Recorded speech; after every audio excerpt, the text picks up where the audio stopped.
Well, good morning, ladies and gentlemen, and welcome to PFI. It's time for 2021's Kartmasters British Kart Grand Prix, sponsored by Redline Specialist Cars. I'm your commentator, Anthony Jordan. Joining me in the commentary box is Chris McCarthy. Chris, how are we today? Very, very good. You know, really good to be at Kartmasters. We're currently underway with qualifying at the moment. This is the first of 2 days of build up towards finals day, isn't it? But it all kicks off straight away from here Friday morning. Time qualifying taking place. Sets the grid for 2 heats today. And the key thing about this event is getting those points on the board and getting yourself in a good grid position for the pre-finals. And in some cases, getting into the pre-final, because we have big grids, over 300 drivers here this weekend. You are correct in saying that 307 drivers in total taking part this weekend here for the Kartmasters event. And of course, like you were saying, getting those points on the board, you want to get as little points on the board as possible, because of course first place will get 0 points, and the more points you have, the worse off basically that you are, really. So yeah, that's kind of the main thing that you've got going for you at the moment. But like you said, qualifying's underway at the moment. Qualifying started at around 10:10 this morning. That'll be going until we start the first of the heats at around 12:15 a little bit later on. Senior road tax are out at the moment for their qualifying. But Chris, talk to us about this one. Well, yeah, this is a fantastic event. We've got Senior Road Tax has just been out, but this is the premier event in UK karting of the year. The GP plate winner. You get the GP plate for the next year if you win this event. That's what they're all going for. You get one shot at it. It's down to that final 15 minutes plus of that when we get to that. And winner takes all, isn't it? So you'll find this event often provides the most exciting racing you're going to see anywhere all year, because it is winner takes all, quite literally. And it is one of the biggest prizes in the sport, and it's been won by some of the biggest names in the sport as well, some of which are racing at the very top level of motorsport now, some of which we'll hear from as well throughout the weekend, which we're looking forward to. But, this is the event everyone wants. And when you go and speak to everyone, they just love the event. They really want to win. And any driver will tell you it's win it or bin it. Win it or bin it, yeah, that's definitely the main one for that one, isn't it? Well, welcome, of course, to all the people who are joining us live around the world via the Alpha Live YouTube stream, and of course out on the Trent Valley Kart Club Facebook page as well. Please do get your comments in. We would love to hear from you. We have got the live feed in our comment box, so we can see your questions coming in. I can already see you. The question is, where is Henry? Oh, well, there we go. We're just not good enough, are we, Chris? Henry will be joining us on Sunday. We're saving him for Sunday. We're saving him for finals day. So he's going to be fresh coming into Sunday. But yes, it wouldn't be Kartmasters without him. No, we're exactly that. Looking forward to seeing him there, and if he's watching, Henry, we're looking forward to having you. Exactly. We're looking forward to having you back. Yeah, exactly that. Well, of course, we're looking here at some of the fantastic shots here provided by Alpha Live, the lovely drone shots of the PFI circuit, and I have to say it is a fantastic venue in itself, isn't it? It's the only international graded karting circuit in the UK, and I do always love coming here. I was last here for the British Kart Champs at the end of last year. It was a cold, rainy winter. Pretty much same conditions that we've got right now, but in the middle of summer. Yeah, this is hosted the FRI Karting World Championships. What a great year that was when they hosted that back in 2017. And we had British winners there as well. And it's hosted the European Championships as well. It's hosted things like the Rotax Euro Challenge. So yeah, all the big championships from around Europe come here. The biggest championships in the world come here. We've got the bridge and the tunnel section, which is a fantastic part of the circuit. Lots of places to overtake as well. That's one thing very good about the circuit. It provides plenty of places for overtaking. You'd have to say once you get through Bobby Game Corner, you usually are safe for the win, but in years gone by, we've seen the win decided coming out of the last corner and across the start-finish line. One in particular, I remember, I think it was 2013 in Honda Cadets, when a kid came from 3rd to 1st coming out of the final corner, and Henry nearly fell on the floor, I think, that year. So, yeah, there's been some really special moments in this event over the years. I remember last time I was here commentating was when Kian Duris won from the pit lane. Had to start in the pits in Honda Cadet, worked his way all the way through and won the race. It was absolutely sensational. But enough of that, enough of what happened in years gone by. Let's talk about this year. Senior Road Tax time qualifying group number 2 is out. Sorry for the delays we have had this morning. We've had a few, haven't we, DJ? But we have had Junior Road Tax qualifying.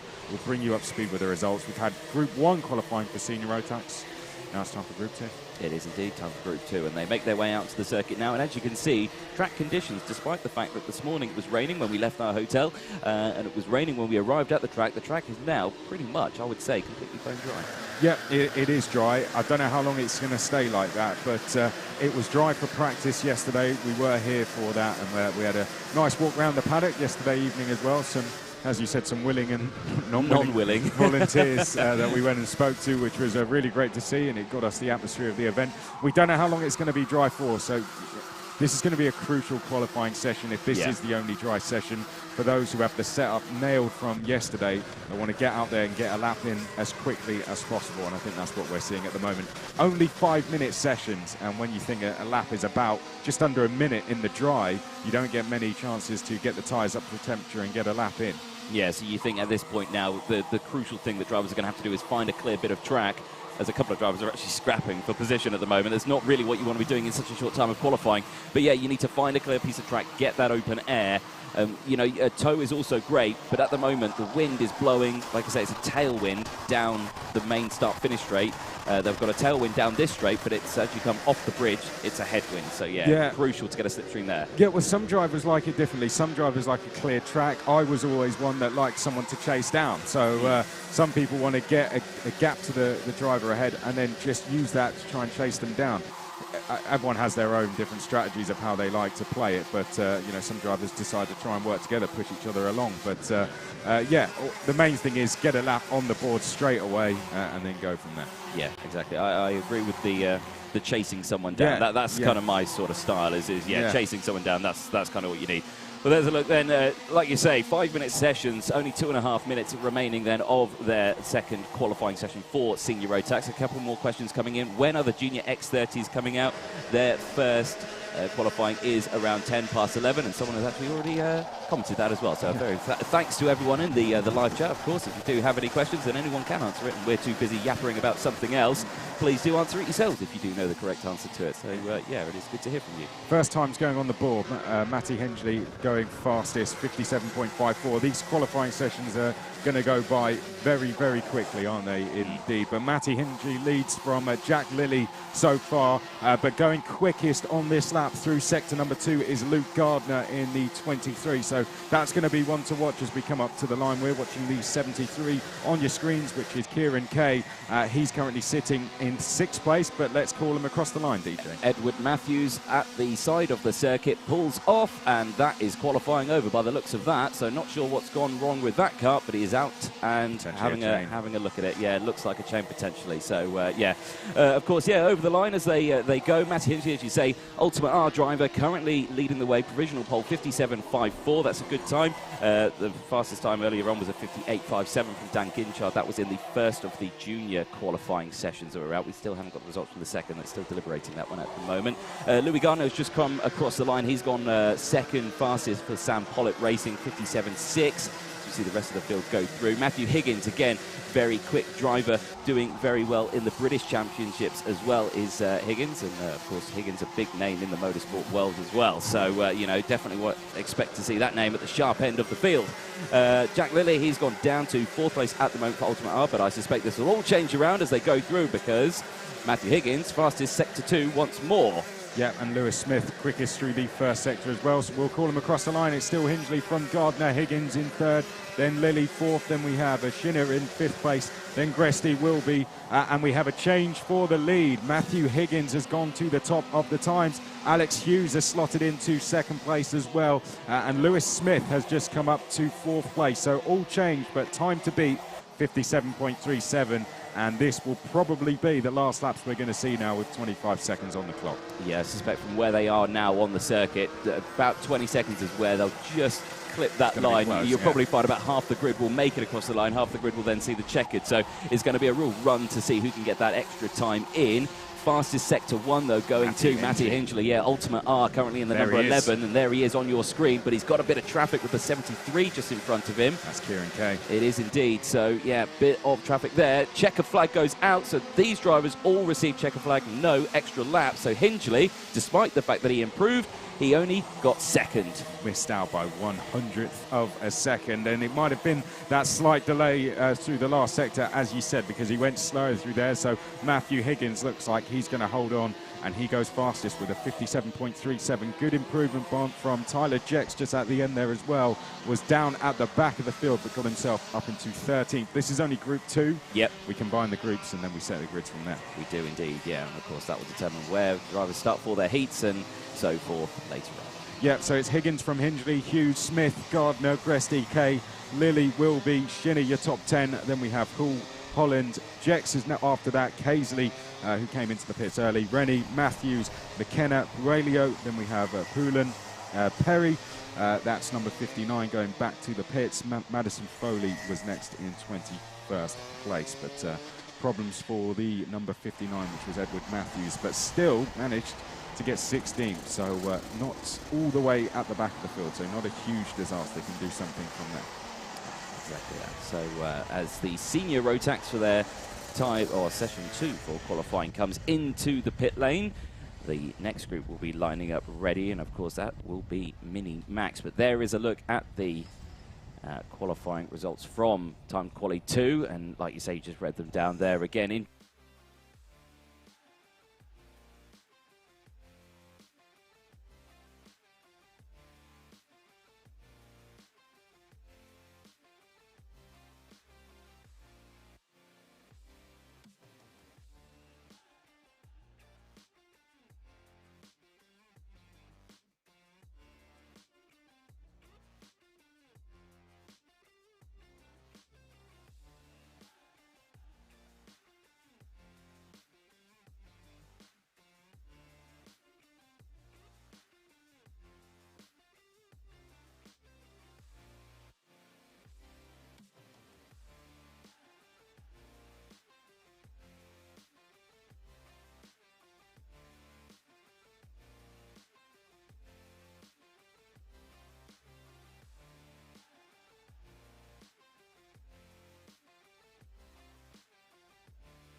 get some times on the board. It looks like Ethan Jeff Hall circulating very quickly. 101.82 for Jeff Hall. Scott Marsh is in second place so far.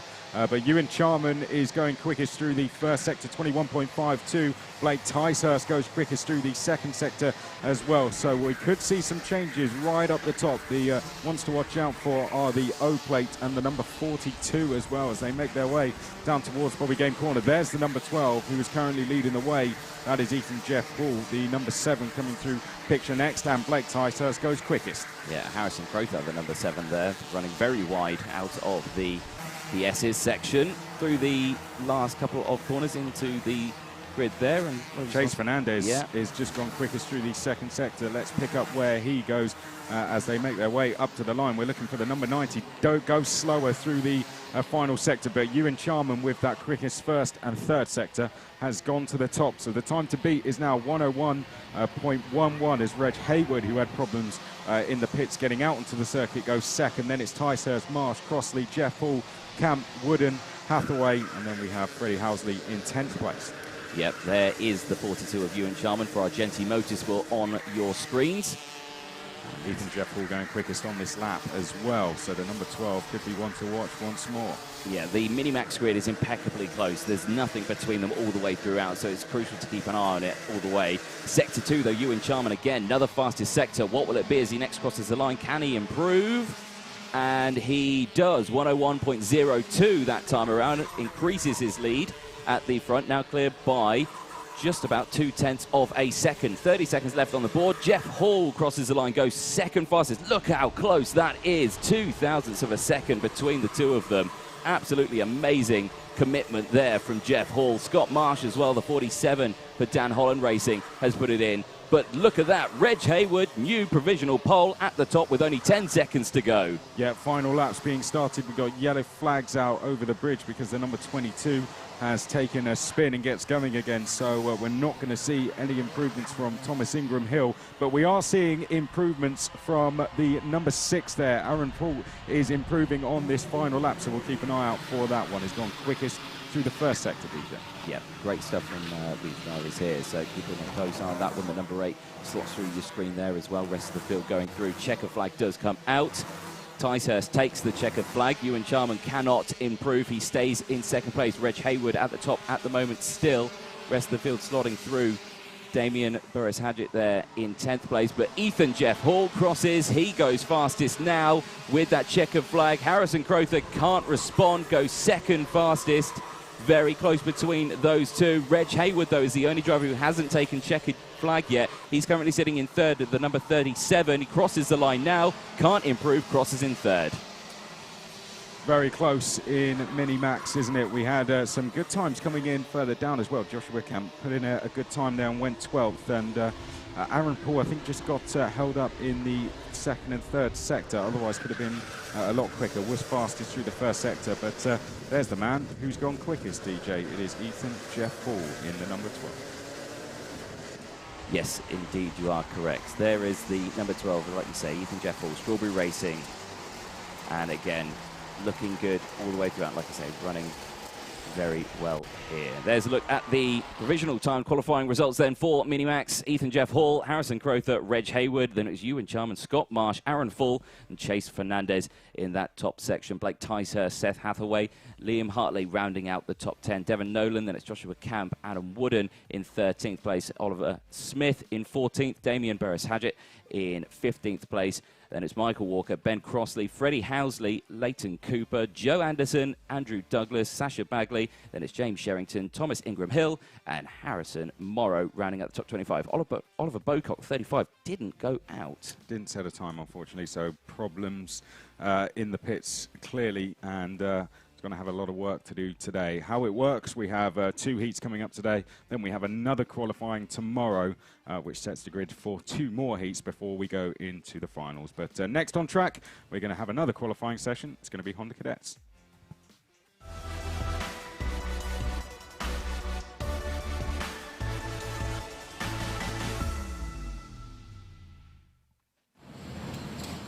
Indeed, Yes, Honda Cadet making their way out to the circuit in just a moment, but at the moment they're sitting there comfortably waiting. You can see their eyes there, a couple of them running the clear visor. Now, I like it when those drivers run those clear visors because it's always good to see their eyes. There's the number 4, Joshua Graham for Ambition Motorsport, currently second in the British Kart Championship paddock. Just getting a word of encouragement there from his mechanic.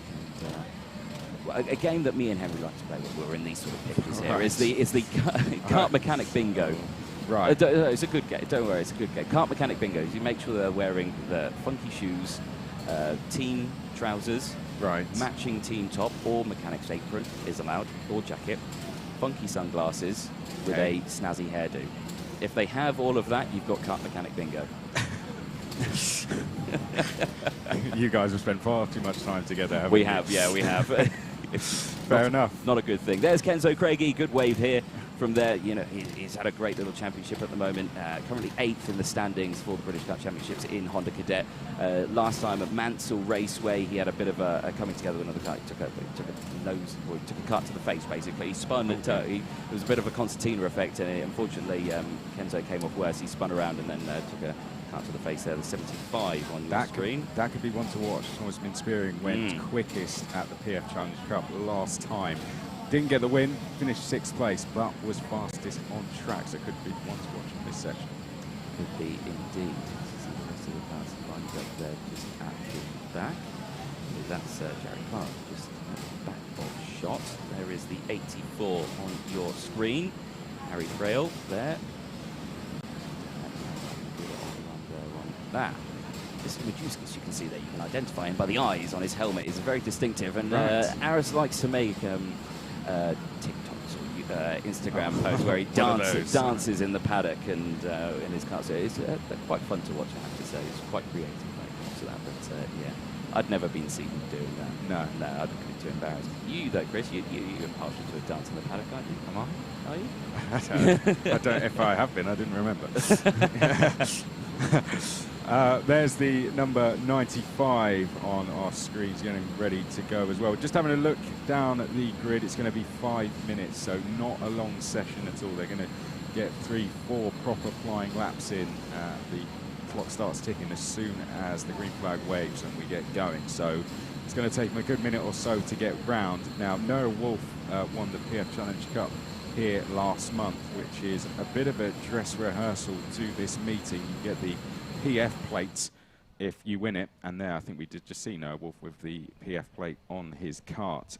Max Cuthbert was second in that. William Murphy took pole and finished 3rd place. So those are some of the names going well in terms of here at PF. What about British Championships? Who are going to be the ones to watch from that? Well, again, ones you need to keep an eye on, definitely. Timo Youngling, Joshua Graham, Noah Wolf, they're the top 3. They're very quick drivers in their own right. Again, a little look further down as well. Leon Hasty, again, another very quick driver, definitely one to keep an eye on as well.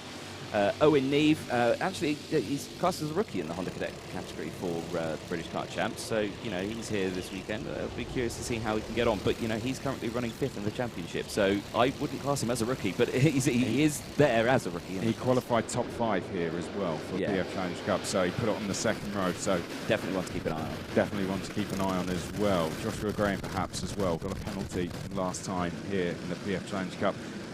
Honda Cadets, always good fun to watch. They are indeed good fun to watch. They are a train of karts in a race, aren't they? They're just absolutely nose to tail. Yeah. You can say, you know, you talk into a normal race and it's like, oh, 3 karts or 2 cars battling for the lead. Oh, no. Honda Cadet, it's 30 karts battling for 1st place. Yeah. It's just one long train all the way through. Yeah.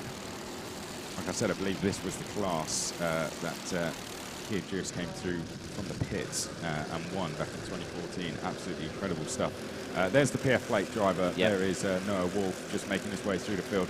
Got himself in a little bit of a queue there, hasn't he? But that's not always a problem in a Honda Cadets. As you'll see, we'll see our leaders coming over the bridge, all working together so far. But there's a couple of drivers to watch. There's the number 28 and the 49 making their way through. This is going to be our first times on the board. Next time we come round and we'll get a bit of a banker lap in to see what the times to beat are.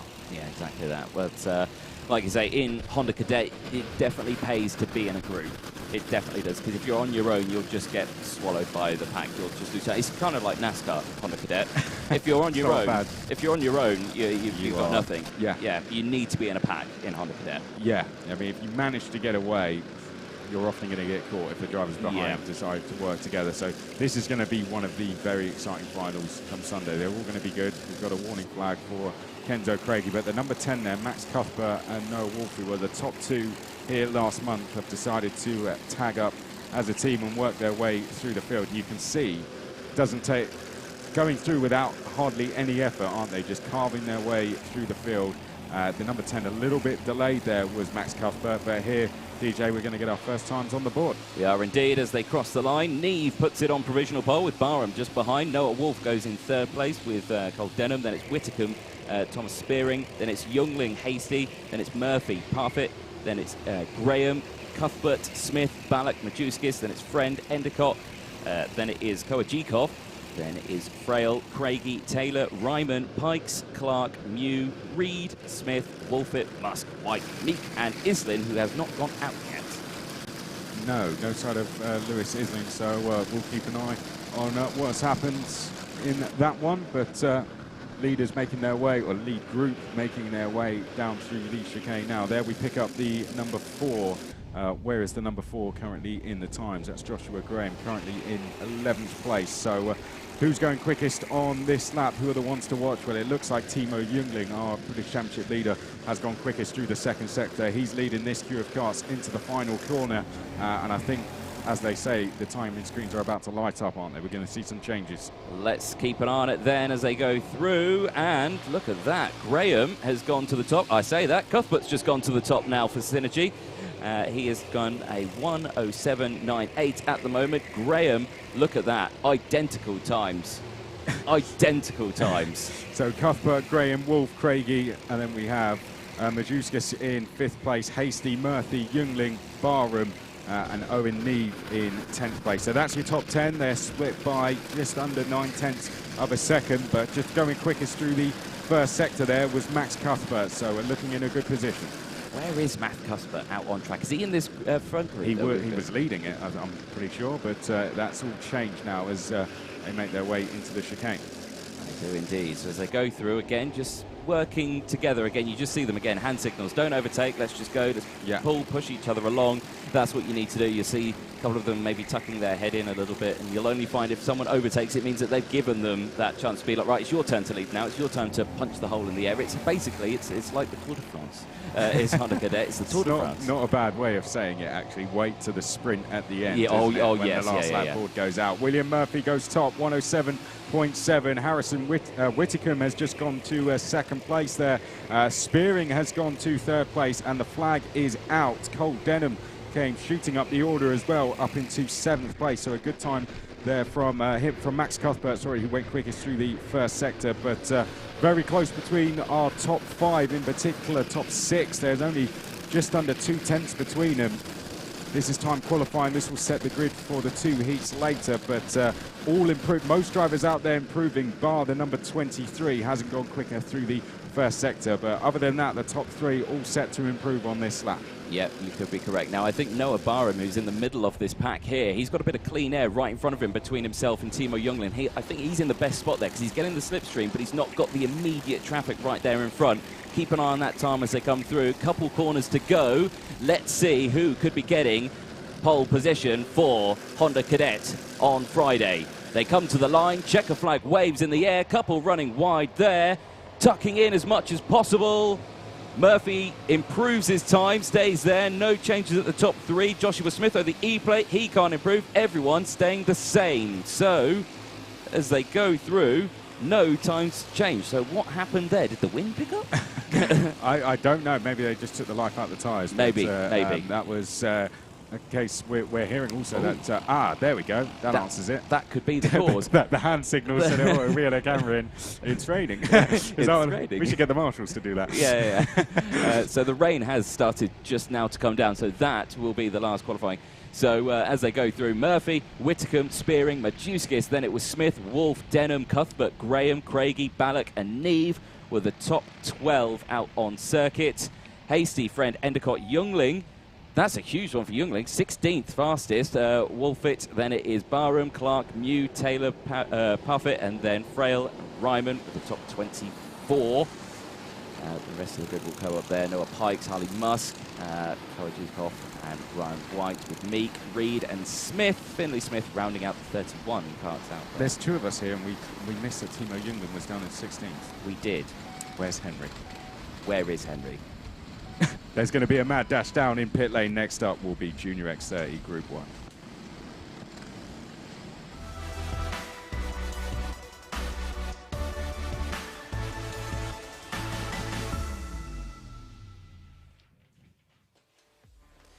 Yes, indeed.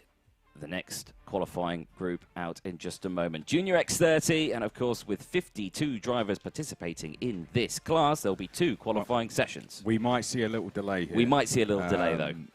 Because I mean, oh, poor old... poor Jacob on the start-finish line. He's been with Trent Valley Kart Club for 3 years now. Do you want an umbrella, Jacob? And he's on the start line in a T-shirt. But he's got a smile on his face, albeit kind of got a... How are you out there, Jake? Give us a thumbs up. Yeah, he's got a on his head. Would you like an umbrella? No, he's fine. He doesn't want an umbrella. There we go. So, yeah, it's an interesting one for that one because, yeah, yesterday, or I say on Thursday, or Wednesday, I should say, the rain was biblical. We had thunderstorms galore here at PFI on one of the setup days, and it was a bad rain, isn't it? It was, do you know, wow. There are the live pictures now of the rain. Oh my goodness me! I really hope our camera guys took jackets out. Yeah. I have to say, I hope they wrap those cameras up nicely as well. Yes.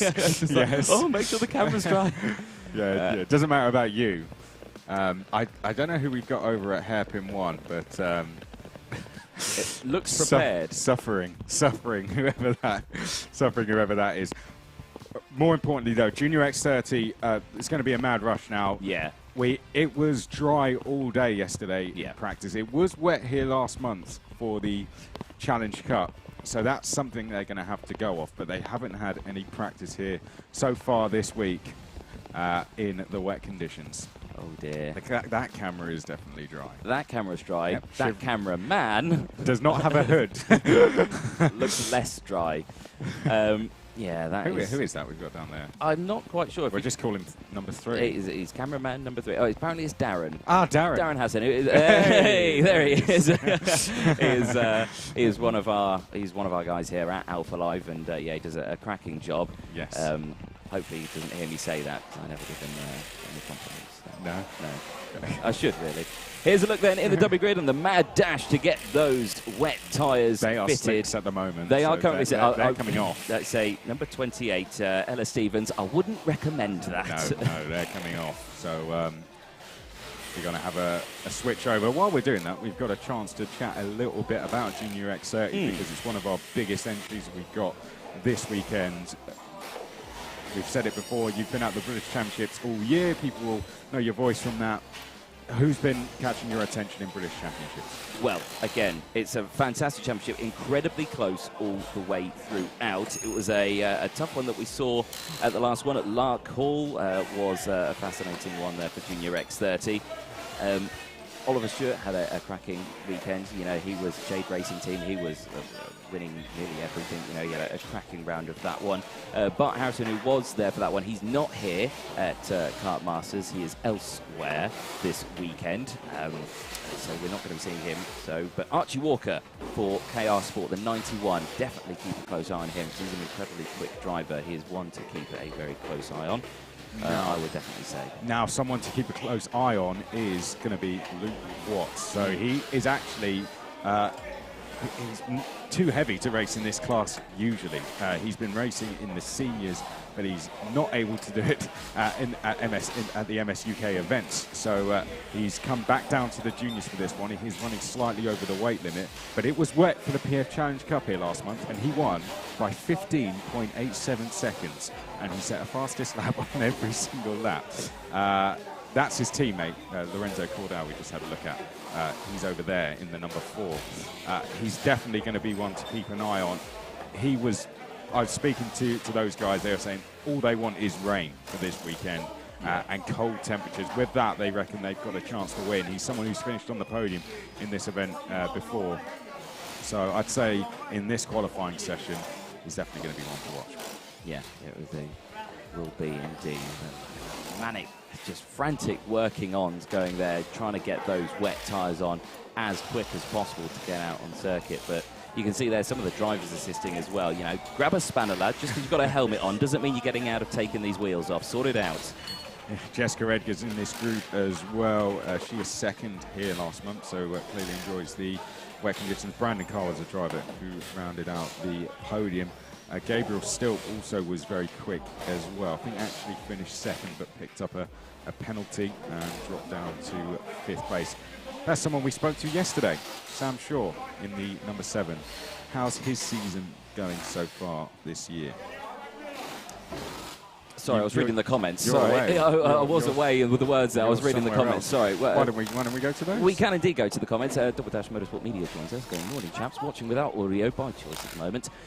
Looks like DJ flicked the PFI shower switch on. I told him to watch out, but yeah, there we go. On the subject of rain, it poured it down. The track is now soaking. The rain has now stopped. But the track is, of course, still soaking. But that will mean that these drivers going out on these wet tyres will, I suspect, probably clear the track. There's James Bean, previous winner of this event as well. Won it back in 2001, so 20 years ago. That's Rowan Campbell-Pilling, who we know from racing here at PFI, getting ready to go out. But yes, we spoke to James on his way out of the circuit yesterday on our walk around, where we spoke to a lot of people, some of which really didn't want us to speak to them. It was like hunting down celebrities, wasn't it? You know, people trying to drive off in cars and putting their hands to the camera. But you physically stood in front of cars to prevent them from leaving. I would have got run over to speak to James Bean. You would have done. And then you stuck your arm in a car, and then they closed the window on your arm. So well, they were going to drag me with them. They wanted to take you to the local pub. That's what they wanted to do. But yes, James Bean is one of the many people here who's won. Cato Adams also won that year as well. But if we look back through our previous winners of this event, big names have won Kartmasters over the years, haven't they? Yeah, they have indeed, of course. 1996, the first year starting, and three very big names that you might notice there. The cadet winner, Coma Cadet, champion for that one. 7 times F1 World Championship, or champion, Lewis Hamilton. Never heard of him. Never heard of him? No. Again, yeah, so he won this event, of course, when he was very young. So that just shows, again, the sort of level that drivers can get to. In those coming years, if you race here at that one. Michael Simpson as well, if you ever heard of those Simpson helmets again. Very popular helmets that you got there as well. A few times, didn't he? Yeah. And Bobby Game as well. So, he won the Formula A class back then in 1996. I'm sure if Henry is listening and watching, he can probably tell me what a Formula A car is. Oh, no, don't say that out loud. Yeah. Moving on. But yeah, we've had plenty of big winners over the year. Let's look more recently in terms of our Junior X30 winners. So last year it was Aaron Walker. Oliver Gray won it in 2019. Clayton Ravenscroft won it in 2018. As we're going out onto the track, and Callum Bradshaw, who was the reigning FIA karting world champion, won it the year before that. There we go. That looks different now, doesn't it? We've got someone off already. We've got someone off at turn 1. And I think that might be because they have a problem, not that they've made a mistake. Yeah. Is that potential maybe something wrong with the wheel? Something's hanging loose, isn't it? Yeah. So there you go. That just shows the mad dash of getting those sorted can come up with issue. It's 38, Milo Pilfold. So Milo Pilfold is going to go no further. Now, this is the first time they're going to be in these conditions this week. So they've only got 5 minutes, less than that now. We've got 4 minutes and 18 seconds. Pilfold's going to be starting from the back regardless of what happens. This is going to be a case of who can adapt the quickest. Yeah, exactly that. And just look at the spray that's being kicked up. And you've got to remember, a lot of these drivers, I suspect, probably don't have wetsuits on because they were expecting dry conditions. So they're already at this point getting soaked. And that is bad because you add a lot of weight to your kart suit. That kart suit gets soaked and then it gains about 2-3 kilos worth of water weights on it. So, yeah, it's definitely suboptimal, I would say.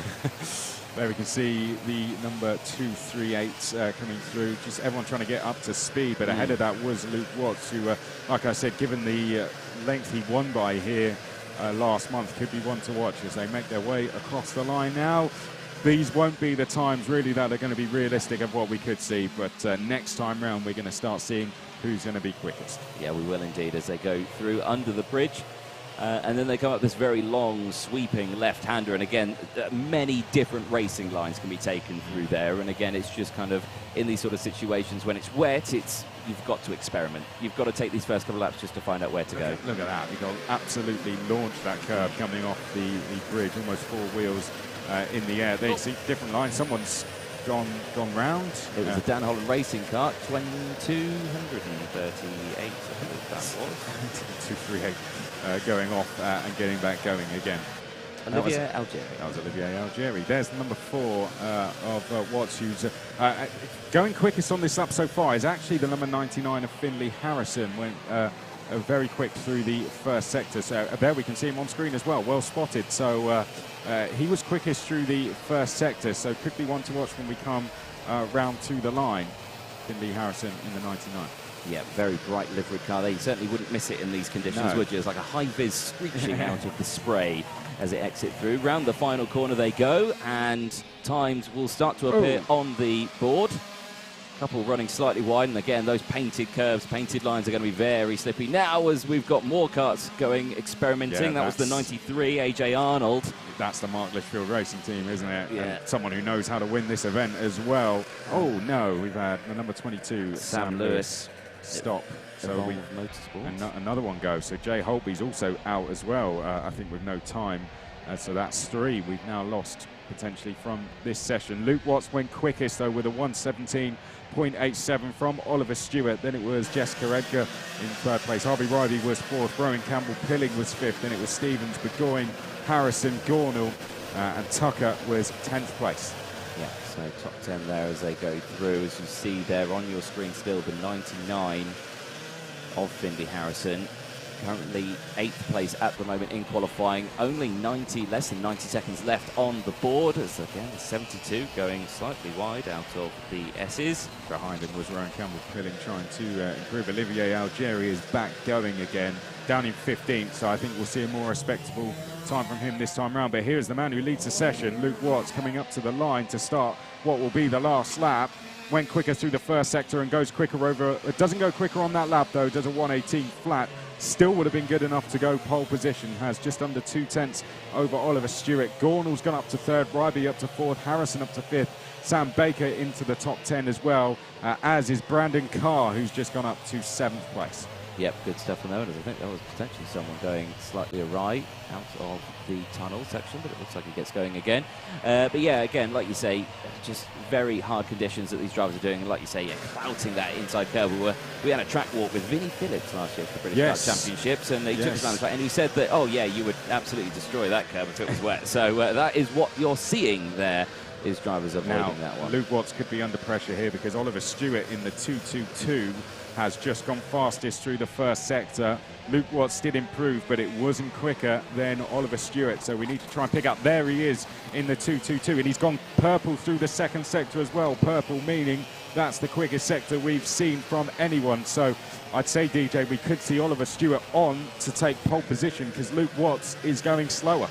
Checker flag is now out, so all of these drivers won't get an extra lap to see what they can do. So with the final corner looming, out they go. And across the line, Watts crosses, he takes checker flag across the line there, but it was Stewart and Gornall. They can't improve. He got held up in the last sector there, didn't he? And that's going to be very, very disappointing for Oliver Stewart. Whoa, someone's gone off after the checker flag. Shame for them, it was caught on camera, but there we go. They might say they were assisted in that. Luke Watts takes pole by half a second. Let's make a note of that time because when we get to the next session, that's going to be the time to beat, 1:16.90.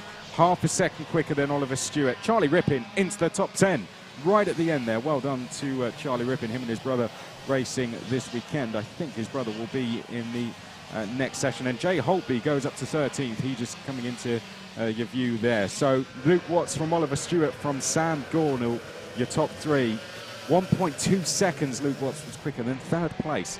Absolutely dominated that session. There he is in the 4. There's Stewart, who will be slightly disappointed to have missed out. But DJ, our 4 results on screen. Yeah, they are indeed. Yeah, it was Watts and Stewart with Gornall there in 3rd place. Harvey Ryby, Finley Harrison, Aidan Lynn, Brandon Carr in 7th place, Jessica Edgar in 8th, Charlie Rippin crossing in 9th place as well with Rowan Campbell-Pilling in 10th place. Sam Baker in 11th with Harry Burgoyne Jr. in 12th, Jay Holtby, Lorenzo Cordell, then it was Connor Duncan, Ella Stevens, Bradley Beavers, Dane Tucker, Sam Shaw, Benjamin Doughty, Oliver Algieri, Macy Hitter and Carl Casabanti ran at the 23. AJ Arnold crossing in 24th place with 2 karts not taking a time. I'm guessing one of those will be the recovering 38 that is currently being pulled back into the pit lane. So we've seen half our Junior X30 drivers out. 1:16.90 was the quickest time set by Luke Watts.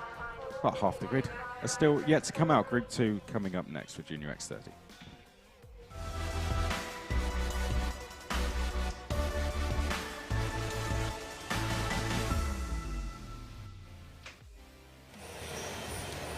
Indeed, yes, you are correct. Group 2 making their way very quickly out onto the circuit because, of course, they had the chance to get those tyres ready. So wet tyres straight on these karts and out they go. I tell you what, that was a very brave man. I would not, right I would not have stood there. I would not have stood there myself. Now, what can these drivers expect? Now, of course, they have just witnessed the previous session that had gone out, so they could see how slippery it was. They were seeing racing lines. Of course, exactly the same class these drivers are in. It's just they're in a different group. So, you know, what we're going to see on this one is, you know, maybe a carbon copy, if not maybe quicker times. They know what times have been put on the board. That said, it's not raining, and it hasn't been raining, so we might see the track get slightly quicker. But they know what the benchmark is, and that's always helpful as a driver when you can see the lap times you're putting in and you have a reference point to gauge. Freddie Allen is the driver leading the crew of karts here into the chicane, but plenty of people trying to make moves. Let's run through who we've got out in this one then, shall we? Yeah, so 27 running out in this one, or 25 actually I should say, that are running out in this one. Etienne Simmons, Mackay Taylor, Reese Lomax, Mackay Singh, Marcus Luzio, Thomas Reddy, Josh Agenbar, Jack Cox, Judah Ferrenhoe.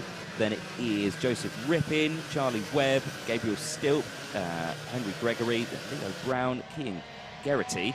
Then it is Harry Cottrell, Jack Nettleship, Reese Newburn, Dominic Roberts, Shavan Shammagarvel. Then it is Freddie Allen, Michael Rapsey, Sienna Gordon, Gracie Mitchell, and Sonny Smith, rounding up the 25 competitors that are out on circuit at the moment.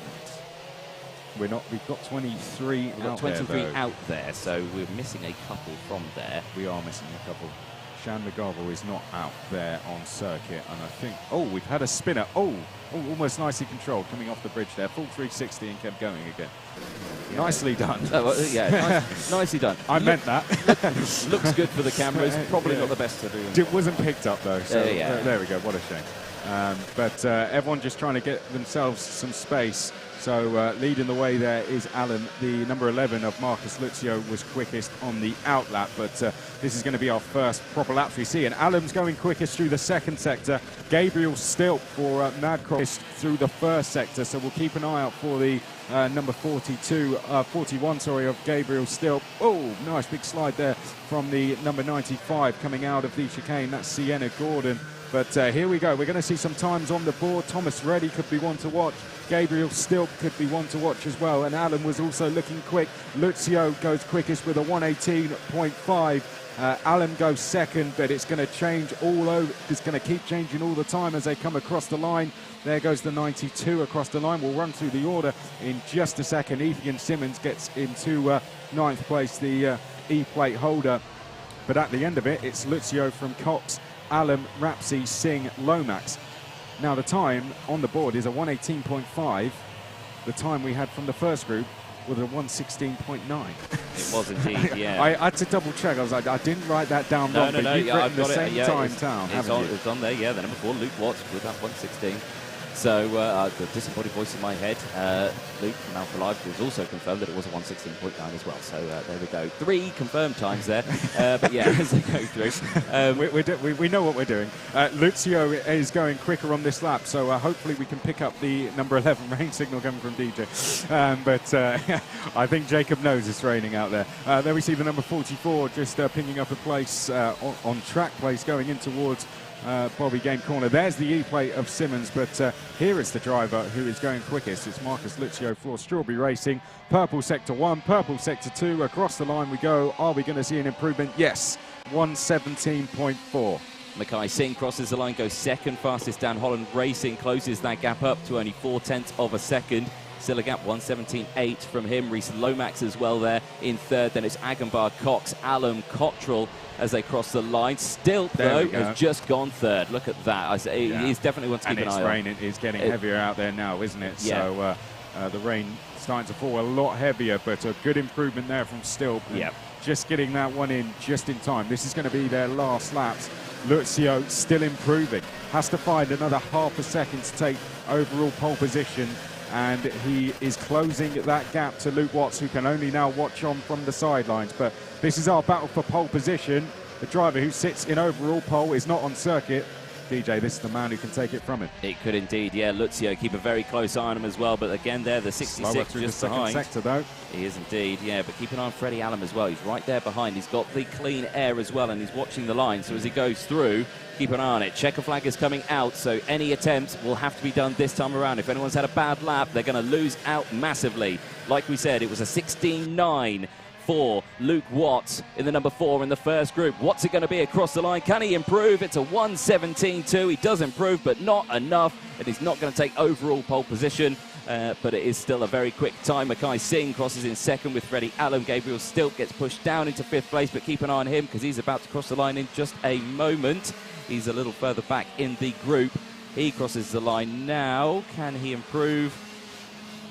Don't think he can. Charlie Webb there still in 6th place, and no, he stays the same. So Ferrenho as well in 7th. Jack Cox, Reese Lomax in 9th place with Michael Rapsey. Josh Agambar in 11th place. Joseph Rippin. Then it's Harry Cottrell, Ethan Simmons, I should say, Dominic Roberts, Leo Brown, Thomas Reddy, Jack Nettleship, and Sienna Gordon rounding out the top 19. Reese Newburn, Kean Geraghty in 21st place with Mackay Taylor and Gracie Mitchell in 23rd place. And as you say, yeah, Shaman Shamagarbal did not go out on track. Great stuff from Marcus Lucio there. That puts him, I believe, second overall, third overall. That'll be good performance from Singh. Finished in the top 10 here last month at the Challenge Cup. Freddie Allen, that's a very good performance from him in his rookie year in Junior X30. 28th in the British Championships, but goes third there. Henry Gregory, another good performance. Still 5th place for him. Webb, Ferneho, Cox, Lomax, and Rapsey rounding out the top 10. But from juniors next, we will go to seniors.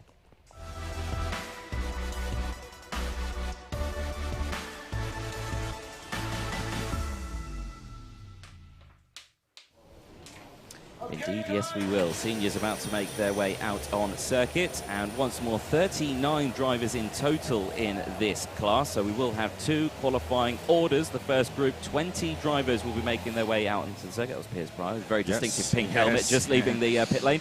JP Sleater, he's out in this one, the Irish driver for Red Waft Racing in the number 16. He's out on track for this one. Oren England, Paddy Walsh as well. Paddy, very eccentric. He came down to, he was definitely one to keep an eye on as well in that one. Is really? Paddy. Oh, yeah, definitely one to keep an eye on. Adam Fitzgerald there, he's out in the session for this one. Derek Morgan, Matthew Hoggard, then it's Jack Dex, Gus Lawrence, Archie Tillett, Thomas Turner, Piers Pryor, Caden McQueen, Harry Platten, then it's Brad Pennell, Cole, Teddy Pritchard-Williams, Tyler Reed, and Reggie Dewey are out.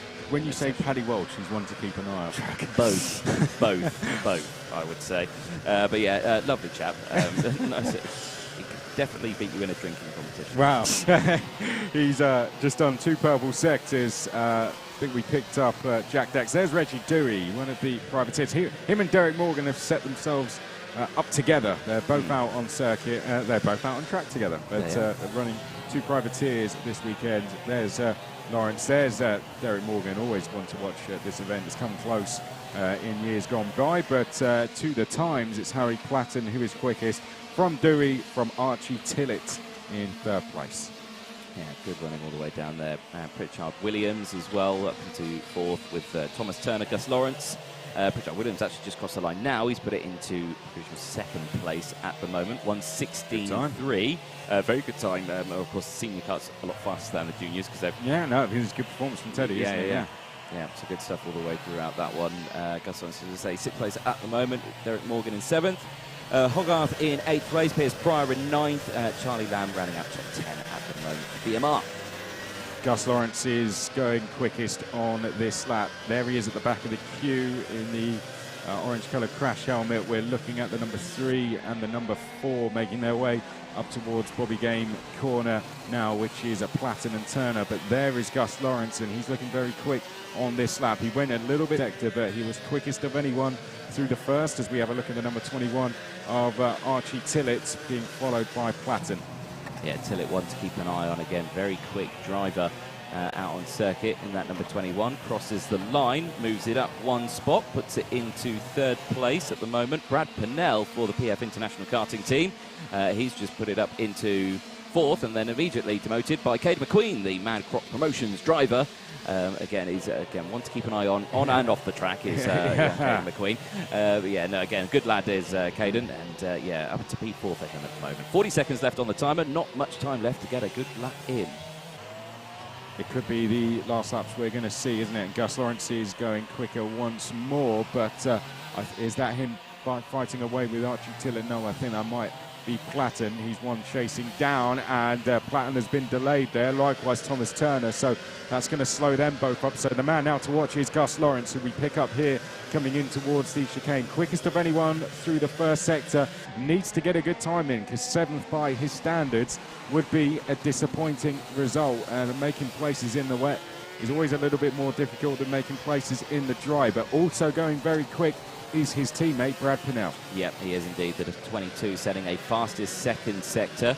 Keep an eye on that one. Checker flag does come out, so no more times or laps can go out. Checker flag is out. Do we get any updates? We do. Platten, the number 3, goes a provisional pole, but there, Reggie Dewey, the 66, dominates that, takes it by 0.02 of a second across the line to take provisional pole. Teddy Pritchard Williams is yet to take checker place, the same with Charlie Lamb. Charlie Lamb does take checkered now, moves up into P10. The same with Oren England, who takes checkered, moves up into 15th place. Charlie Cole as well, 17th. Paddy Walsh is the only driver yet to cross the line, but has come into the pit lane. So it is Dewey, Platten, Lawrence, Pennell, Turner, Pritchard Williams, Tillett. Then it's McQueen in 8th, Reed, Lamb round out the top 10. Piers Pryor starting in 11th with Morgan, Hogarth, Dex, England, Fitzgerald and Cole. Well, there's Reggie just getting the signal, actually. He's just coming out the second hairpin, got the signal from the sidelines that he's taken pole position. He did say to me yesterday, you know, that he was going to send it out on circuit, you know, and he fancied himself to go and take top spot. So, yeah, and here just to have a good time, enjoy it, but want to come here and stick it to the big teams. That's what he said, and he's done it straight away by going pole position there from Harry Platten, from Lawrence, Pennell, Turner, Pritchard, Williams, Tillett, McQueen, Reed and Lamb, like you said. So great result that for Reggie Dewey, and time to beat. X30, again, another 19 drivers about to take to the circuit with Oliver Greetham, Joseph Taylor, Caleb Marshall, Marcus Littlewood, Lucas Ellingham, then it's Sam Heading, Lewis Gilbert, Alessandro Serenetti, Thomas Fleming, Darryl DeLeon, Matthew Hudson, Casper Scusa, Cole Kilner, Ben Watson, Matthew Higgins, Louis Johnson Cool, Oscar Joyce, Louis Westover and John Norris are the 19 karts about to make their way out onto the circuit. There is a close-up look there of 96, Alessandro Serenetti there in front of your screen. Young Driver of the Year Award 2020 from the Motorsport UK Academy. He spent a lot of time at Silverstone working alongside them. You know, he had a great run. He had a great run at Shennington in the British Kart Championships. He had a great run in that one. But yeah, he's one definite driver to keep an eye on at this one as well. Good stuff. Good stuff. They know what time they have to beat, 1:15.85, which was set by Reggie Dewey. Very close session, that last one. Only 200ths between Dewey and Platten. Nothing to choose between them at all. But drivers just getting ready for the green flag, and then we'll be seeing them out onto the circuit. Some big names in this one as well. A lot of seeded drivers in that last one, but we do have some big names in this one, like you said, including our young driver of the year as well. We do indeed, yeah. Thomas Fleming also won out there as well. Had a cracking run out at Lark Hall. Won all of his heats, races, everything. All the finals. He just won everything. He did. We couldn't stop him. There is Louis Westover, the 232. Again, nice striking helmet livery there. Nice pink. So I like it when they've got a nice clear helmet design, because you're like, oh, I know who that is, as they whiz past in the spray as they go through. There is the 99 on your screen, Lucas Ellingham. Yeah. Very impressive at Wilton Mill. Absolutely just smashes it there every time he goes there. So be interesting to see how he goes in this one. He's got a lot of wins under his belt over the last year or so. Yeah, there is the 87 Matthew Hudson as well. Mick Barrett Racing, looking primed and ready. A lot of clear visors, quick changeover on the clear visors. And there's a PF plate as well. The PF plate, yeah. So that was our winner from last month, which was Thomas Fleming. Louis Westover finished second in that race last month, 2.2 seconds behind. And Caleb Marshall rounded out the podium. Now some drivers are going to hang back, wait for the field to all clear out and get themselves a clear track at the back. Number 87 goes, so now we're just waiting for Thomas Fleming. He's getting all the airtime and he's not even going anywhere. Oh, no, exactly. He does get going now. There we go. He starts it up. The starter button placed quite precariously betwixt ones. Area. So they get going out onto the circuit. Now, no John Norris has gone out. No John Norris out on the circuit. No John Norris. Has he not gone out? He has not, no, for Mark Litchfield. Or MLC, sorry, I should say. Mark Litchfield is out MLR, so isn't it? Yeah. Got the wrong team name. That's okay. It's okay. It's still early in the day. It's still early in the weekend. Yeah. You've got all weekend. I've got all weekend. You've got different people every weekend. I know. I've got you today. I've got Jack Oliphant tomorrow, and then we've got Henry Burdett, who's coming. The brash Welshman is making Save the best till last. Save the best till last. Is it the best till last? Oh, yeah. It's the voice of the event, isn't it, Henry? So Henry knows I joke back all the time. So sure he can live with it. Across the line they go then, and of course the first times will start coming up in the end of this lap. Don't take any note of these times that you see, albeit they're quite quick, 1:16.4 across the line, but that is from a standing start. There is a look at some of the grandstands, the family engineers. Of course, spectators are allowed here this weekend. So, of course, if you are at home and you live close to the track and you've got nothing on this weekend, come on down. Come and have a watch. Come and have a watch. Come and watch it in person. But you have to still watch the stream at the sidelines. Yeah. You have to watch the stream still from the sidelines. That's what you've got to do. Thanks to everyone sending in comments. We've got plenty of those coming in as well. On this lap, Cole Kilner is going quickest of anyone through the first sector for the Mick Barrett Racing team. And just like that, there he is on your screens now, making his way. Oh, there we go. A nicely timed mistake into the chicane as well. Just got that one a bit wrong. That's always a sign to look over the shoulder after the corner. Always the sign of a mistake, isn't it? Yeah. But plenty of time still left. But a good first sector nevertheless. Fleming has gone quicker than anyone, though. He's just making his way down to the chicane now in the PF plate. So we'll keep an eye on his time. But Cole Kilner's going to get us off to a start in terms of what lap times we're going to see. 1:15.85 is what they have to beat. And that was a good time despite that mistake. With a 1:15.97. Caleb Marshall goes quickest, though, on the podium here last month. But we're waiting to see the PF plate because he's going quickest on this lap. He is indeed, yeah, as they come through. Thomas Fleming, there he is on your screen. Cue it, and the cameramen get it. There we go. Lovely stuff from the Alpha Live broadcast team here at Paul Fletcher International. Comes across the line, puts it on provisional pole, 1:15.1. That is... Was that faster than our qualifying time? It was indeed, yeah. It was a 1:15.8 was our fastest time for the first qualifying session. So straight away, that is a provisional overall pole. Yeah, we've not had rain for a while now, so we're going to see the time starting to tumble. And if they tumble too much, then of course the groups will be put together, and the quickest from the first group will be second overall. So just depends how big the gap is. But Thomas Fleming just taking a bit of a breather now. He did go quickest through the first sector as they make their way out of the second hairpin and down towards the chicane. They do indeed, yeah. So just less than, or just over 1 minute to go then as they go through. The 94 screeching into shot just there. Ben Watson having a good shot from there. But there is Thomas Fleming, the PF plate, currently on provisional pole at the moment as they go through. And again, another look over the shoulder there. Again, I don't think he's on a quick lap at the moment. No, I think he's just on a cool down. Yeah, he's having a breather. Oh dear, that is Serenetti at the side of the track of the pit entrance. That is a disaster for that driver. He's down in 15th, so I think he might have been carrying a problem anyway. And a bad session just gets a little bit worse for Serenetti there. Louis Westover goes third, just behind Thomas Fleming.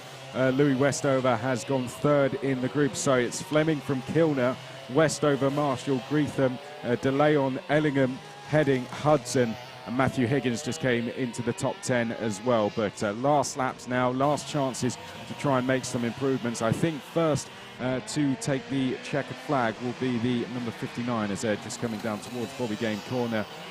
Do we have anyone going quicker on this lap? Answer yes. Cole Kilner has gone quicker than anyone through the second sector. He is in the number 26.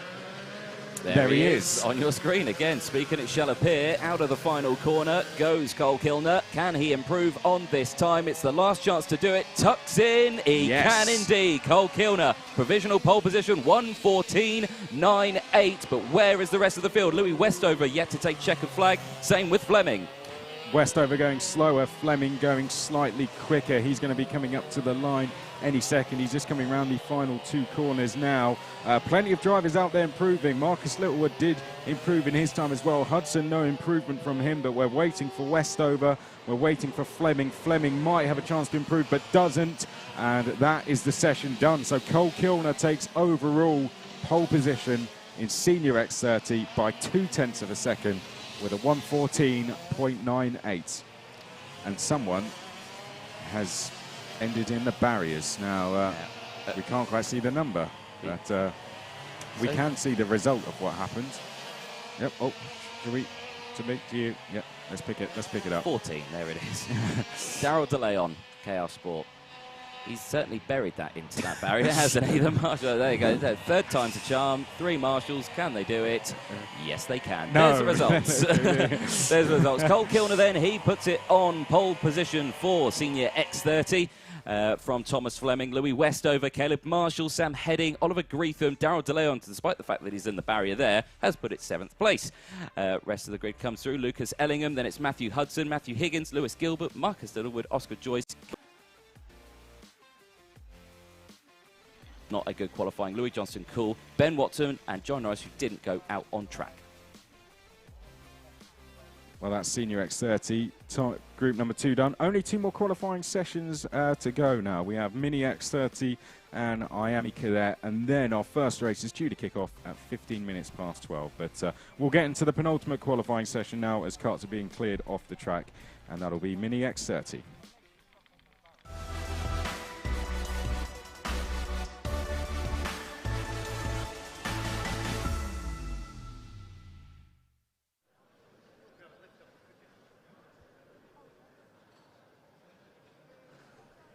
Well, there we go. The next qualifying session about to make their way out onto the circuit. Mini X30 are the drivers who are going to be joining us in just a moment out on track. Now, again, I believe Mini X30 is one big group. It is indeed 28 drivers, meaning it will be one qualifying group that we see out there. There in the pit lane, we can see some of the drivers. There is the 54, Connor Grant, at the front of the pack there. Very bright liveries that we have. GT is joining us on the live chat.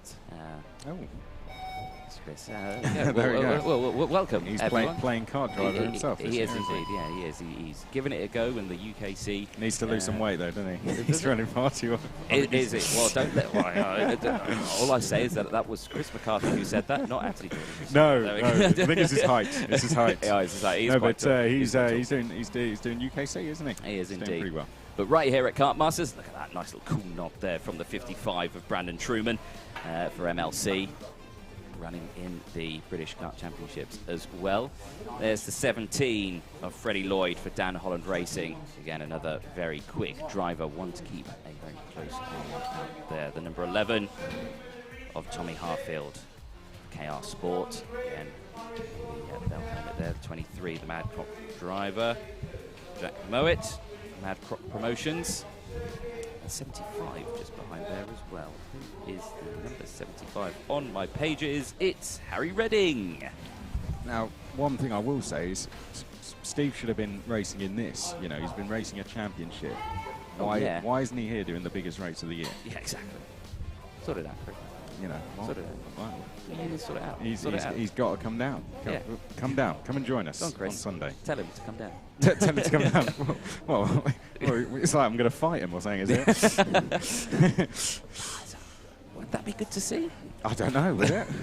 Probably not. No, definitely not. There we go. There's the 76 on your screens there. Adjustment of the steering wheel, House and Crowther. Now, again, they get told many times in many different championships that they're not allowed to weave to warm tyres up out on the circuit. So if you do see them doing, they're not weaving, they're merely testing their steering. It's a safety feature. Right. It's a safety feature. Oh, you're busy losing weight, Steve, I see. It's hard work, isn't it? Even just one thing that his videos have highlighted is just a few kilos, how much of a difference that can make. And that's what Luke Ross has had a similar problem. That's why when it rained earlier, it was very good news for him. Right. Whoa, there we go. Go. They threw him out the pit lane. Right, get out of here. Yeah. There we go. Again, the cameraman standing in a now brave spot there. It's more the camera I'm worried about. Well, Mini X30.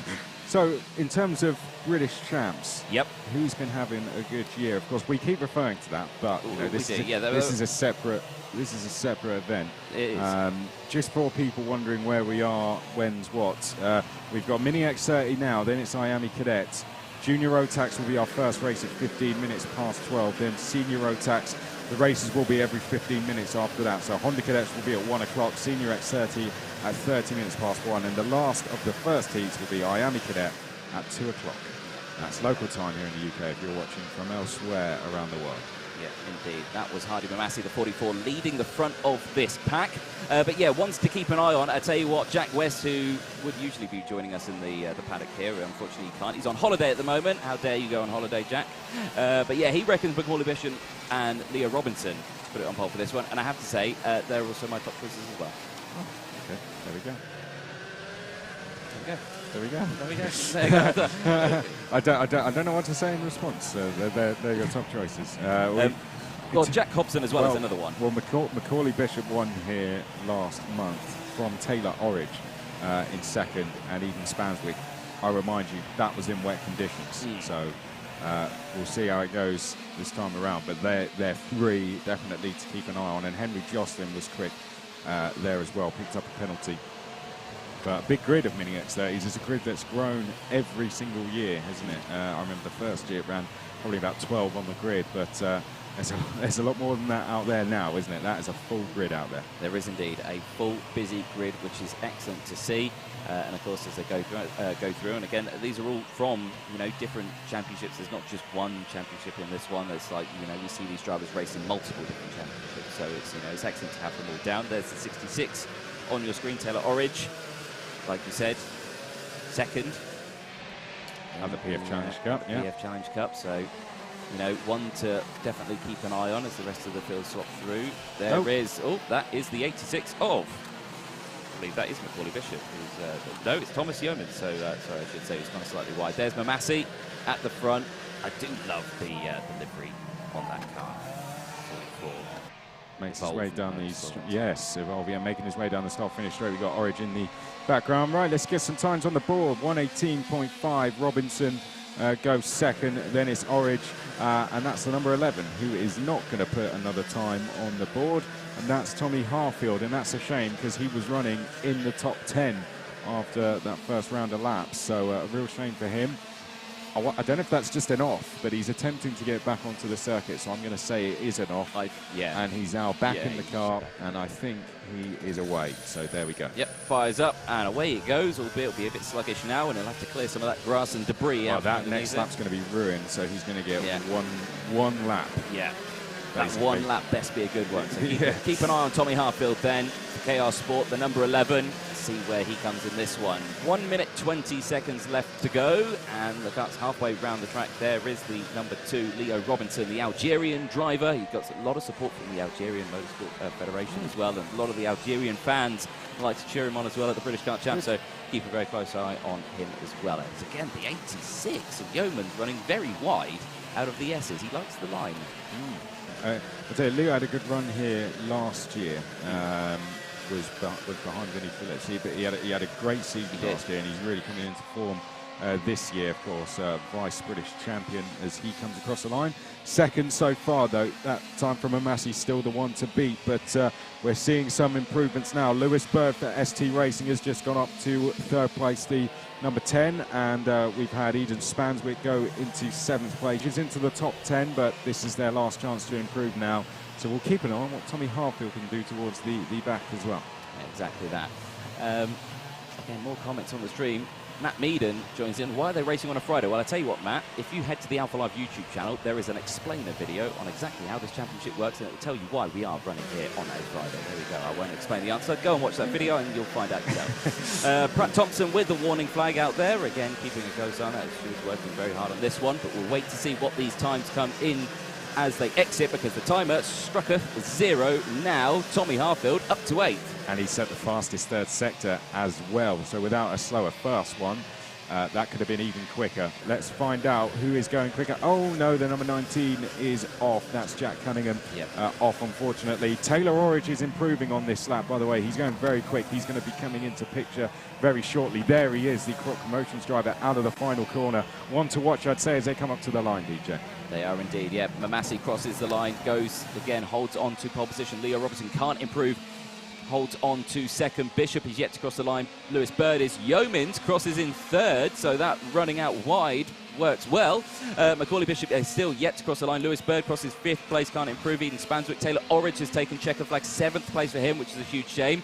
Oh, Macaulay Bishop, the 68, out of nowhere with a 1:18.23, puts it on pole. Harfield still to cross the line, though, and he's coming out the last corner now. I think he's just about to come down the start-finish straight. He's in the number 11. He's improved through the first 2 sectors. We wait to see him across the line. We wait to see Jack Cunningham across the line as well. So 2 drivers yet to take the checkered flag, but other than that, I think we are all across, and it looks like Macaulay Bishop is on to take pole, and the other 2 have come across the line. So Macaulay Bishop it is who goes fastest. It is, yeah. Bishop from Mamassi. Good running from Hardy Mamassi, the Canadian driver for Evolve Motorsport.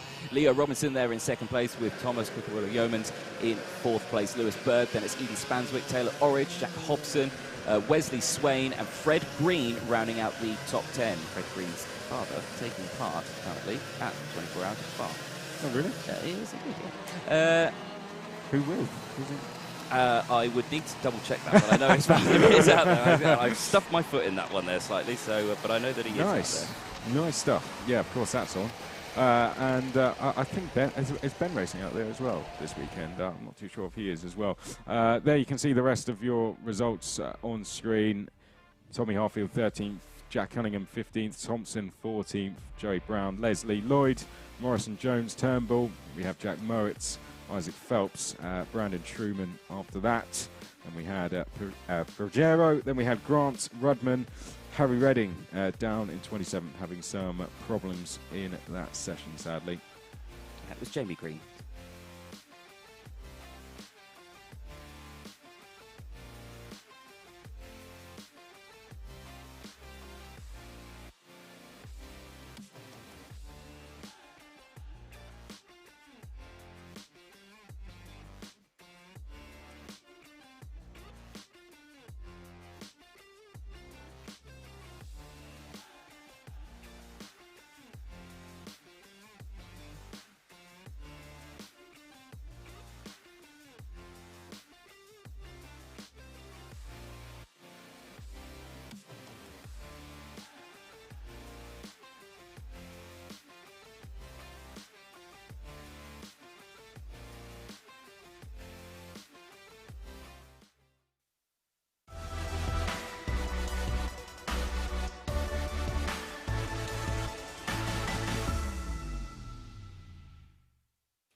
Indeed, yes.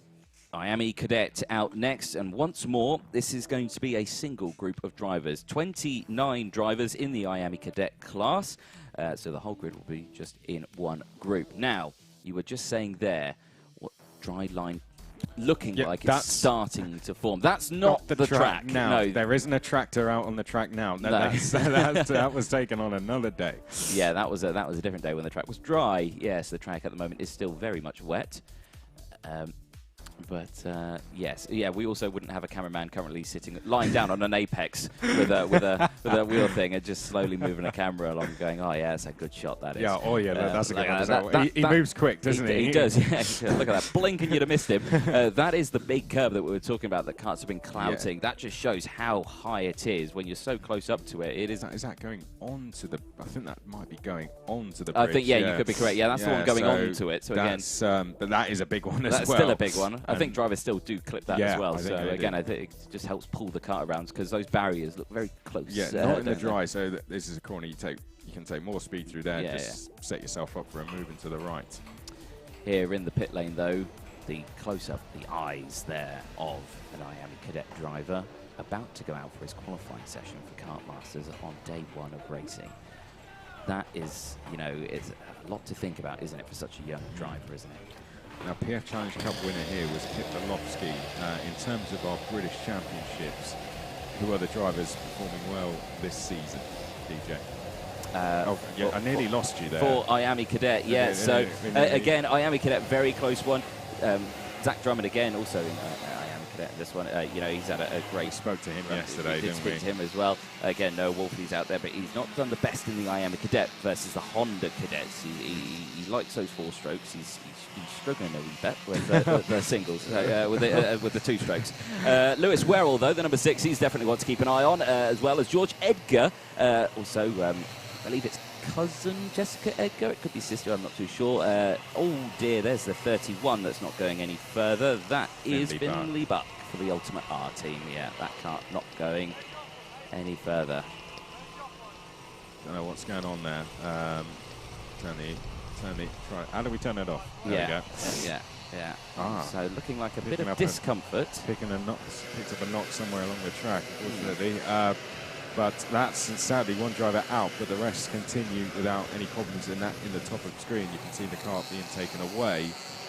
And I wouldn't be surprised if the driver gets a quick check over from the medical team that we have here. Indeed, there is a medical team right there actually at that corner. So yeah, he's in safe hands straight away. And he is being checked out. And he is being seen to right now. Yeah. So start of this qualifying, of course, drivers will cross the start-finish line, and again there is that famous. There's a ringtone. Yeah, there's a new ringtone for you. There is a spin though. That is the 37 who's gone round. Aaron Murphy, the privateer driver. I don't know if he was helped round there, but we have another. 12 has gone round. That's Jensen Ackerman. Jensen had a bit of a disaster at Lark Hall, had a big crash in the final, but he was okay, or in one of his heats, he was okay. He got back in the kart, and he went out a little bit later on as well. And he also came with an ice cream in the commentary box on that week. It was a very hot weekend, so I do owe him an ice cream as well, because I don't take bribery. You have to say some nice. I have to say some nice things to Jensen, yeah. Nice ice cream as well. Yeah. It was, yeah. I don't think this is a day for it. Every day's a day for ice cream. What are you talking about, Chris? I don't know what I am talking about. Let's talk about some karts. Probably, yeah. I think that's what they brought me here for. Yeah. There's the number 5 of Zach Drummond, third in the queue. Fusion team working together in this one. As ever, they got a special livery for the Kartmasters GP. Running slightly wide there was Zach Drummond, but feeling very, very confident coming into this weekend. When we spoke to him yesterday, we're going to get some times on the board, and we'll see where we are. Noah Wolf is currently quickest, but is that all going to be changed as we come up to the line? Let's find out. Fusion versus Oliver Rowland Motorsport at the top of the standings, and Ollie Rowland is here this weekend as well, and we'll be speaking to him, I believe, on Saturday, so looking forward to that one. But Noah Wolf still quickest. Lewis Werrell for Oliver Rowland Motorsport goes into 4th place as we go across the line, but it's Wolf from Belofsky, from Drummond, from Werrell, from Murta, from Lewis, Sharp, Domain, Ashcroft and Sofrena are your top 10. In that front 3, isn't he, with Wolf, Drummond and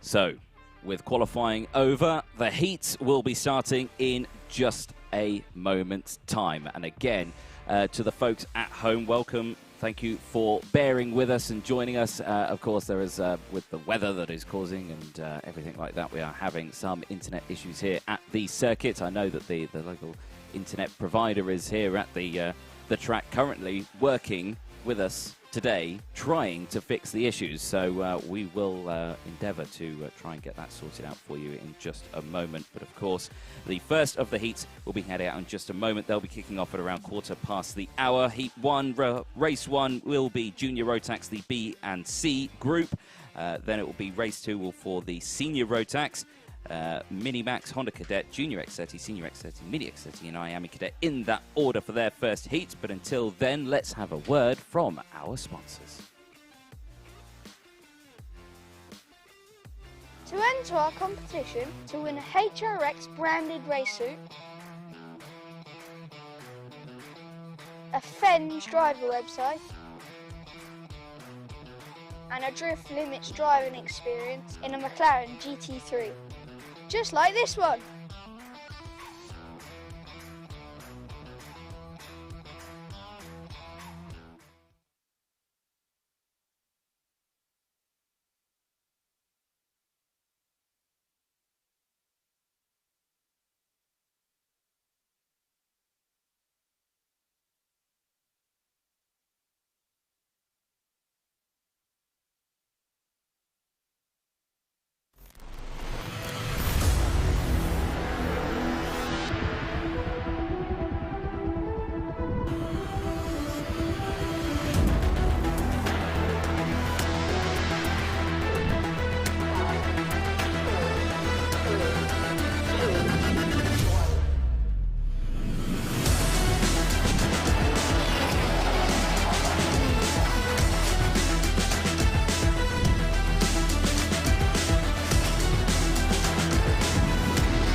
Well, welcome back, ladies and gentlemen, to Kartmasters 2021.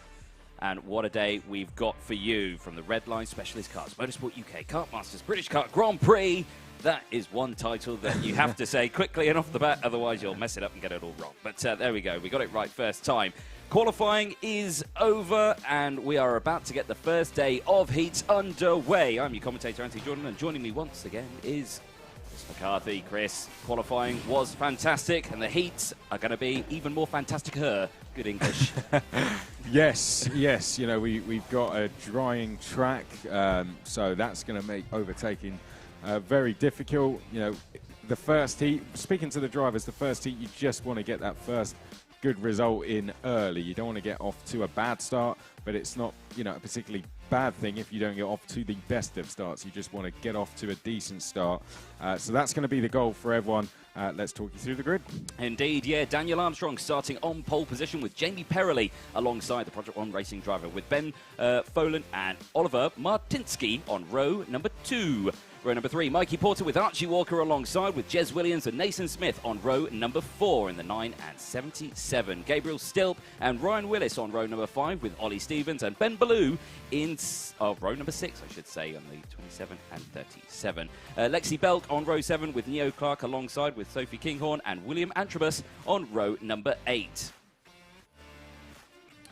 Row number 9, Evie Powlin and Alfie Gallagher, I should say. Charlie Hart with Lucas Jex, or Jex as he likes to be called, on row number 10. Row number 11, Isabella Franklin and Jessica White with Stephen Duncan and Freya Belk on row number 12. The two sisters, the Belk sisters, out in this one together. Gustas Uzakovs with Chloe Chong, Declan Russell and Edson Purcell on row number 14 as well. So, what are we expecting, Mr. McCarthy, from this first heat? Are we expecting tame driving, or are we expecting all out? It tends to build up at Kartmasters as the weekend goes on, but there seems to only be one line out there.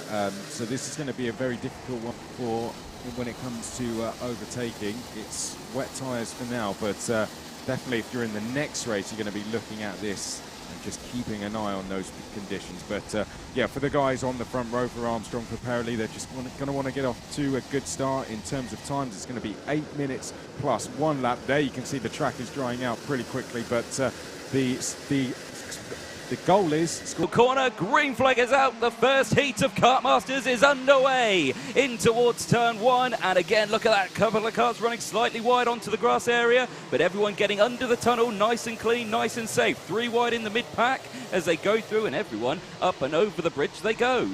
Yeah, so good clean start, but a very good start from Daniel Armstrong. He's got himself a gap and can breathe a sigh of relief as he comes off the bridge, and the rain is falling once more. So more rain coming down, so the conditions are going to be changing all the time out there as they make their way into the first hairpin. And we have a spinner, 2 spinners, 3. Unfortunately, we'll pick up who those are as they come through the first sector, but unfortunately 3 drivers taking a spin on the first lap and not being able to avoid any incidents. But a good start from our pole sitter Daniel Armstrong, so good that we can't even see him. He's that far clear. He is that far clear at the moment. So as they exit through there, you can see the number 40 leading the way at the moment. That is Jamie Perrelli from Project One Racing. Under pressure though. Yeah, Armstrong's been caught, hasn't he? So he made a mistake somewhere. So Perrelli now leads, and the 25 now leads, which is Ben Folland. And Perrelli gets his way back through the second, trying to go round the outside. There is Armstrong as he now comes out of the final corner. So plenty of changes. A mistake from our race leader as they come across the line, and leading the way is Jamie Perrelli, and we have a change for 3rd. We do indeed, yeah. Good running there all the way through this pack as they go through. Perrelli there in the 40 leading the way. That was Armstrong almost going off, just having a look out the window. He's lost 2nd, so Armstrong down to 3rd. There you can see the number 7, Walker, making his way up the order nicely. He's gone into 2nd place as they come off the bridge for the 2nd time, and I'd say Walker in 2nd is your one to watch here. He's absolutely flying, and he's going to send it for the race lead, and that is another change of lead. Archie Walker has taken the lead from 6th on the grid, and a change for 2nd potentially into the 2nd hairpin. Fighting back is Armstrong there, and he's going to drop to third, and I think he's got a problem there, DJ. Yeah, it looks potentially like that could be an issue. It's not a chain off because he's got going again. It looked like it just bogged down, so he's got the kart moving quickly, but albeit he's lost many, many positions now. The number 7 of Walker leading the way now, but under massive pressure from Perrelli, still right there on his back bumper. Yeah, Perrelli in second. These two got a little bit of a gap over Folland, who sits in third place. Jez Williams is then in fourth place. Then we have Ryan Willis, who's made a very good start. He's gained 5, and there he is in the 24.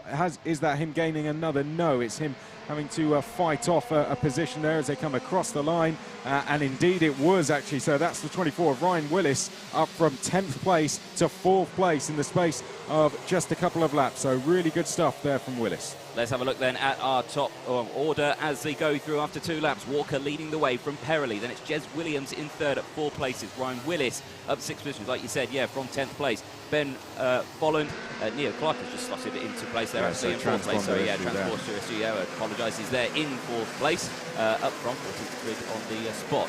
Ben Folland in 6th place, then it's Daniel Armstrong, Gabriel Still, Ollie Stevens, Oliver Martinsky, Charlie Hart, Mikey Porter, then it's Gallagher, Belk, Antrobus, Jex, White, Chong, Smith, Belk, Ballou, Duncan, Uzakos, Kinghorn, Russell, Poland. More well. problems for Armstrong, more problems for the Porter. struggling. Again, coming out that second hairpin, he's experiencing problems getting going there. So that's an absolute disaster. I mean, you just want to get a decent result on the board to get your Kartmasters weekend underway. But unfortunately, Daniel Armstrong's going to have it all to do in the second heat here. Hopefully he can get those problems sorted and keep going. But for now, this is not looking good for him. It's looking very good for Walker, who's going to come across the line with a handy lead. There he is in the number 7. Comes across the line, the KR Sport driver, and he leads by 1.5 seconds over Jamie Perrelli. Yeah, good start then from Walker. Speaking to his dad earlier, you know, they were wanting to go to, they were supposed to be going to the Rotax finals in Le Mans, but they didn't. They came here, and look, it seems to be working out for them because Archie Walker, first heat of the day, is winning. We've got some big movers coming up through as well. Charlie Hart has come up 10. Neo Clark is up 10 into 4th place as well. Alfie Gallagher is up 8 into 10th place. Lucas Jexy has come up 5 into 15th. And we also have Jessica White moving up the field nicely as well. She's gone up 6. Chong has come up 8 places to 18th as well. So plenty of movers, but a gap being built here by Archie Walker, who's continuing to extend his lead out front. He is indeed there on your screens, though. That is Jez Williams. You can just see there he's managed to get past Jamie Perrelli. And move for second coming up. And indeed move for third as well. It looks like Perrelli may be having an issue with that car because he's dropped 2 positions very quickly, albeit now he comes straight back, so maybe not. As they go through, everyone's working together. 2 of the Project 1 karts there, nose to tail. The 24 there of Ryan Willis helping out, moving up into position as well. So as they exit out of the final corner, changes at the top. Archie Walker still leading from Jez Williams, Perrelli and Willis. Neo Clark has dropped down into 7th, 8th, 9th. Oh, actually, I think he's still got his transponder issue, so he'll clock back up. He's still 5th. There we go. Relax. I tell you what, one to watch now is Gabriel Stilp. He's coming up nicely. He's come up 3, but looking very quick in the 42. There he is as we come over the bridge. We've got a move there, a lunge down the inside. That was Willis, I think that was trying to make a move, and I think got the place as well. But 4th in this queue is Gabriel Stilp, and he's closing in on these 3 very, very quickly. We've got our top 2 have now escaped. I think the number 9 of Jez Williams has also escaped, and this is your battle for 3rd on screen. It's now, was a 3-way battle, it's now 4. Gabriel Stilp 1 on the move. He is indeed, yeah. Still very quick here at his last showing at PF for the British Kart Championships last year. You know, great running. I'm sure he's raced here between that time and then and now. But yeah, he is very quick on here. Big Here he look goes. over the shoulder. There's the move down the inside. Oh, nice move. That is well timed there. A bit of the curve there as well, just to make sure that kart can get round there. Well timed, well executed there. But still moving up the order. Good stuff. Ollie Stevens could be on the move as well. He's closing in on Ben Folland. That's a battle for 7th place. And then we've got 9th place Charlie Hart, who's the biggest mover in the field so far. But Gabriel Stilp is on a charge in that number 42. His next victim is going to be Jamie Perrelli. Oh dear, just as we say that, he runs wide through the first corner. Just about gets away with it, I think. And Perrelli ahead of him has made a mistake. And I think we could see a move over the bridge here. Let's have a look. Gabriel Stilp 2nd in this queue. Is he going to go for a move? No, in fact, he might even be overtaken. So it's all going off out there as Still was briefly overtaken by Clark, but gets back through. Yeah, it shows that wide line in. You can hook the front round and you can get on the power out of the corner. So yeah, they tried to get the switch over move, didn't work. So slots back into place, and as they go into the hairpin again, down the inside there once more, moving up one more spot, getting past now Perrelli for third place, and straight away loses it once more. So again, it just shows that those two different racing lines, although be it they look like they're going really wide, it's actually a quicker line to go slightly wide. This is what we're saying. It's going to be it's hard to overtake in these conditions. There's one line and one line only, and when you try to go off it, you really slow yourself up. So Gabriel still definitely experiencing that, and that's what makes it impressive when we're seeing drivers making big progress up the order. Alfie Gallagher is now into the top 10. He's gained a total of 9 places. On screen is the number 81, which is Neo Clark, and we've got a 5-second penalty for Gabriel Stilt. Oh dear me, that is not what Stilt needs, especially when he's right here at the sharp end at the moment, 5th place. So that's going to drop him down a fair chunk in that order. Ryan Willis, though, fastest lap of the race, 1:15.8. Technical flag out to the 86 of Jex. Yeah, that is a huge shame for Lucas Jex, currently in 14th place at the moment. And that is not what you need as well, especially in the first race. And remember what they said, down the inside there goes Still, but again, just outbrakes himself slightly, loses 2 positions after that. Well, he's going to lose more, isn't he? Yeah, he's carrying that 5-second penalty. Yeah. So if you are the driver ahead and you know that, just let him through. Don't battle him. Yeah, don't waste time. Have we got a battle for second starting to appear now? Because Ryan Willis is flying in 3rd place. He did the fastest lap of the race last time. So that could be one to watch, because we're about to go on to the final lap. Jez Williams was in a comfortable 2nd, but I'd say, DJ, he could be in a little bit of trouble. This battle is almost pointless in some ways, isn't it? Because Stilp's got that penalty. It's going to be interesting to see if that battle for second starts to kick off on the final lap, and they're side by side coming across the line. Yeah, they are indeed. The battle for second place definitely heating up. Archie Walker has just left the field, but yeah, Jez Williams and Ryan Willis working very strongly together as they go through over the bridge now. You can just see on the top of your screen there, Ryan Willis again, fastest lap of the race. That's Clark on Perrelli. That was we just caught there.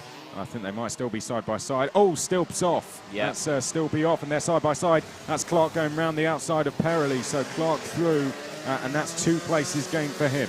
It was indeed. So yeah, action all the way through this junior road tax race, as the last lap board did go out. So checker flag will be out this time to your race leader, but as they go through here, eyes on these two battling. The 25 on your screen of Ben Volland, yeah, and Charlie Hart in the 50 just behind.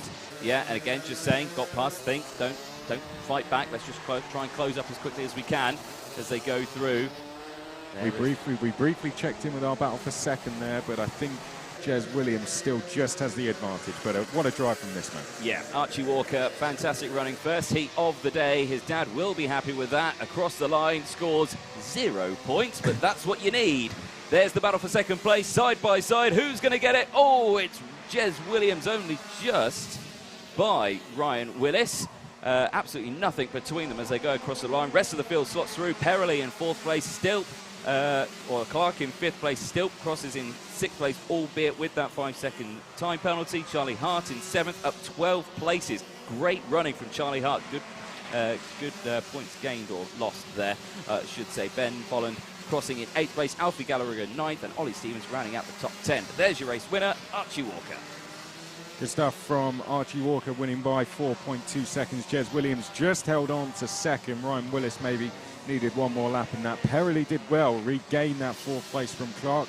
Stilp will drop down, carrying a 5-second penalty, so that will move Hart up to 6th and Folland up to 7th, and so on. Gallagher in the top 10. Well done from him. Stevens, Martinsky, and then we have Antrobus, Porter, Duncan, Chong, Uskavus, and then we have Belk behind that. Smith, Russell, Ballou, Jexy down in 21st, Armstrong, Poulan, White, Kinghorn, Belk, Franklin, and we lost sadly Edison Purcell 6 laps from the end. Well, there we go. The first heat of the day. First race done. First race done. Cross it off. That's it. It's done. Group B and C. good race to kick us off. I think that was a good race because, you know, they've taught us a lot about the conditions. The rain still isn't started again, and that track is definitely drying out now. I reckon by the end of this senior Rotax race, I reckon the minis are going to have the tough call to decide whether or not they should be on those slicks or wets. But coming up next is Heat 1 for senior Rotax.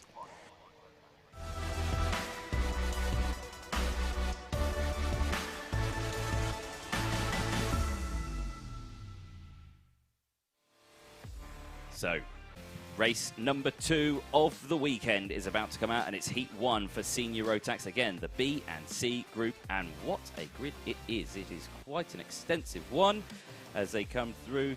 16 lanes in total, 16 times 2, off the top of your head is 32. Is it? Please correct me if I'm wrong. Yes, it is. I'm not good with numbers, Chris, so yeah, we'll figure that one a little bit. Here they are then on your screens. Matthew Higgins starting on the front row with Will Ellsworth alongside Harrison Collins and Alex Hughes on row number 2. Louis Smith and James Lothar on row number 3 with Jack Stedman and Kieran Kay rounding out row number 4. Jack Lilly and Miles Bathrop on row number 5 with Nathan Schaefer and Spencer Shinner on row 6. Oscar Hall and Darryl DeLeon, who had a disaster in qualifying, he crashed into the wall, starts on row 17 with Tom Adams and Ben Casely on row 8. Tristan Rennie and Chris Simpson on row 9 with Chris Miller and Ewan McKenna, I should say, on row number 10. Josh Powlin and Archie Kitchen rounding out on row 11. Ryan Garvey and Drew Perry on row 12 with Madison Foley and Luke Wooder, the E-plate, on row 13. Gary Bird and Thomas Neal on row 14 with William Dansfield and Brandon Klein-Nangelvort on row 15. Rounding out the grid on row 36, it's Jake Cresty and Tyler Jex. Well, the green flag waves, karts are coming out onto the circuit, and there we go. There you can see the track is getting drier and drier now through the first corner. This is going to be an interesting one. As ever, it's going to be 8 minutes plus 1 lap. It's first of 2 heats they'll do today. After this will be mini maps, then we'll have Honda Cadet, Junior X30, Senior X30, Mini X30, Miami Cadet, 8 races before we take a break here at PF International, and then a further 12 after that. So lots of racing coming up. 7 more before we take that break. Senior Rotax, this will be the first we see of them this weekend. They'll be out again later at 3 o'clock and 15 minutes past 5. So not all the drivers in Senior Rotax are in this race. Some of those that aren't in these groups. Group A will be watching on from the sidelines, but Matthew Higgins is going to be starting from pole position with Will Ellsworth alongside. Hughes Mays joins the chat and goes, wait, what class is this? Have you not been paying attention, sir? This is Senior Rotax. It's the first heat, but it's Group B and C, obviously, because there is 50 competitors. There are 2 groups. Are they on slick tyres? That's the main thing you need to keep an eye on, isn't it? I think those fronts are actually on wets. I think the majority are on wets, if I'm honest. Let's just go with that for now. We'll go with that for now. Is the green flag going to come out first time this time around for Senior Rotax? It's looking good. Green flag out, away they go in towards turn 1. Oh, contact in the mid-pack, it's a spin for the 44 off of turn 1. James Lothar off into the grass, and it's all gone P-tong quickly. Yeah, well, just 3 into 1 didn't go there, just contact before they even had reached the first corner. So James Lothar's got a lot of work to do now as they make their way over the bridge for the first time. Good start from our leaders, Higgins and Ellsworth, trying to break away up front. I think Ellsworth has actually dropped down to 3rd place. There's the number 99 of Nathan Schaefer trying to make some places up. So we'll get those places for you next time they come across the line. But good start from our leader, Matthew Higgins. The number 96 is now in chase. Harrison Collins, his teammate, has got up to 2nd place. Then it's Ellsworth in 3rd place as the field make their way through the chicane for the first time. There we see the E-plate of Luke Wooder trying to make his way up the order, but with a lot of work to do down the back is James Lothar there now. There's the number 30 running a little bit wide as well through Bobby Game corners, going to lose a couple of places in the process. That's Jack Lilly, who started well inside the top 10, but our leader comes across the line. That's Matthew Higgins. Good start from him. He leads the way. Yeah, albeit battle for 2nd place because the number 8 comes through. Will Ellsworth for Chaos Sport gets that job done. splits the two Dan Holland racing karts apart, and that was a good tactic to do because, of course, if you get two teammates in the same karts, you'll find that they'll go nose to tail and just pull away and then just leave. In Kartmasters, it is every man for himself, every driver for themselves out there. I tell you that. As we see a change for second there, so Ellswood dropping back, of course, behind Higgins now. Is that Collins that might even be leading the way as they make their way up towards the second hairpin? So it really is all change out there with Collins now leading the way, but a change for lead once more. Higgins takes that lead back briefly, but tucks back in. One to watch is going to be Smith in fourth place, isn't it? Smith closing in on the top three here. He's going very well in the 84. Gained a place. Nathan Schaefer has gained 6 up to 5th place. Tom Adams up into the top 10, flying through the field. We have someone out the race. We do. Ryan Garvey, the 37. Unfortunately, that Spirit chassis going no further in Heat 1. Big shame. Across the line then to complete another lap, so this is going to be 2 on the board. Running wide was Smith there. Could be under pressure here from Schaefer in 5th place. More going off in the background, but in the CRG there in the number 99, Nathan Schaefer absolutely flying here, and I think we could see a change for position as we come down towards the hairpin or even over the bridge. Maybe a change for second as well. Higgins fighting away with Ellswood. Higgins to the outside, Ellswood to the inside. Schaefer trying to get a run off the bridge, and we're nose to tail now going into the hairpin for second place there. Ellswood just ahead of Higgins, and behind close battles going on as well as Ellswood drops to 3rd behind Higgins. Yeah, so you saw Ellswood there. He had a tap on the head to say, come on, think, don't do anything. Let's just go through, and there down the inside there. That's Nathan Schaefer. Yeah, Schaefer there with a good move there on the 84 as well. Gets that job done, moving up those positions, and of course all this time while they're scrapping away, they are still pulling away from the rest of the pack, but they are allowing your current race leader Harrison Collins to break away slightly because that gap is nearly over a second. Yeah, Harrison Collins, who started on the inside of row 2. Good start to the race, but if these two start working together, then we could see that gap coming down once more. There's the number 84 of Smith, who's dropped back down to 5th place. He's got to be careful that doesn't get caught up with Kieran Kay. Tom Adams is another on the move. He's just been passed actually by Tristan Rennie, who's gained 10 places. That's the number 27 of Archie Kitching that has gone off, and he's not alone there either, is he? That's 2 drivers involved in that. The 44 is the other driver involved, so things go from bad to worse, and that's a spin Jack for Stedman. Number 62 of Stedman, yes, who was running in 15th place. So lots going on out there, but the driver absolutely flying through the field is Luke Wooder, who's up 13 places now into 13th. Yeah, keep a very close eye on him as well. Another driver who's on the move, 74 Tristan Rennie, currently up from 17th place into 7th, up 10 places. So he's having a good run at the moment. Keep an eye on that one. Top 3 here. Look, that gap has closed up quite considerably, I would say. It has. It's halved, if not more than that. So Higgins doing a good job here. Ellswood staying patient. 3:20 on the clock, plus the additional lap at the end. Schaefer in 4th place. Let's get some times as they come across the line then. The times are going to be coming down all the time. So 1:10.57 for Collins. What's the Schaefer doing in 4th? He's doing a 1:11.12. 1:10.8 for Kay. Tristan Rennie matching the race leader as well in 7th place. So Tristan Rennie definitely one to watch. He's got 2 seconds to close down to Kieran Kay. Barthrop with a technical flag, the number 24. That's a huge shame. He's going to have to pull into the pit lane. No one likes that meatball flag.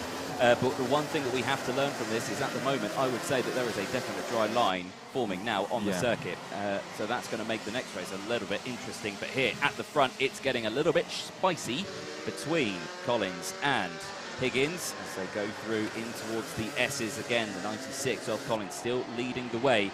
Like say at this point, they are teammates, but they become frenemies, the Kartmasters, don't they? Friends of enemies as they go through. Higgins there, down the inside, gets the lead change done, moves up into the lead, and that allows Ellswood to close in as well, because look at that gap he's closed in right now. 3-way battle for the lead, 2 minutes to go. Out of the final corner then, and across the start-finish line. So head down then for race leader once more. Higgins back to where he started. Collins in 2nd. Ellswood just watching on in 3rd place, not quite able to get involved in this just yet, but he's there to pick up the pieces if anything goes wrong. Schaefer in 4th place, then it's Kay behind that in 5th. Smith Rennie, who has just set the fastest, or he had set the fastest lap of the race, but Spencer Shinner now sets a new fastest lap in 10th place as well. Wooder is up to 11th place, so lots of drivers making their way up the order, but it's 3 for the lead with 90 seconds on the clock. It's the first heat of the weekend, and we saw someone briefly on the grass there. That was the number 84 that had gone onto the grass going into the first hairpin. That was Lewis Smith fighting with Tristan Rennie. So Tristan Rennie is the one trying to get on the move. Indeed they are. James Lothar, fastest lap of the race, which just shows that the track is drying quite fast, because we're seeing fastest laps coming in thick and fast all the way through the field. So keep a very close eye on that one. Of course, at this moment, you'd expect drivers to go off the racing line to try and cool those wets down as much as possible, because, again, they'll have to use these a little bit later on, potentially, if the rain comes back. So they don't want to overcook them as much as possible. 46 seconds left on the timer, as our race leaders there opening up at the moment. Higgins, again, he set the fastest lap earlier on in this race. He repeats that just now with a 1:08.34, and it's Spencer Shinner who just takes that away with it with a 1:07.9. I wonder if someone like Shinner's gone on slick tyres here, because potentially has. I think there's drivers from the back really flying through, and I think that's what we're seeing, because I'm seeing drivers in some areas, like the last corner, struggling to stay on the track, but then absolutely flying over the bridge section. It's getting close going in towards the first hairpin. I can see Tom Adams trying to make his way up the order. He and Tristan Rennie looking good for pace, and dropping back is Smith, and he's definitely on wet tyres, so he's dropping back down the field. But we have the likes of Shinner coming up the order. Next for him is going to be Daryl DeLeon, but there we see the number 96 of Harrison Collins, who's now 1 second back from Higgins. Yeah, exactly that. They go through. Timer strikes 0. Last lap board out this time then for your race leaders in the senior Rotax class. Of course, this is Group B and C. Group 2 will be out a little bit later on for their first heat as well, to keep an eye on that one. But as they go through, final lap board is out for Matthew Higgins versus Collins, Ellswood, Schaefer, Kay, Rennie, Adams, Smith, DeLeon and Shinner round out the top 10. The E-plate, Luke Wooder still there in 11th, up 15 positions. Again, Higgins, fastest lap of the race, 1:07.2. So working well at the front and looking comfortable for this first heat. Close battle coming into the first hairpin. That's Tom Adams still trying to come up the order further. Him and Tristan Rennie fighting with each other, but we're going to look back at our race leader, just keeping an eye out the window to see we're going to see a change between Rennie and Adams. We don't, so we go back to our leader, Higgins, a look over the shoulder, and got challenged at times. We saw him drop down the order. I think we saw him briefly off the track at one point as well, but in all of that, DJ stayed very composed, and Higgins is going to reap the rewards of that now, and he is going to take the win. He is indeed, yeah. Out of the final corner, checker flag greets Matthew Higgins, who takes his first heat win here at Kartmasters, and a very closely followed teammate of Harrison Collins. Will Ellswood crosses in 3rd place, Nathan Schaefer crosses in 4th, followed by Kieran Kay, Tristan Rennie, Tom Adams, Lewis Smith, Daryl DeLeon crossing in 9th, with Spencer Shinner crossing in 10th place. The E-plate there just coming in, your shot across the line finishes in 11th. Oh, there's someone running very wide there, Ben Casey, and it was Jake Gresty who went slightly wide there. He had a great race, Jake Gresty. He came up the order very nicely there. He gained a lot of places, 17 places gained from Jake Gresty, and that was what I was talking about. He was struggling to stay on the final corner there. Driver ahead of him wasn't. I wonder if he stuck slick tyres on. Let's go through the results. Indeed, yeah. We've already gone through your top 10. There they are on your screen, with Luke Wooder and Ben Casey rounding out the top 12 on your screens. As we said, Jake Gresty came 13th place with Jack Lilly, Josh Paulin, and then it was Chris Simpson. I know a Chris Simpson, who's a cameraman. He's also a karter, apparently, as well. 16th place. And it was Chris Miller, Drew Perry, James Lothar, Archie Kitchen rounding out the top 20 with Oscar Hall, Ewan McKenna, and who was after Ewan McKenna? It disappeared off the screen. It was Gary Bird, Tyler Jex, Jack Stedman, Thomas Neal, William Dransfield, I should say, and Madison Foley rounding up the 28. We lost 3 karts. Miles Bathrop, who had a mechanical flag, Alex Hughes, and Ryan Garvey. Well, Jake Gresty up 17, Luke Wooder up 15 to 11th place, Tristan Rennie up 11 to 6th place. So well done to those guys. Of course, in all of that as well, we had sadly some drivers going the complete opposite way. Alex Hughes was one of them, had a disappointing race, not finishing in the end. So a lot of work to do in the next heat now. But so far, so good for Matthew Higgins. He takes the win in the first race for Senior Road Tax. And next up will be another first heat, and it will be for Minimax.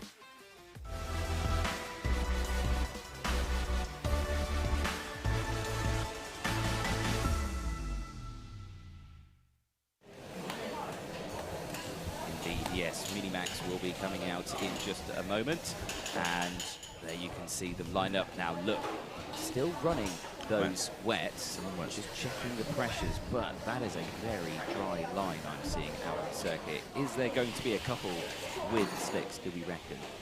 If you're at the back and it's called an open meeting, then why not? Why not take a gamble? So Ethan Jeff Hall is going to be on pole position for this one. Harrison Crowther will be alongside. Hello to the 33. That's Seth Hathaway, who's going to start on row number 5. Now, we had some of our seeded drivers a bit out of position here, so there's going to be some ones to watch coming through the field. Ben Crossley being one of them, Andrew Douglas as well. So there was a couple of drivers who had some difficulties in qualifying. This is going to be a interesting race to watch, isn't it? So let's get that grid on screen for you and talk you through who's going to be starting where. Yes, indeed. As it appears on your screen, you were saying Ethan Jeff Hall starting on that front row on pole position. As I roll, think about lunch already. Harrison Crowther alongside as well for Coles Racing, Reg Hayward and Ewan Charman on row number 2 for Argenti Motorsport. Scott Marsh and Aaron Full on row number 3 with Chase Fernandez and Blake Ticehurst, the O-plate, on row number 4. The field slot through, we've got Seth Hathaway and Liam Hartley with Devon Nolan and Joshua Camp on row number 6. Adam Wooden and Michael Walker on row 7 with Ben Crossley and Freddie Housel on row number 8. Leighton Cooper and Joe Addison on row 9 with Andrew Douglas and Sasha Bagley on row number 10. James Sherrington and Thomas Ingram Hill on row number 11, no relation to Tom Ingram or Graham Hill. Harrison Morrow and Oliver Bocock on row 12 with Damien Barris-Hadrick and Oliver Smith rounding out the grid on row 13. There we go. There we go. Minimax heat number 1. So how it all works, there is an explainer video, 2 heats. They qualified earlier, that set the grid for these 2 heats. And then we'll have the same again tomorrow, qualifying in 2 heats. And then we'll have our finals on Sunday. And it will be Sunday afternoon where we decide who are going to be our Kartmasters champions. I'd say word to the drivers, just get it home in one piece. Let's get a good result on the board, get underway, get in a good position for that second heat. So, but Ethan Jeff Hall looking in very good shape out front, had a very good qualifying session. He's put himself on pole for both these heats. But as we said, there's going to be ones to watch. Number 5, Ben Crossley from row 8, Andrew Douglas from row 10 as well. Definitely keep an eye on those two. But in conditions like this, I think staying on the track is one thing, isn't it? And then overtaking is very difficult. But yeah, it's going to be an interesting race. 8 minutes plus 1 lap as ever. They're already cooling down the tyres. Ethan Jeff Hall will be to the left of your picture as they come onto the start straight. And Harrison Crowther to the right. There we go then, out of the final corner, into the tram lines, green flag is out, away we go for Minimax for their first heat, in towards turn 1, and you've got to be careful, don't run out too wide if you've chosen those slicks, but everyone gets through turn 1 cleanly, under the bridge they go, up the banking, again 3 wide in the mid-pack, as everyone again slots round and gets through cleanly, over the bridge they go, down the hill. Good clean start from Mini X30. That was sorry, Mini Max. That was a very quick start from Harrison Crowther, wasn't it? Looked a little bit concerned himself as he came across the line, but because are we going to see a spin there? No, just about saves it in time. But Ethan Jeff Hall did briefly drop to 3rd, gets back up to 2nd now, and is already trying to chase down that lead. I could see Reg Hayward getting under pressure from Reg Marsh as they come through the chicane. There we can see in the 37, in the middle of that queue, is Reg Hayward currently running 4th in the race, and right behind Ewan Charman there in the 42. Then in the 47 is Marsh as they now make their way up through the final 2 corners. Leading the way is Ethan Jeff Hall as he comes out of the final corner, and he's already taken the lead. So that was one that happened without us seeing Ethan Jeff Hall now leading the way after lap 1 here in Minimax. Yep, good start then all the way throughout. 6.5 minutes plus that one additional lap as they go through again under the bridge. Again, a very dry line all the way around that banking, isn't it? So, and especially here over the bridge and down the hill, that track looks, I would say, about 80% dry. There is only a few damp spots out there as they come down the hill now into the first of the hairpins. Again, with everyone using that wider line, that infield apex line is still absolutely soaking wet. So all drivers taking a very wide line around that part of the track. As you saw there, the 47 trying to have a look down the inside. That was Scott Marsh, but failing to do so on Ewan Charman. So Snott's back is Crowther as well, and the 7 there in second place. As they go through, good stuff all the way through this pack at the moment. Again, it looks to me like everyone out there is on wets. It doesn't look like anyone's gone for the slicks and could be completely wrong. There could be a couple out there at the back that could be on those slick tyres, but we just haven't seen them yet. Out of the final corner, running very wide there onto that slippery stuff there. That gets back on.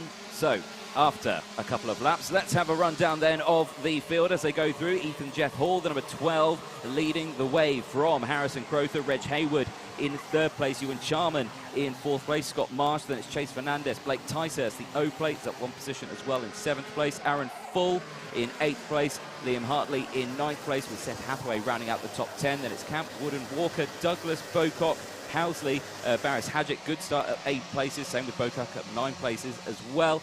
Then it's Nolan, Crossley, Cooper, Smith, Ingram, Hill, Anderson, Sherrington, Morrow and Bagley rounding out the 26 carts, all still running.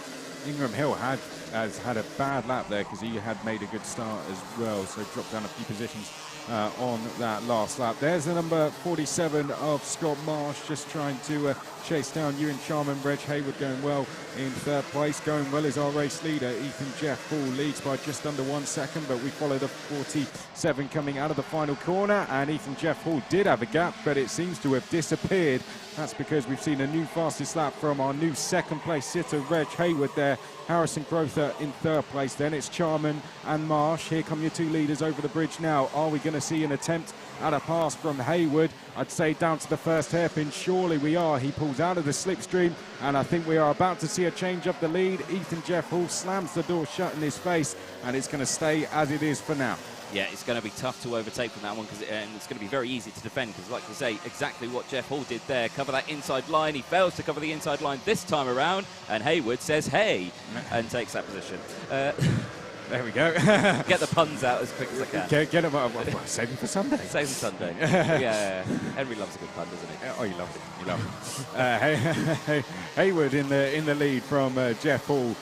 Ethan Jeff Hall has to try and get this together and fight back now. Then it's going to be Crowther in third place. Gap between those two are just over 1.5 seconds, 1.1 seconds. So it's coming down after that little fight, and he's not alone, Crowther, either, is he? He's got Charman with him. We had a quick look there at Full there, trying to make his way up the order in the 6th. Looking at some of the drivers moving up.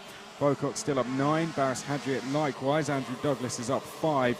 A little bit further down the field, and here comes an attempt at a pass. I think that was Blake Ticehurst making his way down the inside as we came underneath the bridge, and that would have been on Chase Fernandez. There you go, action there again. As you can see, Kart scrapping position and debris flying off there. I believe that was maybe a marble off one of the tyres potentially, but as they go through there, all action, they all slot back into position. But there you can see the 90 plate on your screen. Chase Fernandez under pressure from the 47 of Scott Marsh and Blake Ticehurst there, the O plate on your screen. Blake Ticehurst trying to get his way down the inside, couldn't quite find a gap to do so. Is he going to try it into Bobby Game corner? No. They're going to come up to the Mike Wilson complex now, running wide. Behind that was Full, just running wide out of Bobby Game corner. Very easily done in these conditions. Into the final 2 corners now, and Blake Ticehurst about to line up a move, and it's going to be done for him because running wide under the pressure there was Marsh, and that is Ticehurst now up to 5th place. Yeah, very close to that wall there. You know, if you get too close and it grabs you, it grabs you. More position changes though. As they that was Fernandez, through. I think, making a move, wasn't it? Coming underneath the literal bridge, and in the background, I think Full made a a move as well as they come off the bridge and now make their way down towards hairpin number 1. There we can see that is Ticehurst, who has dropped back behind Fernandez. Yes, it is. As they go through into hairpin 1 now. Nice and clean, sticking to that wide line, not going onto that area there. You can just see the 47 of Marsh, not looking for the inside there, but full on the move as well. Full currently up. He's currently down 2 places, I would say, as see there again. Marsh back down the inside of Full, and Full running slightly wide on exit as well. Looks over the shoulder just to check. Don't worry, it's a bit clear. You've got a gap, so you can carry on. Keep calm, carry on. Reg Hayward doing really well here, extending his lead out front, isn't he? It's over a second now. It's up to 1.6, so Ethan Jeff Hall, absolutely nothing to try and fight back. 5-second penalty for Luke Cooper, sadly. That's going to drop him further down the field. Let's just find out where Luke Cooper is on track. Currently in a 17th place. So Leighton Cooper's, yes. So Leighton Cooper, the 57, is going to drop him down to maybe just outside of the top 20, but still a couple more laps to go in this one. Just under a minute to go. We've had a change for third. Charman in the 42, of course, has got up to third place. Gap between your leaders is 1.6 seconds. So the main battle to focus on is that battle for third. It is indeed. So, like we say, 30 seconds left on that timer, plus the 1 additional lap. Hayward leading the way comfortably at the moment by 1.9 seconds. But here on your screen, that battle for third place between Crowther and Charman. Go through the complex infield section. And that number 7 there of Crowther running very wide as they exit out. What's the gap going to be this time around as they go through? Nice camera angle that is. One of our cameramen pretty much lying on one of the safer barriers down there. Just get a good shot again. Cameraman is disposable, but the camera isn't. There we go. So, that's how Alpha Live do it. Yeah, well, yeah. If you are a budding young cameraman who would like a position as a camera operator with Alpha Live, please do get in contact. Where commentators are disposable this weekend? No, they're not. Oh, yeah. Because I'm gone. You're gone tomorrow. you're in the live lounge tomorrow. Oh, action here on the back straight because there's contact between the 32 is in the barrier. Oh my goodness me, it's Michael Walker, and he has got that kart going again, but it was side by side down the back straight down the hill. And Michael Walker has come off a lot worse there, but he's got going again and he's all right, albeit he's lost several positions. Real shame for Walker there. Was having a good race. Come up from P14 on the grid. Here we go back to Ticehurst versus Fernandez, and door opens up, and that's going to be Ticehurst through into 5th place. Fernandez, a look over the shoulder there. So Ticehurst up into the top 5 as we come across the line then to start the final lap of the race. Hayward leads by 2.8 seconds. We're going to see no changes there unless there's any big mistakes. Jeff Hall is then in second, then it's Charman, then Crowther, then we have Ticehurst from Fernandez from Full, Marsh behind that. After that is Camp, and then we have Liam Hartley rounding out your top 10. Are we going to see any changes within the top 10? If we are, it's going to be in that battle for 5th place on this last lap, as Chase Fernandez and Blake Ticehurst are still very close together, and they're making their way down towards hairpin number 2 now. So we'll keep an eye on that. DJ out the window, but on the screens is our leaders, Reg Hayward. Is indeed, yes, your race leader at the moment, the 37, Reg Hayward, got to the front, started from 3rd, the 2nd row, and as far as I'm concerned, pretty much dominated this one at the moment. He got to the front and it just thought, right, let's go, pull the pin, let's do it. Still on those wet tyres, out of the final corner. Look at that, pushing that kart to the ragged edge, across the line, Heat 1 win. In Minimax 4, Reg Hayward. Ethan Jeff Hall crosses the line in 2nd, with Ewan Charman in 3rd place. Harrison Crowther leading this pack, followed by Blake Ticehurst, Chase Fernandez, Aaron Full crossing the line in 7th place. Then there's another gap back to Scott Marsh, Joshua Camp, Liam Hartley round out the top 10. Well, goodness me, as the rest of the field go through, take that checker flag. You can see there the grandstands here full from the mechanics and everyone there, and of course round the edge of the circuit.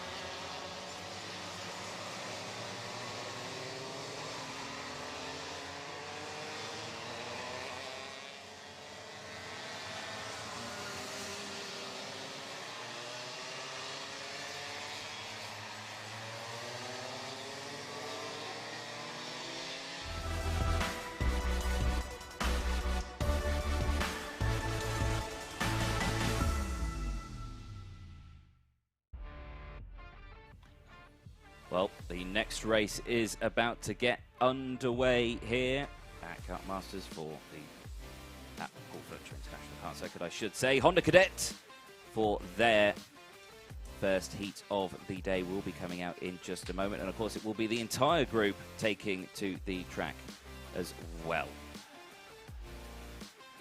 34 drivers in Honda Cadet, so a busy old grid, because the maximum we can have is 36 out there. We should endeavour to find the grid for you. Co-commentator Chris McCarthy is scrambling through pieces of paperwork to try and find the next grid, but we'll hopefully get it up on the screen for you in just a moment. Now, the main thing that we need to take away from that one is, of course, that the track is pretty much dry out there. I suspect a lot of these Honda Cadet drivers will have those slick tyres on those karts. I suspect so. There they are in the pit lane. There is Aris Majuskas, and yes, 23 sporting slick tyres. Plate as well there. Noah Wolf, also slick tyres for him. Look into the driver's eyes there. We're on this one. So William Murphy, of course, starting on the front row for this one. There is the number 10 on the screen, Max Cuthbert. 44 as well, Kenzo Craigie. Tough old weekend. Green flag going up at the front. So let's have a look at the grid on your screens. Like I say, William Murphy starting on the front row with Whitcomb alongside. Then it's Spearing with Aris Majuskas on row number 2. Joshua Smith, the E-plate with Noah Wolf alongside. Cole Denham and Max Cuthbert on row number 4. Joshua Graham and Kenzo Craigie on row 5. With Luca Ballack and Owen Neve on row number 6. Leon Hasty and Albert Friend on row 7 with Timo Jungling, the seeded driver number 8, currently leading the championship in the 8th row with Charlie Wolfit alongside. Noah Burham and Jarrett Clark on row 9 with Alfie Mew and Harry Taylor on row number 10. Anthony Pavitt and Harry Frail on row number 11. Max Endicott and Kaiser Ryman on row 12 with Noah Pikes. Harley Musk on row 13. Alexander Kovajakov on row 14 with Ryan White and Oliver Meek. Gregor Reed on row 15. Rounding out the grid on row 16, the number 33, Finley Smith for SFR Motorsport. Well, if you are just joining us, what races have we had so far? We've had our first heat for Junior Road Tax. We've had our first for Senior Road Tax. We've had our first for Minimax. This is race number 4 of the day. Honda Cadet, their first heat. I think we might see them round twice because, of course, we are changing conditions. In fact, no, we're going to get ready for the standing start straight away. So, of course, standing start in Honda Cadet, the only class that's going to have it. And starting on pole position is going to be William Murphy. He is to the left of screen, and to the right of screen is Harrison Whitcomb there. Some drivers are going to need help pointing in the right direction, aren't they? Because some facing almost sideways. But yeah, with a bit of assistance, we'll get there in the end, and hopefully we'll have a good, clean start. Some ones to watch in this one. We've got Jungling, like we said, had a bit of a difficult qualifying. He's going to be down on row number 8, so we'll keep an eye out for him. And we have our PF Challenge Cup champion as well, Noah Wolf, on row 3. Watch all of these Honda Cadets dive to the inside off the line. Without fail, it will happen. I touch wood on that one. Yeah. Actually, yeah. No, I'll make a bet with you. I'll bet you this Post-it stamp with some information on it. That will. What information does it have on it? It basically has a driver's license number. Oh, I don't really want that. No. But there we go. But yeah, expect these drivers to all just dive to the inside. That's why you see them at that angle. Green flag up at the back, though. The lights will come on at the front, and we will get this Honda Cadet race underway. Green flag, away they go, and look at them all diving to that inside line there, hugging that inside as they go through into towards turn 1. Again, you'll just see now a long train of Honda Cadets. The rumble in the jungle starts here as the 4-strokes make their way through the bridge and up the hill. Good clean start. No one off at turn 1. No, good clean start, like you said, and good start from our pole sitter as well. William Murphy, who's going to lead us down towards the first hairpin. Top 4 trying to break away here, but a huge scramble going on in the middle of the pack there. Plenty of drivers trying to make up positions. The number 10 sat right in the middle of that as well, trying to get up a few positions. But looks like we've had a nice clean start to the race. Everyone just trying to tuck in. It's about trying to work together now here. Sometimes a Honda Cadet race can be one where you have to be very, very patient. Wait to the end of the race to make your moves. If you're in the middle of the pack here, you want to get on the move as quickly as possible. But for those at the front, we'll see them group up and start to work together now. There we can see our race leader in the 25, Murphy. The 66 behind is Whitcomb. So the 2 drivers who started on the front row are going to lead us as we come out of the last corner and come up to the start-finish line to complete lap number 1. Let's get you your order. Majuskas is second. Then it's third. Then it's Spearing, Wolf, Smith, Craigie, Denham, Neve, and Graham, your top 10. Yep, good start then from the entirety of the field there, as you just saw the number 11 trying to go down the inside. Failing to do so. Slots back into position. 6.5 minutes to go, as it's again the single file train is starting to form. The packs are starting to form as we see Wolf dive to the inside, moves up into P4. Does that at hairpin number 1, gets that job done again as everyone slots through into position here at the back of the grid. The rest of the field there on your screen. As they dive through. Back here though at the front, there is your race leader at the moment, Murphy. Under pressure though from Whitcomb, who closed the gap up quite a lot out of the second hairpin. A bit of a bump draft there. It's one of the Synergy cars. I believe that was Spearing, running slightly wide out of the Fullerton S's as they go around this final section now. Again, looking all nice and clean, but like I say, those slick tyres now definitely looking like the correct choice of tyre. I think that was a good time to swap. Yeah, I think Noah Wolf might be one that decides to go on the move here. He's currently sat in 4th place, and he's been working his way up the order. He's at the end of this lead group as they come underneath the tunnel, and we see a change further down. That was lower down the order of the top 10. I think that might have been the 4 trying to get on the move. A change for 5th coming up over the bridge. That's Smith now. That's Smith into 5th place there in the E plate. So a good move from him coming up over the bridge, and a change for 3rd. So like we said, Noah Wolf on the move. He's up to 3rd place now at hairpin 1. Yeah, getting that job done early, moving up those positions, and again, looking after those tyres again, crucial throughout these, because they've got to use these all the way through the field. So if you use them too much too early, you'll suffer later on in the weekend. So keeping a very close eye on that one. Kenzo Craigie getting forced out slightly wide, but brings it back onto the track. As we see, again, race leaders 1, 2, and 3 now moved around. And Graham is on the move here. Joshua Graham in the number 4, as there goes another move. That's Wolf going up into 2nd place there, but Graham is up 2 places on this lap alone. He's going to be 7th in this queue as they come out of the final corner now. Surely we're going to see a challenge for the lead here.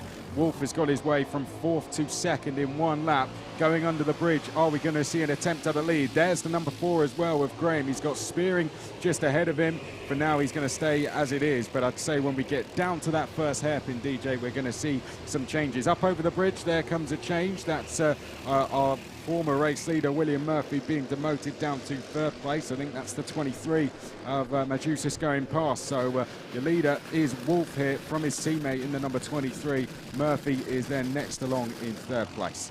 Yeah, so good running there from these two now at the front. I suspect will work together. You always see a lot of people working together in the Honda Cadets because it's all about slipstreaming your opponents. Wolf actually runs slightly wide now and drops down positions, moves down into 4th place, loses 2 places, allows Murphy and Whitcomb to get past.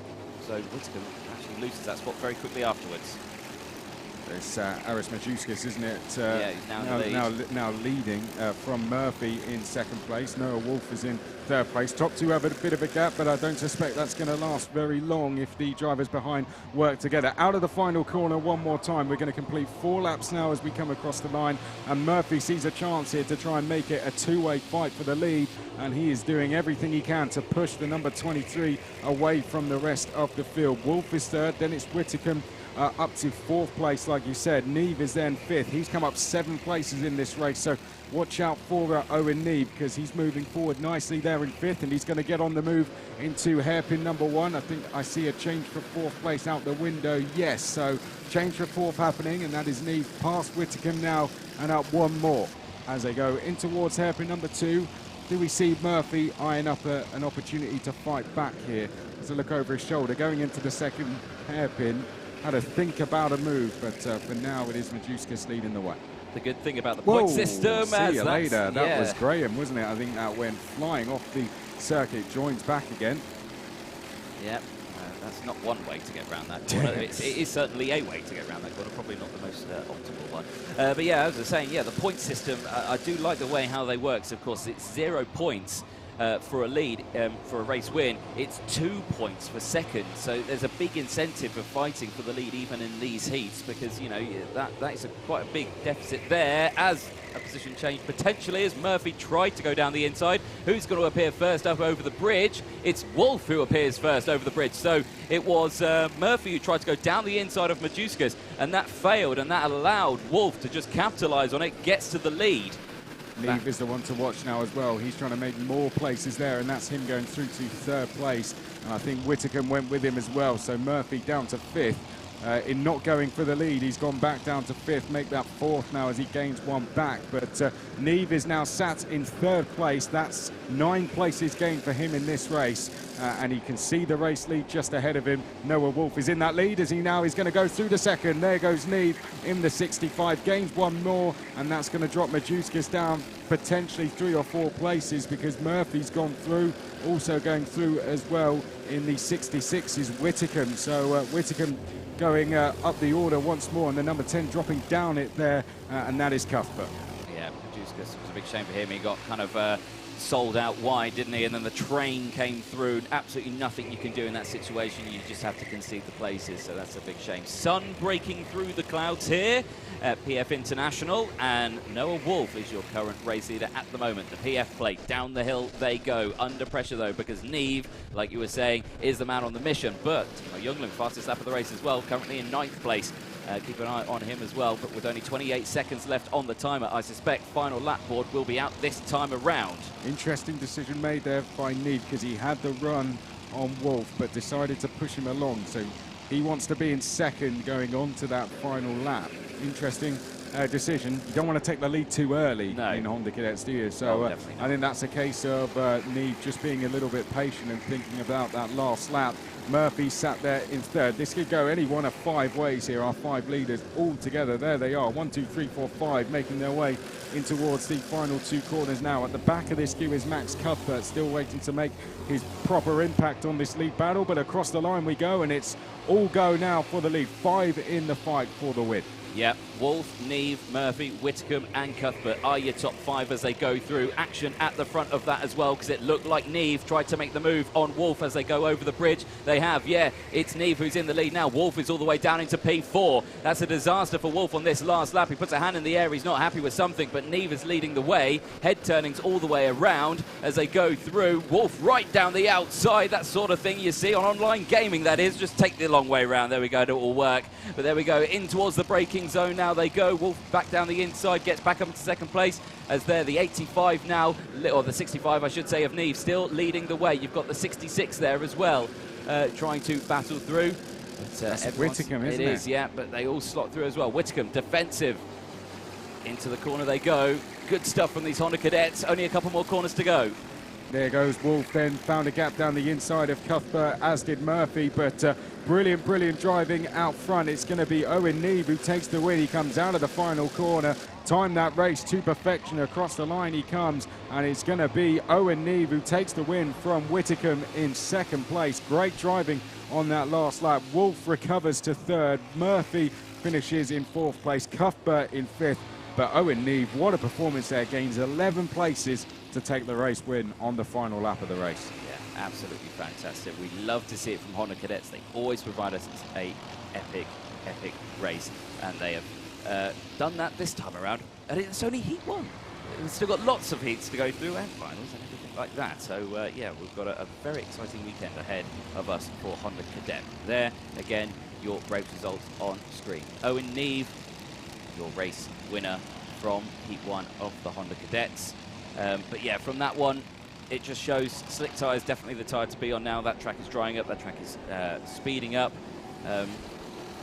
Same for Reed. No, of course, that's a timing issue, but Owen Neve wins in that 65 from that Harrison Whittingham, and That is, ignore the top driver, basically, that from second down, that is your order. Yeah, it is, yeah. Neve, Whitcomb, Wolf, Murphy, Cuthbert, Graham, Craigie, Youngling, Spearing, Ballack and Smith, with Hasty, Barham, Friend, Clark, Ryman, Wolfett, Parfitt, Majuskas, Endicott, Denham and Kowajikov, with Frail rounding out the top 24 karts out there. Gregor Reed actually finished in 25th place, up 5 places, so still a good running from Gregor Reed. Oliver Meek, and then it was Ryan White, Finley Smith, Harry Taylor and Harley Musk. Noah Pikes retired, I believe, after 7 laps. Got a technical flag there. Right, that's Honda Cadet done. Next up will be Junior X30.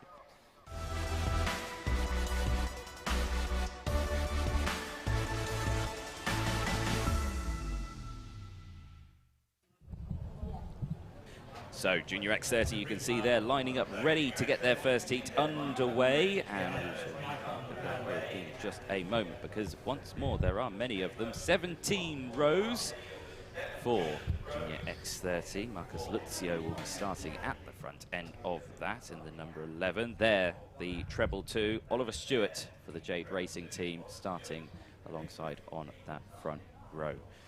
Again, great showing from Oliver at Lark Hall as well. You can see there Freddie Allen, the 66. Mick Barrett Racing there just behind as well, with the 230 of Brandon Carr for Fusion Motorsport as well, just behind. Nice livery design on this helmet there for Brandon Carr. I like that one. There you can see the 242, Rowan Campbell-Pilling. He's got the red arrows on his helmet. I did ask him, is there any specific reason why you've got the red arrows on your helmet? He's like, no, I just like them. No, there you go. So there we go. They're fast. There you go. It's fast helmet, fast design. Yeah, go with what you like. There you go.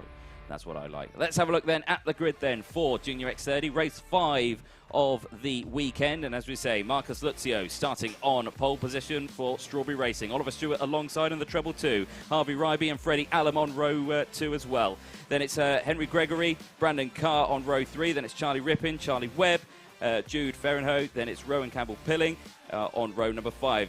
Jay Holtby, and then it's Reese Lomax on row 6, Michael Rapsey, Ellis Stevens on row 7, Sam Shaw and Joseph Rippin on row 8, Harry Cottrell and Oliver Algieri on row number 9, Macy Hitter and Leo Brown on row 10, Thomas Reddy, are you ready, is AJ Arnold on row 11, and Sam Lewis and Sienna Gordon on row 12.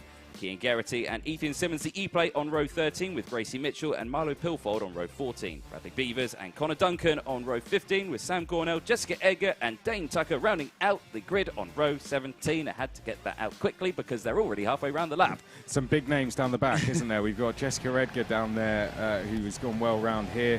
Likewise, Ethan Simmons has taken a lot of wins here over the years as well, and he's the E-plate holder, so he's definitely going to be one to watch. Pilfold had problems in qualifying, I believe, as well, but Marcus Luzio was one who didn't. He took pole position. Not all the Junior X30 drivers are going to be in this race, so if you don't recognise a name that you're cheering on, they have 2 more heats coming up later on. This is the heat for groups B and C as they come up towards the final corner now. Luzio will be to the left of your screen as they come up towards the line, and Stewart to the right. 8 minutes plus 1 lap to go. Here we go then, and a good start there from Stewart. Gets straight across to tuck into a second place. Couple of drivers struggling on the exit there. The 54 of Joseph Rippin is going to drop down the field, unfortunately, as they come over the Litchfield Bridge for the first time. Leading the way is Luzio from Stewart in second place. Harvey Ryby is in third place. Freddie Allen has dropped down to 5th place. I think Henry Gregory is up to 4th. Someone absolutely sending it into the first hairpin there. That's Rowan Pilling, and Rowan Campbell-Pilling just got his braking all wrong there, and fortunate that he didn't take anyone with him there, as we're side by side for the lead. Stewart down the inside in the chicane. 1 change of lead already on this first lap. Yep, great first lap then from the Junior X30. Again, a challenging field of drivers, very talented, very fast. You've got to watch out for it. I have to say at the start there, Stewart was fully committed with getting that cut to that inside line quickly. I thought there was no space, but he found the space, didn't he? Out of the final corner they go, back across the start-finish line. Here is how they line up as they cross the line. Stewart versus Luzio, then it's Ryby, then it's Gregory, Allen, Carr, Rippin, Lomax, Fernahoe, Cottrell. That's the top 10, and there is the Rapsey. 50 of Rapsey in the wall. Michael Rapsey for BMR, and that is a disaster. Yeah, disastrous start to the race, unfortunately, but another heat to go later on to try and recover, and another day of racing later. Alam under pressure in 5th place here from Brandon Carr. Up ahead, that's a change. Harvey Riley goes past Henry Gregory. He'd briefly lost 3rd. He gets it straight back again. This allowing your 2 leaders to escape, as Alam is there, passed by Rippin coming out of the 2nd hairpin, and he's going to lose further places to Reese Lomax. Brandon Carr dropping back down the field as well. Just over 6 minutes plus lap. 1 lap to go. Here's Gregory fighting away with Harvey Riley for 3rd place. They've got a gap now to close down to the top 2 of 8/10 of a second. Let's find out what that gap is as they come out of the final corner. Has it changed through the final sector? Yes, it's now almost 1 second as we go underneath the bridge. Stewart leads from Luxio. Luxio being patient with this one for the time being. He's happy to sit there in 2nd, but Riley and Gregory, we could see them 2 fighting. We've got a Rippin and Lomax going side by side off the bridge as they come down towards the 1st hairpin. They're pulling out of the slipstream is Reese Lomax, and he's going to go down the inside of Charlie Rippin, and Rippin very forceful in his defence there, just manages to hold on. Alan now trying to make places but can't. There's Brandon Carr going down the inside as well, so he's one that's trying to regain some places. It is indeed, yes. They all go through then. Changing and jostling for position all the way through this pack here. Back at the front though, it is Stewart from Luxio. Luxio still piling on that pressure, not allowing Stewart to break away, because that's the last thing you want in these heats. You know, you break away, that's 2 points disappearing down the road that you will be gaining.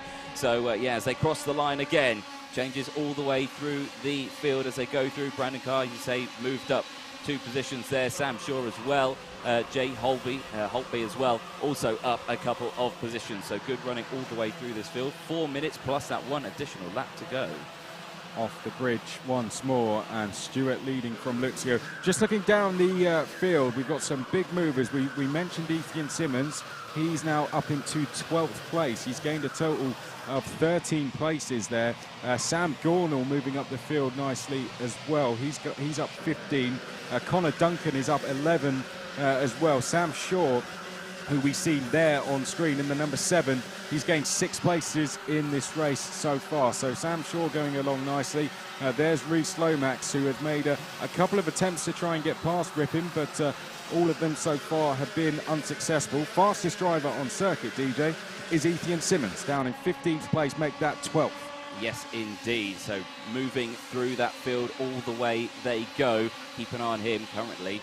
Like I say there, 12th, mid-pack, yeah, 12th place, there he is, setting that time. 3.5 minutes to go over the bridge, and it's still packs starting to form now, 2 by 2 by 2, as they come out the bridge there. 1st and 2nd, 3rd and 4th, and 5th and 6th. All liners nose to tail, and there's a change there as well, as they dive down the inside for 5th place. Because it looks like Lomax tried to get back down the inside of Rippin, and successfully, I believe he has done so. Yes, he has. So gets that job done. This time, keeps it.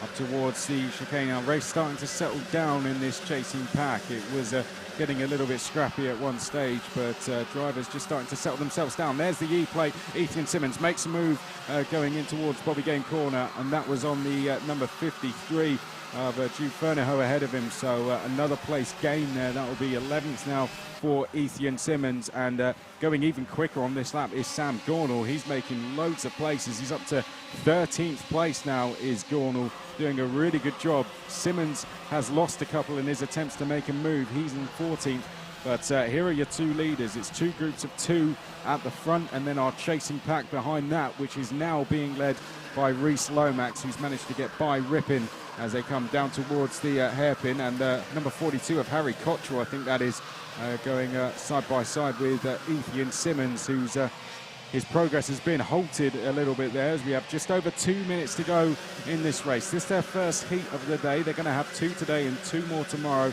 That'll set the grid for the pre-final. It will indeed. So 2 minutes to go then as we watch this pack go through. You can see Dave, you can see the E-plate just going through your shot there as we focus. Well, we don't know. Well, we don't know. As they go through out of the final corner, let's focus on these 2, the race leaders. You can see there Stewart under massive pressure again from Luzio. It doesn't look like Luzio's going for the move though yet, does he? He's just waiting. He's in the lull. There's an unwritten rule. 2 to go. Yeah, Two to go is when you. That's when you're allowed. That's when you're allowed. That's when you're allowed. Before that, it's a no-go. It's just stay patient for the time being. Sam Shaw, I think, was absolutely sending it on Freddie Allen into the first hairpin. There he is. There you can see in the blue and white premium karting colours. Allen looks over his shoulder here, really fighting above where you would usually see him, doing really well as the rookie. Behind him is Brandon Carr. Again, someone very capable of winning an event like this. But behind that, I think we've got Ellis Stevens also working up the order as well. But Gornall behind her is quickest on track. He's now gained 19 places in total. Absolutely crazy when you think we've only done 7 laps. Yeah. 7 laps. It's taken many positions out in many different laps. He's averaging over 2 a lap. Yeah.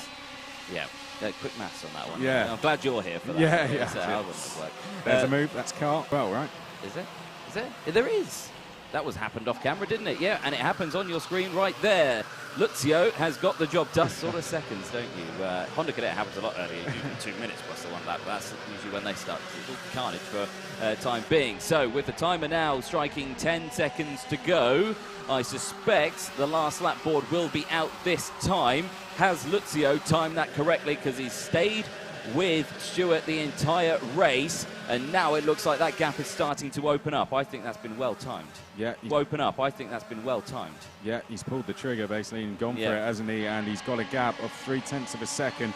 In the background, this is time for, I tell you what, Henry Gregory's done very well to close the gap down to Harvey Ryby, and we could see a battle going on there between those two. Reese Lomax still busy trying to fend off the likes of Rippin. They're in a 3 coming over the bridge there. At the back of that is Sam Shaw, but defending for the lead is Marcus Luzio, so the battle for the lead is far from over yet, DJ, as they go up towards the second hairpin. They're side by side. They are indeed side by side for the race lead. It's Stewart on the outside though. He's going to try and get the switchback move there. Luzio leaves it open on the exit. Side by side now into the chicane.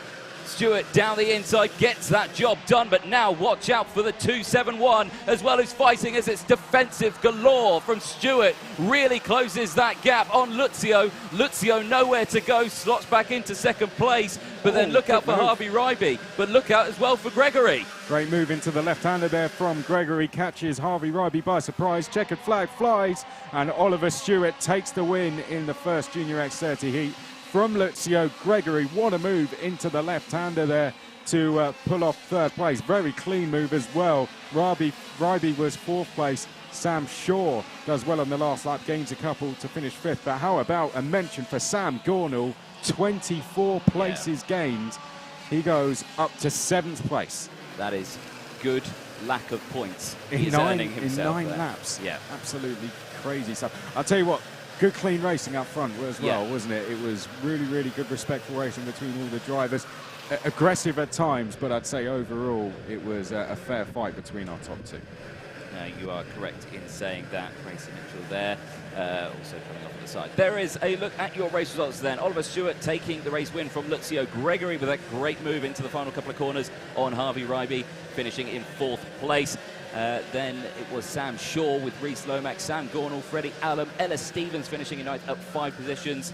Then it was Charlie Rippin, Jay Holtby, Jude Ferrenho. Then it's Brandon Carr, Oliver Algieri. Then it's Harry Cottrell, Duncan, Edgar up 15 places, the same with Duncan up 14 places. Leo Brown finishing in 19th, and Milo Pilfold up 8 positions, rounding up top 20. Thomas Reddy, Rowan Campbell-Pilling. Then it was AJ Arnold, Macy Hitter, Kian Garrity, Dane Tucker. Then it was Charlie Webb, Sienna Gordon, Sam Lewis, and Bradley Beavers rounding out the 30 karts that finished. We lost Gracie Mitchell, we lost Joseph Rippin, and we lost Michael Rapsey. A shame for Ethan Simmons there, wasn't it? Because he was coming up really nicely at one point.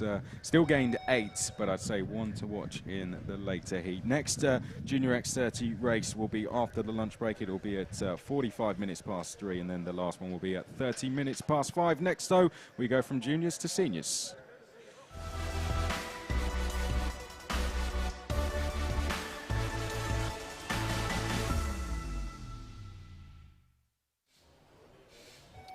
Yes, indeed.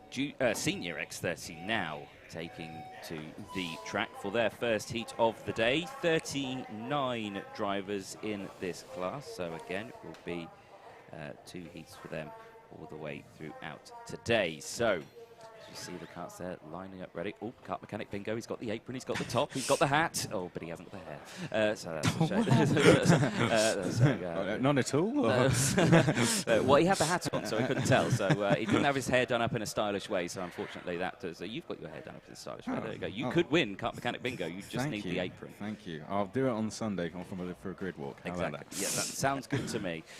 On screen, there's the 59 that you can see. That is Oliver Greetham for S8 Racing. He's had a good old weekend. We've got the grid here on this one as well.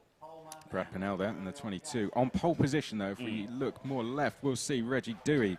The privateer is on pole for this one. There's the man who's going to start directly behind him. That's going to be Westover, but there is Reggie Dewey. He's going to start this one from pole. He is indeed. A fantastic qualifying from him.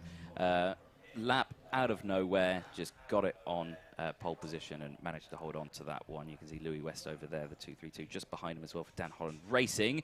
If we move the camera over to the right-hand side, thank you very much, Mr. Cameraman. Thomas Fleming, the PF plate for Dan Holland Racing, starting on that front row. There's his mechanic, quick chat. Chin wag, just going, right, don't do anything stupid, you know, head down, concentrate, you can do it. Won the PF plate here last month as well, but yeah, we spoke to Thomas just yesterday, just saying, just got to be in contention when you get to finals day, and then we'll sort it out when we get to the final. But for now, it's just about staying in the fight, isn't it, for Thomas Fleming and the rest of the drivers around. But qualifying earlier took place in wet conditions. I think that's why in a lot of the heats we're seeing drivers really fly up the field as the green flag flies. So I think we'll take a look at our grids. We will indeed, yes. As the green flag comes out, the senior XS for their first heat is about to take to the track. And as we said there, Reggie Dewey, the 66, starting on pole position with Thomas Fleming alongside Louis Westover and Gus Lawrence, the number 5 on row number 2. Brad Pinnell and Sam Heading on row number 3. The PF International team running well here. Then we go to row 4, Oliver Greetham and Teddy Pritchard-Williams on row number 4. Archie Tillett and Lucas Ellingham on row number 5 with Matthew Hudson and Tyler Reed rounding out row number 6. Charlie Lamb and Lewis Gilbert on row 7 with Marcus Littlewood and Derek Morgan on row number 8. Matthew Hogarth and Casper Scusa on row 9 with Alessandro Serenetti. Not the best qualifying from him. He broke down quite early. Starting on row number 10 with Oren England alongside. Then it's Adam Fitzgerald, Ben Watson and Paddy Walsh rounding up the entire grid of 12 rows. Yes, so Serenetti, like you said, will be one to watch after his problems in quali. Likewise, Lewis Gilbert, the Scottish driver on the 29, always goes very well over here, particularly abroad as well. It's a very good CV racing overseas. There you saw him in the middle of your picture with the pre-crash helmet on. So we'll keep an eye out for him, but out the front we're going to have Dewey there in the black race suit in the number 66. He'll be to the left of your picture, and he's decided to leave Thomas Fleming out on his own. Thomas Fleming has to restart his engine again, so this is tactics here from Reggie Dewey to try and get the run coming out of the final corner. As Fleming's slowing down, he'll be speeding up, and there we can see now gets his foot down, and it looks like we're about to go away in racing. Is it going to be a green flag start? Yes, it is. And like you say there, Fleming absolutely left out to dry there and already loses a spot there. Tillett off the track there in the 21. Gets nerfed outside wide, gets back onto the track. All is well, though, as they go up the hill, over the bridge. Good, clean start. Everyone getting through the first couple of corners nice and clean. Down the hill they go, though, into the braking zone. Fleming fighting back, going defensive into turn 1. Can't quite do anything. The number 5 there, Gus Lawrence, the PF International team there, trying to close that gap. No big lunges into the first hairpin, but there you go. Fleming under pressure, out of hairpin number 2. And that was briefly side by side that he said he was under pressure, and it was from Gus Lawrence. As there's Del Boy, Derek Morgan running off over the chicane. Someone who has fought for the win here on several occasions and not having a good start to his weekend. Not the best at qualifying and not a good start to the first heat, but a good start for Reggie Dewey there after a very slow approach to the line. He's given himself a gap of just under half a second over Westover. Fleming is then in third, then it is Lawrence Brad Pinnell in 5th place. Serenetti up 8 places already on that first lap. He's up into 11th, so we'll keep an eye out for him in the number 96. Indeed, yes, keep a very close eye out for him. Across the bridge they go. 6.5 minutes plus that one additional lap. First heat of the day for Senior X30. And here again, looking at the front there. Main battle that you're seeing here, Dan and Holland Racing versus the PF International crew as they go through. And Reggie Dewey there, leading the way though, the 66, looking comfortable at the moment. He's got a slight gap. I say a slight gap, it's not really a gap, he's right there, isn't he? So here's Westover. He's closed that gap up right away. A little bit wide it looked like Dewey there into the final couple of corners as they go through. We'll see what the gap is as they next cross the line. Rest of the field slotting through as well. You can see there the 55 on your screen as they whiz past. That's Teddy Pritchard Williams. Yeah, he had Greetham just in front of him as well. So they're moving up the order slightly as also. Now, I think we're going to see some changes at the front here because Lawrence is putting a lot of pressure on Westover, but I think that's going to force the move here. Westover has to go for this on Dewey, and likewise Brad Pinnell as well in 5th place could be lining up a move on Fleming. We had something going on in the background which we'll pick up in just a second, but on screen that's Lawrence going through the second. What did you spot, DJ? Right, so that was Pritchard Williams diving down the inside of Greetham and sending him a little bit wider than he should do. So there we go. But they get that job done and they slot back into position a little bit further behind, albeit the other way around now. Warning flag going out to Pritchard Williams. So there you go.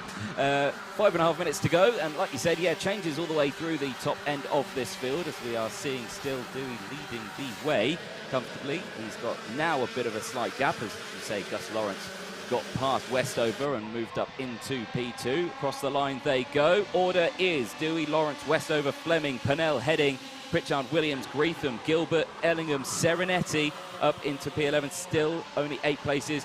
Reed, Tillett, Littlewood, Scooser, Lamb, England, Fitzgerald, Morgan, Hogarth, Hudson, Watson and Walsh.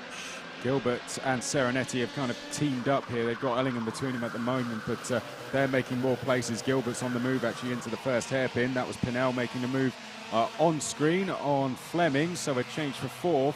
Joining this queue as well is Heading, isn't he? He's at the back there as Pinnell goes side by side with Fleming. Fleming back into 4th place, Pinnell back down to 5th. And Heading, who's actually fastest on circuit in the 57 there, 3rd in this queue.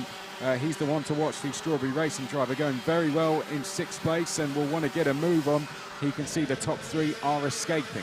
He can indeed, and as rightly said by the programming channel on the group chat, he said, I can't believe that the X30 prize for the final is a full entry into the Miami International Final. So that is a great incentive to not get many points and a change for the lead.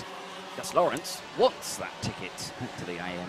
But Reggie Dewey wants it back as he goes back into the lead. So down towards the first hairpin, we're going to see him change once again. Gus Lawrence goes back through and Westover says thank you very much. He's going to go through to 2nd place, but Dewey's going to fight back. And well-timed move from Lawrence because it's given him about 3 or 4 kart lengths gap now over Dewey, but this is closing at the likes of Fleming back in. There he goes into 3rd place. Good move that from Fleming. Pinnell and Heading closing in as well. Gus Lawrence had just set the fastest lap of the race, so tyres are coming on to him as we see Pinnell once again down the inside in the 22 there. Takes Sam Heading through with him, and that is a change for 5th place. In 4th place, make that as Westover drops back down the field. Let's call the order. Let's call the order as it actually stands. It's Lawrence, Dewey, Fleming, Pinnell, Heading, Westover, Pritchard, Williams, then Gilbert's up to 7th, up to 8th. Pritchard Williams is 7th. Serenetti is up 10 to 9th, and then it's Lucas Ellingham. Yeah, so good running there all the way through that top pack, but gaps opening now, so the top 3 breaking away. Fleming now, a bit of a no man's land for him at the moment, so he's got a bit of a breathing space behind, but he's got a big gap to work on at the front. Of course, Dewey there holding on to that spot in 2nd place as the rest of the field slot through. Now let's have a look here. Alessandro Serenetti now up 10 places now into P9. So he's working through. He's got Lewis Gilbert just in front as well. But Gilbert also great running from him at the moment, up 6 places in 8th place. So running well there. As we see on your screen there, the 232 of Westover. Westover, yeah, so get it right there as they go through, gets that job done, moves down the inside, back up into P number 4. Great move that from Westover, caught Pinel out, but closing in on these guys is, we see Pinel fight back once more, so battle for 4th raging on here, and it's extending. That looks like Lucas Ellingham has made a move. He has, going onto the bridge, so that's Ellingham up 1 place behind those guys. Closing in fact, that's Teddy Pritchard-Williams, sorry, who made the place coming over the bridge.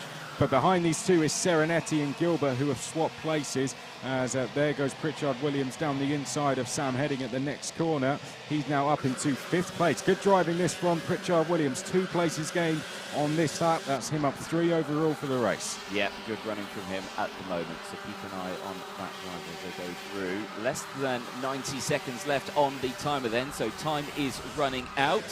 Gus Lawrence still leading the way. That gap about 0.3 of a second as they next cross the line. Updates on your screen there. Fleming also about 1.6 seconds or 1.2 seconds further down the road. So gap's not closing, but all our eyes are on this sort of battle for 5th, 6th place between Pritchard, Williams, Westover, Heading, Serenetti, all in this group on your screens. Dewey's fighting back here. He goes a 10th quicker through the 1st sector. So with our leaders, it's getting closer for the lead here. They come out of the 2nd hairpin, and the gap has halved through the 1st sector. There's a nice move from Louis Westover on screen on Teddy Pritchard-Williams. That's a change for 5th. Queuing up behind that is the Strawberry Racing duo of Sam Heading and Serenetti, with Gilbert just behind that as they come down towards Bobby Game corner. But the lead gap is getting smaller as we come through the final couple of corners now. We're going to have 2 to go as they come up towards the line now, and we are hearing that rain is starting to fall on track. That could be a disaster because, of course, all these karts are on slick tyres. If that rain suddenly decides to downfall, I'm looking out the window and I can see rain coming down, but it's not that heavy. So can we get to the end of this race before it all comes down? Reggie Dewey, another best lap of the race, closes that gap even more. That battle for the lead is closing right up, and it's actually nose to tail as they exit out of the 1st hairpin into hairpin number 2. Oh, good lunge there from Dewey down the inside of Lawrence. We didn't catch it on camera, but Gus Lawrence did not see that one coming, and Dewey has snatched the lead on the penultimate lap of the race. Great move that from Reggie. Again, like you said, but wait for that 2 laps. 2-lap buffer, that is. Yes. Close that gap up quickly, gets it done, defends those straight away out of the 2nd hairpin, holds on to that one as they go through the final couple of corners. So, like you say, now it is Dewey leading the way from Lawrence as they exit the final corner. Last lap board comes out this time. Ring the dinner bell. It's only hit 1, but it's exciting as if it's the final. Through they go, under the bridge now. And again, slippery surface flags out. Oh, you wouldn't want to be Reggie Dewey right now because he's the guinea pig in this experiment. He's going to have to find out whether or not it's slippery or not first. As they go over the bridge, down the hill they go. This is the first point that you see, the major braking zone. It's defensive from Dewey. Lawrence tries to go around the outside, can't quite do it. It's still nose to tail. And closing in all the time here is Thomas Fleming. So Dewey on the defensive into hairpin 2. Lawrence knows he's got company now, and Fleming goes to the outside, and Fleming's into 2nd here. So Dewey, with his over-defensive driving there to hold off Lawrence, has allowed Fleming to come through. Good stuff this from Reggie. He's got a few more corners to hold on. Thomas Fleming trying to go around the outside there. Bobby Game corner. They're coming through the Mike Wilson complex now, and Reggie Dewey might have just done enough here to hold on. Great last lap from Fleming. He's going to snatch 2nd, but out front, Dewey is going to get his Kartmasters weekend off to a perfect start from pole to the win. He takes the win ahead of Thomas Fleming in 2nd, then Lawrence in 3rd, Pinel, Westover, your top 5. What a race that was. You would have thought that was a final with how they were driving. I have to say, huge congratulations to Thomas Fleming, because that move into the Fullerton S's was perfectly timed, perfectly executed, I will say, because he threw that dummy, went to the outside, then immediately switched to the inside. Absolute textbook. We'll agree with that one. Reggie Dewey, Thomas Fleming then. Oh, Reggie Dewey is your race leader. Thomas Fleming coming across in 2nd place. Gus Lawrence then with Brad Pamel. Louis Westover crossing in 5th place. Sam Heading in 6th place. Teddy Pritchard-Williams, great result for him, into 7th place. Lewis Gilbert up 6 places. Crosses the line in 8th place. Alessandro Serenetti up 10 places, finishes 9th, and Archie Tillett finishing in 10th place overall. Then it was Littlewood, Casper Scusa, Tyler Reed, Lucas Ellingham, Charlie Lamb, Derek Morgan, Matthew Hudson, Matthew Hogarth, Oren England, Adam Fitzgerald, Ben Watson, Oliver Greetham and Paddy Walsh. 23 cuts started the race, 23 cuts finished the race, and the rain is still coming down, albeit just a schmickle. Just a tiny bit. Well, we have 2 more races to go before we take a break here at PF International. So our first round of heats will be complete shortly. Coming up next will be Heat 1 for Mini X30.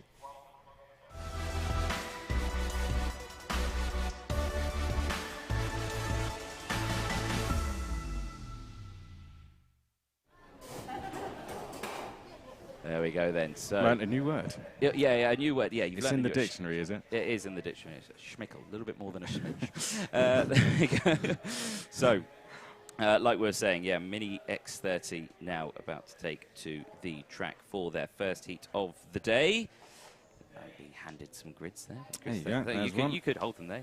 Oh, okay. Glamorous. No, it's fine. You don't have to go get your food for you. Yeah, but glamorous is this. There we go. There's the 87 on your screen there. Thomas Behrman, KR Sport. Great running from him. And there's a fight between the mechanic and the driver in the background there. Go through there. We always see good stuff from Pratt Thompson there, don't we? He likes to do that before a warm-up. We've seen it. He posts videos that fail to prepare to fail. It involves having a fight with his mechanic in the kart just before they leave. Well, they're not fighting. He's testing his reactions, I'm pretty sure. That's what he's doing. Everyone has their own routines, don't they? Yeah. Own prep routines. Mine was always last lap board, put crash helmet on as the leader comes across to take the last lap. Okay. Then that was it. Yeah. And then, yeah, quick fist bump in. Jump in once everyone's across the line in the race before. That was it. That was always it. Cool story, right? Yeah. Well, I was hoping you weren't going on the subject of I picked my helmet on when the last lap board came out. Well, surely your helmet should be on if you're on track. Yeah. Your helmet's only going on and you're receiving that last lap board. Yeah, I know. I got disqualified several times. Yeah. There's Mary Paolo there. Number 18. Going strong here at the moment. Tommy Harfield again having some words of encouragement. I'm not sure what that says on your screen, but there we go. Work it out. Figure it out. You'll be fine. That's the words that are coming out there. 51. Fred Green. And, his dad, very well known in the motorsport world.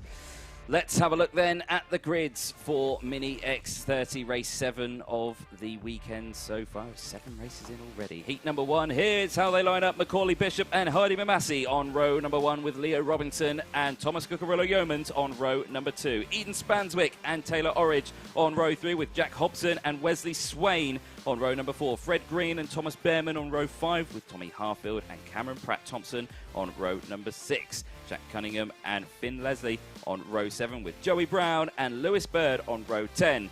Freddie Lloyd and Charlie Morris-Jones on row 9 with Jack Mowat and Isaac Phelps rounding out the top 20 on row number 10. Marley Pajo on row number 11 with Connor Grant alongside. Then it's Mason Rudman and Brandon Truman on row 12. Miles Turnbull and Harry Redding on row 13 with Harrison Crowther on row 14. All on his Lawson. Could be one to watch from back there. Had problems in qualifying, didn't he? So at the moment, it's still going to be. They're all going to be on slicks. It is still dry. I think the rain has now stopped. But it could. It's conditions at the moment. It could just rain at any time, couldn't it? I mean, hey, that's always possible, really. But this is my signal for rain. Definitely, it's touch and go out there. 8 minutes plus a lap as ever. Macaulay Bishop and Paddy Mamassi will be your front row. There we go. So as they go through out of the final corner, something tells me it's not going to be a green start because they looked a little bit separated there. Full so start, there we go. I had to rush through that grid to make sure I got them to the line. And what did they do? They just didn't want to start the race. Well, let's go through a little bit of the timetable. So Miami Cadet will be after this, then we will take a break. We'll be back at 45 minutes past 2 for Junior Rotax, and then we will have another 12 races in total. Junior Rotax will be straight after the break, and we'll go into Senior Rotax after that. We will conclude at 45 minutes past 5 with Senior X30 there third and final heat. All the drivers are doing 2 heats. This is their first one that we're seeing on screen now. If you're just joining us, there's been some pretty good racing, hasn't there? We started in wet conditions, we're now dry, but overall there hasn't been one race that's been dull. Oh, well, yeah, no, you're very correct in saying that. It's been absolutely great, and I suspect this one will be just as great. So let's see. At the track. It's very close there. I wouldn't want to be that, Marshall. There we go, out of the final corner. Is it going to be green flag this time around? No. It's not. Macaulay Bishop not happy with Hardy Massey there. Not sure what. They'll go around once more. They will indeed go round once more. So we'll try again. So you've done the this schedule for today. That was your first filling Yes. point. What's your next filling point? My next filling point? Yeah. Oh, well, I was going to talk about the PF Challenge Cup, which was won by our pole sitter, Macaulay Bishop. He's decided to keep his number of 68 for this one, but he could have run the PF plates if he wanted to. He won that in the rain by over 7 seconds. So he's in form, essentially, coming into this one. We do race every month here at PF. We don't run a championship, we kind of run one-off events these days. The PF Challenge Cup, we do run a winter series, but we had the PF Challenge Cup last time. That was won by our pole sitter, Macaulay Bishop. That's a bit of a dress rehearsal to this race, so you'd say he's looking in good form. I don't know how he's doing British Championship-wise, which you've been following. He's second in that, so he's got to be one of the favourites, right? But with Kartmasters, it's always open, and he's got the reigning vice British champion directly behind him in the 2 there. Let's see if we get going third time lucky. Let's see if we can. Into the tram lines. Is it green flag? No. No. There we go. So we thought third time's a charm. They have broken that charm. How dare they? Now, I don't know. I don't know if they'll stop them here and have a chat. Yes. Yeah, so red flag has come out. Sometimes in these situations, the guys on the front row get sent to the back.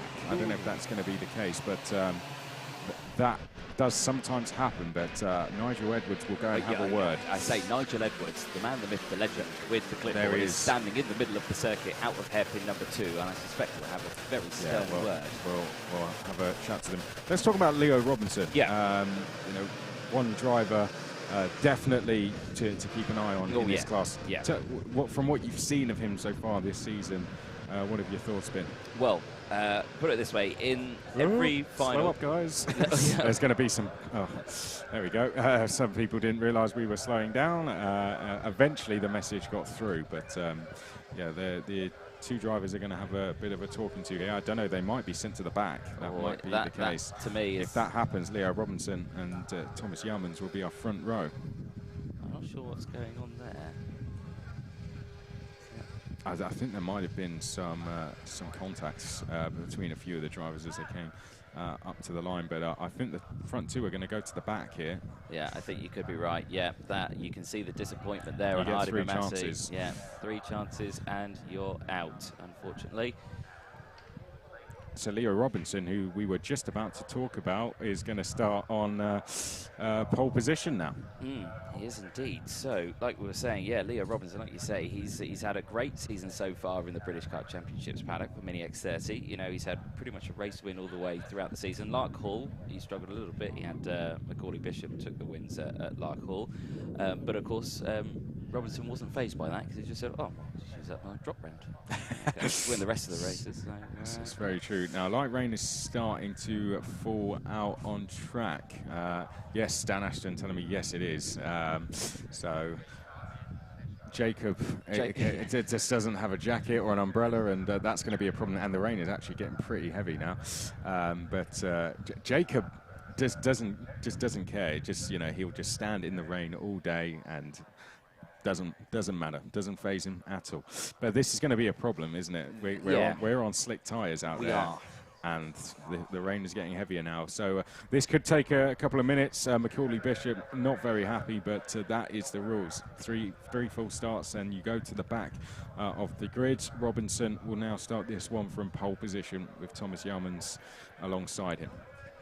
Yes, he will indeed. So that really shakes it up slightly. That's getting heavy now, isn't it? It is, yeah. That rain is coming down. So I suspect maybe that these karts could come into the pit lane to do a tyre swap. Who knows? I'm not sure. I don't know. Well, we'll find out. We'll have to find out. We'll find out. If the rain continues at this intensity, it's going to be a race of survival, isn't it? It's just going to be stay on the track, and if you're not at the front, you'll gain a lot of positions. Right, so this will become clear. There goes Leo Robinson to head us round. Thomas Yarmans will now be alongside. Row 2 will be Spanswick and Norwich. Then it will be Hobson and Swain, Green and Behrman. Your top 10 will be rounded out by Harfield and Thompson, and right at the back will be Macaulay Bishop and Hadi Mamasi. Cold tyres. They're only going to have half a lap to warm up, if that, and there's rain falling. This is going to be an interesting first corner. Keep an eye on turn 1, folks at home. Strap yourselves in. If you've got a seatbelt attached to your sofa, I recommend to put it on right now. Out of the final corner, into the tram lines. Nigel Edwards, get out the way. Green flaggers go, and we're here in towards turn 1. There goes Damp patches forming, and look at that, in towards turn 1. Spinners central. Absolute chaos. Someone's actually on the banking and has managed to come back round again. So we've lost a lot of drivers off on that first one. Everyone seems to have got going again, but they really are struggling coming over. It looks like Thomas Yarmans has taken the lead, but only briefly. That's going to be Leo Robinson back through, coming into the first hairpin. Are we all going to make it into the first hairpin safely? Just about at the front of the field. No, one person we have spinning round. We'll pick up who we're losing as we go on. It looks like Wesley Swain has hit problems. Brown, Bird, Freddie Lloyd hit problems as well on that opening lap, but no such problems for Leo Robinson, who leads the way. Yeah, so out on track drama actually, because it looks like the 44 Mamasi didn't start the race. He has pulled that car off to the side of the track and did not go to the back of that grid. So Mamasi is out of this race before it even started. That's the number 6 of Jack Hobson, making up a position coming in towards the final corner. The MLC Motorsport driver will keep an eye out for Macaulay Bishop, because he did start. Let's find out where he is as they come across the line, and he is 10th place. So from last to 10th on the first lap. That's not bad going at all. That is not bad going at all. That indeed, as he goes through then, really fighting through that field. But at the front, it's Leo Robinson who's leading away across the bridge from Jack Hobson. Again, two very quick drivers. Change for second place, though, because it looks like Orridge dived down the inside there, and he has got the move done. The Mad Croc Promotions driver promotes himself now to second place. There's Macaulay Bishop in the 68 on picture now, makes another move. So that's him into 7th place. Macaulay Bishop is not out of contention overall here, is he? He may have been sent to the back, but he's gone from 26th all the way up to 7th in 1.5 laps. I suspect with all that carnage that happened at turn 1 massively helped out. So now in this phase, he's got to really concentrate now to get those moves done. But Macaulay's a quick driver. He knows he's got the pace. You know, he can get through that field, but has he got enough time to do it? 5.5 minutes to go. Across the line, Robinson from Orridge, Hobson, Spanswick, Morrison, Jones, and it's Swain, Bishop, Leslie, Cucurullo, Yeomans, and it's Pratt Thompson in the top 10. Behrman, Cunningham, then it is Crowther, Phelps, Turnbull, Truman, Mowat, Lloyd, Green, Rudman, Bird, Grant, Pajo, and then it's Harfield, Redding, or Brown, then Redding. We just saw Macaulay Bishop make another move there going through turn 1, and we're seeing another move being made here in the background. That's the number 86 of Thomas Yarmans making retaking a place going in towards the first hairpin. So that puts Bishop up into 6th place. There he is now, just behind the number 12 of Charlie Morrison-Jones as they come through the first corner. We've got someone off. I think that's Tommy Harfield, who hasn't come through the first sector of the circuit. So problems earlier in qualifying, more problems here. Here we can see the number 6 of Hobson, but there is Macaulay Bishop now up into 5th place as he comes across the line. Right, 4.5 minutes plus a lap to go. Gap to the next car, 1.5 seconds. And last time round, he was half a second quicker than the top 4. There we go there, a lunge down the inside as well there. That looked like it was Wesley Swain getting past Charlie Morrison-Jones. Gets that job done. Macaulay Bishop, fastest lap of the race, 1:02.808. Change of lead, perhaps? Yes, we've got a change of lead into the first hairpin, and that is Taylor Orridge going past Leo Robinson. And I have to say, that's exactly what Macaulay Bishop wants to see. He wants to see them battling at the front, because that means they're going to be slower than him. That means he can close that gap, though. Change of third as well. Spanswick at the exact same time went past Hobson, so 2 changes at that first hairpin. So your new order is Orridge, Robinson, then Spanswick, and then Hobson. Bishop closing in. They go through 3.5 minutes plus that one additional lap then as they come out of the final corner. The timing tower will update and we will get our order confirmed once more. Robinson from... Oh no, it's not Robinson, is it? It's Orange. Put to the back. Now he's back from 24th to 5th in the space of just 6 laps as we see a change for lead here. Robinson's going to make his move on Taylor Orridge and another change of lead. So Robinson back to the front as we see Spanswick go down the inside to try and take second. And as this is all happening, DJ, like you said earlier, Macaulay Bishop is closing in. That is now 5 for the lead as they come over the bridge. It is indeed. Again, to anyone at home, apologies for if we are having internet issues here, but it's all kicking off now because down the inside goes Macaulay Bishop, gets past his teammate. Eden Spanswick gets that job done. Eden Spanswick moving down 1 position. Hobson up next, the number 6 plate, but Hobson is a very quick driver. Very talented driver out there, so you've got to really watch out. It's getting harder each time he moves up, and with that time running out, there's not much left time to do it. No, 2 laps to go, so Bishop's going to want to get by Hobson next time round. Then he's going to have about 1.5 laps to try and make 2 more. You've got to remember, Orridge is going to be trying to fight back on Robinson as well as they come out of the final corner now and down the start-finish straight. Leo Robinson leading the way, but for how much longer? Because Orridge is pushing with him, but the man to watch is the driver in 4th. There he goes, down the inside of Hobson, unable to get through. We're side by side for the lead. Orridge is making his move on Robinson. Round the outside there is Hobson as he tries to hold off Macaulay Bishop, and then behind that is Spanswick, and also closing in next along is Wesley Swain. It is indeed. Now you saw there Hobson say, come on Bishop, work with me, close the gap, and then instantly went defensive because he knew Bishop wasn't going to do that. So Bishop down the inside now is up into P3 and is closing that gap up now. Robinson leading the way. Last lap board will come out this time around. All Bishop's wanting to do is see Orridge go for that move. Orridge looks over the shoulder there, can't see that gap closing up just as of yet, but as they go through now, oh goodness me, it's getting very close with the last lap board coming out by the end of this lap. Yeah, Robinson's going to have a task on his hand. Orridge is going to have an even bigger task on his hands as we go up towards the line now to take the last lap board, and straight away going defensive there is Leo Robinson. Are we going to see an attempt here from Orridge? He's going to take a wide line to try and get the cutback. Bishop sat there in 3rd place as well. Who's going to emerge in the lead as we come over the Litchfield Bridge? 4th up to the win in 9 laps. Brilliant stuff from Macaulay Bishop. Well, if you have a result like that in your first heat, you would have thought you were going to be winning that GP plate by the end of this weekend. From last to first, my goodness me. What a running from Bishop. Well, what a one that must have been to watch if you're a Macaulay Bishop fan, right? Yeah, exactly that. It was disaster, and now he's pulled off some sort of a miracle from going from all the way to last place, from all the way to the back, all the way to 1st place. And you can see him smiling through the visor. Okay. Here's your result. There is your result then. Macaulay Bishop, out of nowhere, gets the race win from Leo Robinson. Taylor Orridge taking 3rd place with Jack Hobson, Spanswick Swain as well there alongside, and the timing screens have just updated, and the rest of the field there, Jack Cunningham, Brandon Truman as well, finishing 14th, 15th place as well. Whoa, my goodness me, Mini X30, what a first heat that was, and like we say, we've still not been disappointed from all these first heats being the most fantastic races we've seen. I mean, there's been some great drives through the field, hasn't there? We see drivers gaining over 20 places in some of the earlier heats as well, but that one was pretty special for Macaulay Bishop to just keep his cool after being sent to the back. A lot of drivers in that instances would have really lost their heads, but stayed calm, stayed composed, and managed to get the win right at the end. One more to go before our lunch break. Miami Cadet will be next.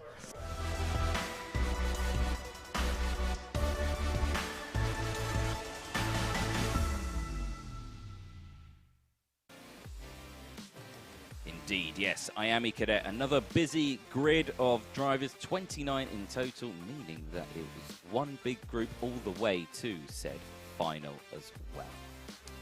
Again, to everyone watching in on the stream, please do get your comments in, but before we do that, let's have a look at the grid then for the Miami Cadet. Noah Wolf starting on pole position with Kip Malowski alongside Zach Drummond and Aston Sharp on row number 2. Sky Parker and Joe Lewis on row 3, with Jacob Ashcroft and Daniel Sofronia on row number 4. George Edgar and Morgan Moore on row 5, with William Murtagh and Henry Domain on row number 6. Lewis Werrell and Zach Green rounding out row 7, with Riley Canham and Archie Lovett on row number 8. Scott Riley and Henry Carter on row 9, with Oscar Cartmail and Leif Khan on row number 10. Joseph Murray and George Davidson on row 11, with Harley Hodgson-Wells and Jensen Ackerman on row 12. Aaron Murphy and Jensen Graham on row 13, with Finley Buck rounding out the grid on row number 14. This will be the last race then before we take a break, take a breather. Definitely need one after that race, but yes. We've somehow got to try and do one more. So Wolf and Belowski are going to be your front row. Here they come into view now, just on the warm-up lap. Are we seeing sprinkles of rain? Too sure. It looks like it is. So it is raining out on track again. So they are on sick tyres as well. So this is going to be very, very tricky conditions for our youngest drivers to deal with. Rain is getting heavier, and on pole position, first to go into that first corner is going to be Noah Wolf and Kit Belowski. First heat coming up in Miami Cadet, 8 minutes plus a lap. And it tells me we're not going green this time around because they're very separated. And yes, we are going round again once more. I don't think everyone was quite comfortable there with just getting those tyres up to temperature just in that one lap. So yeah, not a bad shout to just full start it if you're at the front there, just to give yourself another lap to get up to speed. So a multitude of colours of flags there. You saw from that marshal point, that was obviously the false start flag, was the green flag with the yellow chevron, and the slippery surface flag, the striped yellow and red. There we go. Race Knowledge 101, that is. Know your flags. Just having a look down the grid, see who we might have to watch out for a little bit further down. Lewis Werrell, the number 6, had a bit of problems in qualifying. The Oliver Rowland Motorsport driver will be starting this one from row number 7. So we will be keep an eye out for that. We've got someone spinning off. It's a fusion kart. Out of, well, there's a few of those. I think it might be the number 25, which is could be correct. Sky Parker, who was due to start on the inside of row 3. Yes. Indeed. So that's a huge disaster. Sky Parker was due to go off the inside of row 3, and unfortunately Sky is going to go no further. But looks like we are good to go this time. We could be indeed out of the final corner into the tram lines. Is it green flag? It is, and away we go then. It's confusion at the back of the field though. It looked like they thought they were going round again, but it's green flag out in the 45 of the track there, or it could have been the 46 there. But as they go through, no, so it's yellow flags at the start. But everyone, all but one, getting through. So you can see there the rest of the field. Over the track they go. It's the 53 I can see there. Zach Green, who has come a cropper out of the tunnel. So yellow flags in that section. The rest of the field slot through. They go into hairpin 1. You can see there Wolf in second place. Drummond there in third. Rest of the pack slotting through as well. Big old pack there, a couple running wide there in the back of shot, but everyone's still slowing back onto the circuit. Yellow flag still out into the first corner, so these drivers will have to stay in single file for that one. The kart has been moved off to the track. The driver is out of the kart.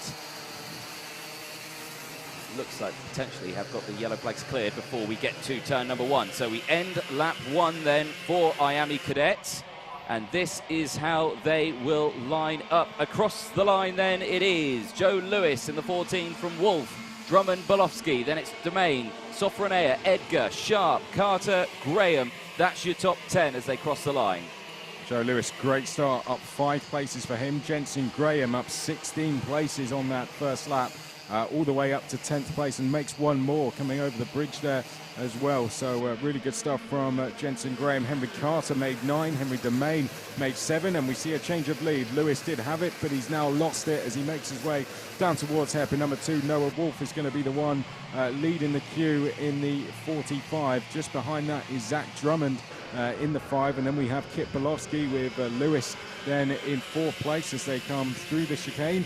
One to watch though is going to be Jensen Graham in the 22. We'll keep an eye out for Jensen as we see another change of lead. There goes Zach Drummond down the inside of Noah Wolf. 3 changes of lead. I make that in 1 lap. Yes, indeed, you are correct. So keep a very close eye on these two, Wolf and Drummond. Again, the two championship protagonists who are absolutely nose to tail all the way throughout every single race that we see in the Miami Cadet and the non-cadet we mentioned as they go through, cross the start-finish line. Line astern, 1, 2, 3 for Fusion Motorsport. Drummond, Wolf, and Kip Bolofsky as they go up the hill.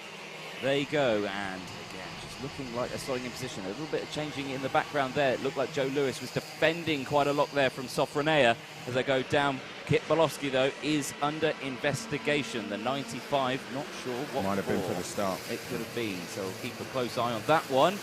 As again, that looks to me like Sofronea has got the job done on Lewis as the 53 Zach Green kart gets pulled to a safer location off the track. Change for sixth, Edgar going down the inside of Domain. So here is back to your leaders, though. So Drummond now leads the way, and I think we're seeing the race just settled down a little bit now. Sofronea, like you said there, in third place, the Ollie Roller Motorsport driver. Going back to Jensen Graham, by the way, just he's got a gap to chase now of 1 second to the next queue of karts, but we'll keep an eye on the progress. Sofronea is actually the fastest on circuit. Let's see if that changes now they come up to the line. Yes, it does. Edgar is now the one who is fastest there in fifth place. We can see right in the middle of our pictures as we come now in towards under the bridge. We see a change there. That looked like Edgar on Lewis, I think, going for the move. Yes, it was. So a change for fifth place. And Edgar, the one who's quickest on track, as Domain also makes a move over the bridge as well. There we go. The line astern there. No lunges, no defensive driving. Again, the unwritten rule there. Wait until 2 laps to go. Everyone's sticking to that unwritten rule as they go through in towards the braking zone of hairpin number 2. Again, just slotting into those slots there. So as you say, yeah, that last lap around was George Edgar, fastest driver out there, currently in 6th place. And he's right there at the back of this pack. In fact, there he is, at 17. On your screens there, just behind the 14 of Joe Lewis. As they go through again, no position changes as they exit out of the complex section here into the final couple of corners and back towards the start-finish line. All is well in Miami Cadet as they go back across the start-finish line. Look at that, the 46 of Daniel Sofronea really tucking in to that kart, getting as much waft as he can possibly find out of that Miami Cadet engine into the braking zone once more. And again, no lunges there, but there's a lunge there a little further back. That, to me, looked like, was that Scott Riley, the 85, potentially moving up a place? As Werrell takes the fastest lap of the race, 106.880. Yes, made another place last time around as well, so up into 10th, now behind Jensen Graham, who's continuing to try and close the gap down to Aston Sharp ahead of him, as we see a change for 5th. There goes Edgar, I think that is down the inside, change for 4th on Sofronea. So Edgar working up the field really nicely here, I have to say. The top 2 have decided to stay as they are for the time being, but Kip Bolofsky could be under pressure in 3rd place next time around, because Edgar is on a move and not waiting around anytime he sees an opportunity to make a move as we come now through the final 2 corners. There is Edgar in the number 17 out of the final corner now and down the start-finish straight, and looks to have the run as we get closer towards the first corner. Are we going to see a move into the left-hander here as the cars pull right? There we go, Edgar down the inside. That's 3rd place. Yep, nice move there from Edgar, making positions thick and fast as they go over the bridge once more. Less than 2 minutes to go, plus that 1 additional lap. At the moment, though, that looks to me like Drummond and Wolf are starting to pull away as battles a little further back as well in the next group. That's Ashton Sharp and Jensen Graham going at each other as they go through. You can just see there. So, yeah, change positions now. Lewis Werrell is now leading that queue, so Graham in the 22 has escaped up the road. Werrell is the one that we see here, the number 6. We look a little bit further back at the 14, a driver who was leading the race earlier on, as there goes the 65 of Henry Domain. That's a place made on Kip Bolofsky. So Bolofsky did indeed come under pressure, and he's fallen down 2 places on this lap. As we look back at our top 3, it is Drummond, Wolf and Sofronea, and that's going to be, as they come across the line, they're going to have 2 more to go at the end of this one. Up the bridge, or under the bridge they go, I should say, up the hill. 2 packs of 3 forming then in Miami Cadet. And again, a very common thing that we see as well in the British champs as well with the Miami Cadet. Daniel Sofronaire, though, fastest lap of the race, currently in 3rd place, lead it, or at the back of that group between Wolf and Drummond. They go into the braking zone a little bit further back there. The rest of the group slotting in. You see there the 72 of Carter. So Edgar's actually closing in on the top 3 here through the 1st sector. Quickest of all of them, though, is Domain, who is in 5th place. So definitely one to watch. Those 3 behind chasing are quicker than these 3 ahead, who are going to start battling. I'd say next time we go round now, we'll have 2 to go. Drummond is leading the way, and a place he's used to being at the very front of the field.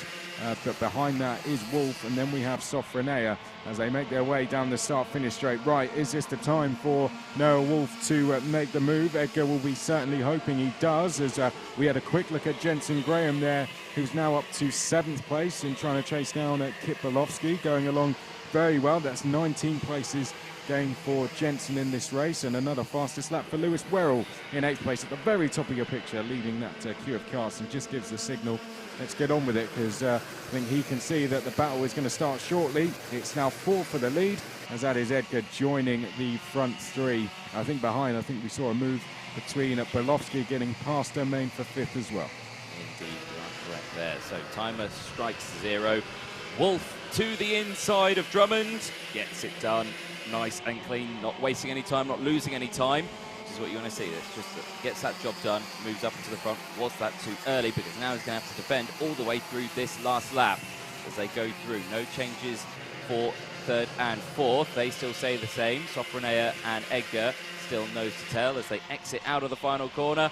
Final lap board is out. Defensive goes Wolf. Drummond follows as well, and so does Sofronaire and Edgar in towards that 1st corner. Look at the gap they close there as they go under the bridge in towards the banking. Edgar takes the wide line round, trying to get the switchback move. Who will appear at the top of the screen first? It looks like Wolf has dropped down into 3rd place. He has. Sofronaire up into P2 as they go down the hill. Right, it's anyone's now, isn't it? The lead group is getting bigger with every single corner. Who's going to try the outside? Surely someone is. It's going to be Kit Bolofsky, but doesn't manage to get anything out of it. They're side by side on the exit. Sofronaire to the left of screen. To the right is Drummond. There is Wolf. Oh no, big contact there coming from behind as they make their way through the 2nd hairpin there. So there was contact there from someone. Werrell has emerged in 2nd place out of all of this. Drummond is leading the way, and Graham is up to 3rd place. He started this lap down in 8th place, so Jensen Graham up to 3rd. There he is in the number 22, absolutely flying. It's all going off here between our leaders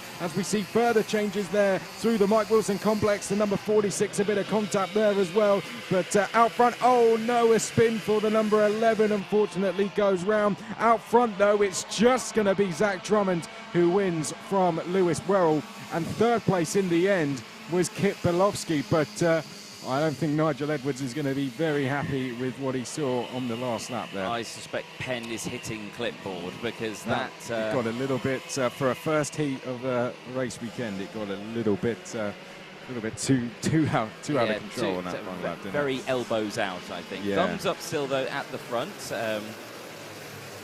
Zach Drummond there, your heat winner for Heat 1 of Miami Cadet, and that, I think, brings lunch on quite swiftly, doesn't it? But yeah, there we go. Yeah, so, I mean, that was like watching a final, wasn't it? At the end there, but I think the guys got to remember there's 4 heats. That's only the first of them, and then 2 finals. Day 1 of 3 of racing. Yeah. Yeah, calm down.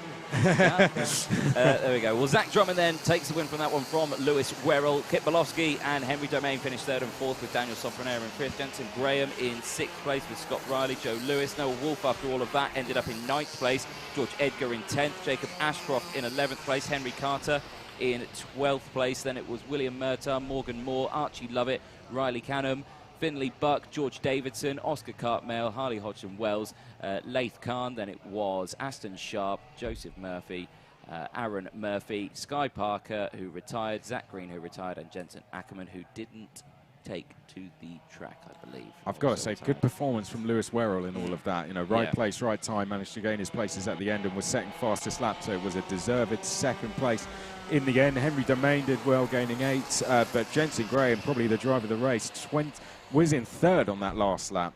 In the end, finishes 6th. Still 20 places gained. So started on the penultimate row of the grid. Scott Riley as well. I don't think we mentioned him at all, but gained 10 on his way to 7th. And Finley Buck did well, a little bit further down, going up to from dead last to 17th. So starting to repair the damages done of qualifying. But I think that is it for this morning, isn't it? It is. That is the end of the first heats of the day. We are going to take a short break now. We'll be back for the racing at around 2:45, which means we'll probably be back at around 10. Or 10 to 3? No, we'll be back a little bit earlier than that, won't we? Yeah, so we'll be back a little bit earlier than that, about 20 to 3, I suspect. So do stick around and join us then, but until then, we'll see you later.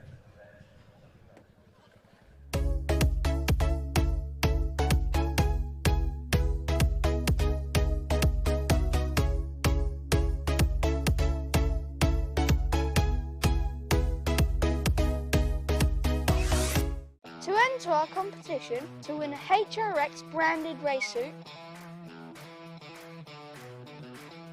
a Fens driver website, and a Drift Limits driving experience in a McLaren GT3, just like this one.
It's very exciting to be here today for the second round of the 2021 British Kart Championship.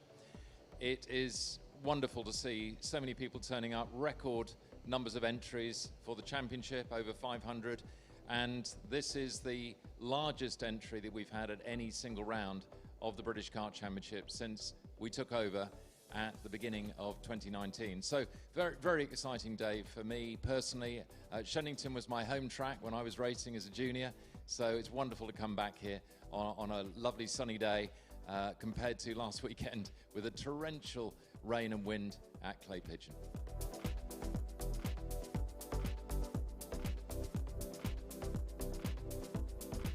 I think there are a lot of signs that show that we are getting really, really strong, consistent support. The teams, the big teams are behind us and at all the different rounds. We're seeing privateers coming out in great numbers and indeed having fantastic success. It's not just dominated by the teams. I think the all-time winning level is the second highest level of winners is actually privateers, which is really, really good news. We're seeing fantastic support from commercial partners. Vera Tools has come on board as the title partner this year in 2021. And we're also seeing increased media coverage, not only live streaming on social media, but also now on Motorsport UK TV, which is really, I think, a great confirmation that there is a global audience for the British Kart Championship. And we like to think that it's the best in the world for finding talent moving up into elite sport.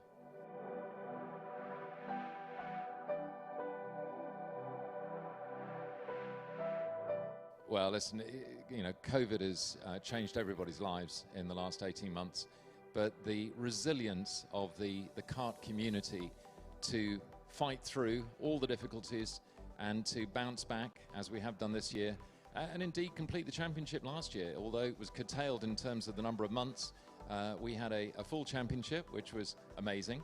And this year, we're starting a little bit later than maybe perhaps we'd originally anticipated, but we're looking like we're going to get a full, exciting championship season. And that's all down to not just the drivers and the teams and the families that are supporting them, but also very much about the officials, the volunteers, the marshals that make all of this happen.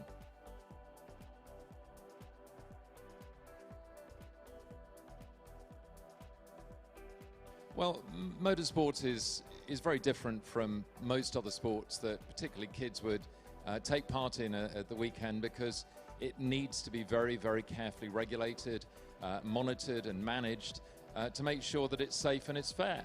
And when you're dealing with high-performance machinery, we need to have safety at the forefront.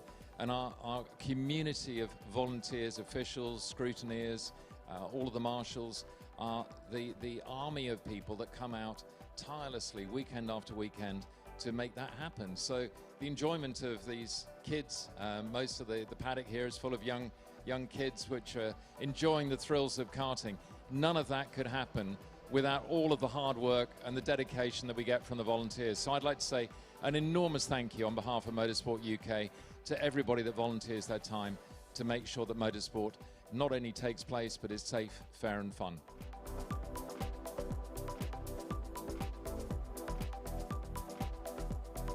Thank you very much, and good luck to everybody for the whole championship in all the different classes. And you can see in front of us here a wonderful array of trophies.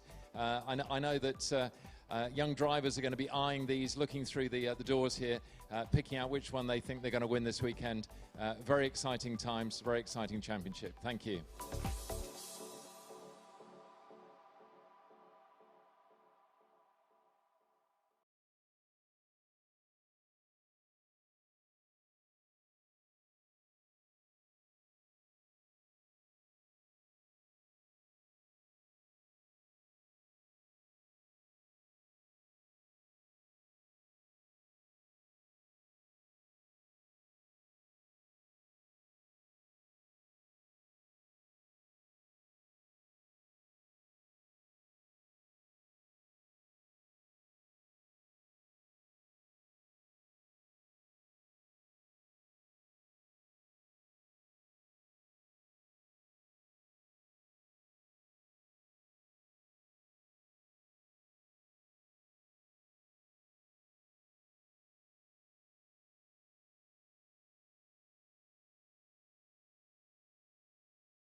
And gentlemen, and welcome back to PFI for the Redline Specialist Cars Motorsport UK Kartmasters British Kart Grand Prix.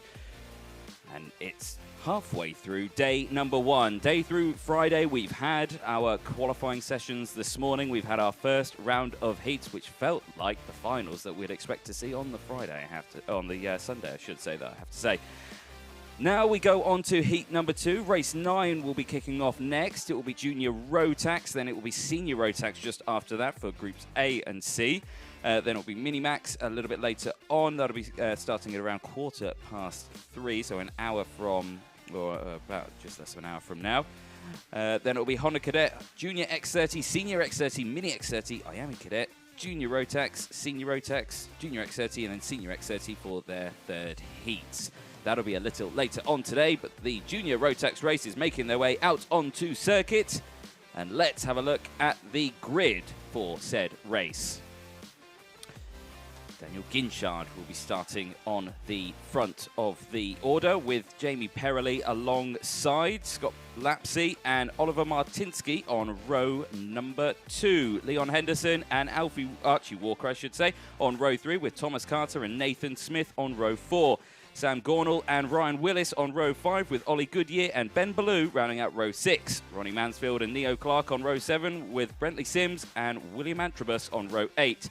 Ted Bradbury and Alfie Gallagher on row 9 with Spencer Boehm and Lucas Jex on row 10. Gabe Fairbrother, Jessica White on row 11 with Harry Linden. Freya Belk on row 12 with Leo LeCastro on row 13 with Chloe Chong alongside. Harry Pullin and Edison Purcell round out the 14-row grid. 28 karts total. No?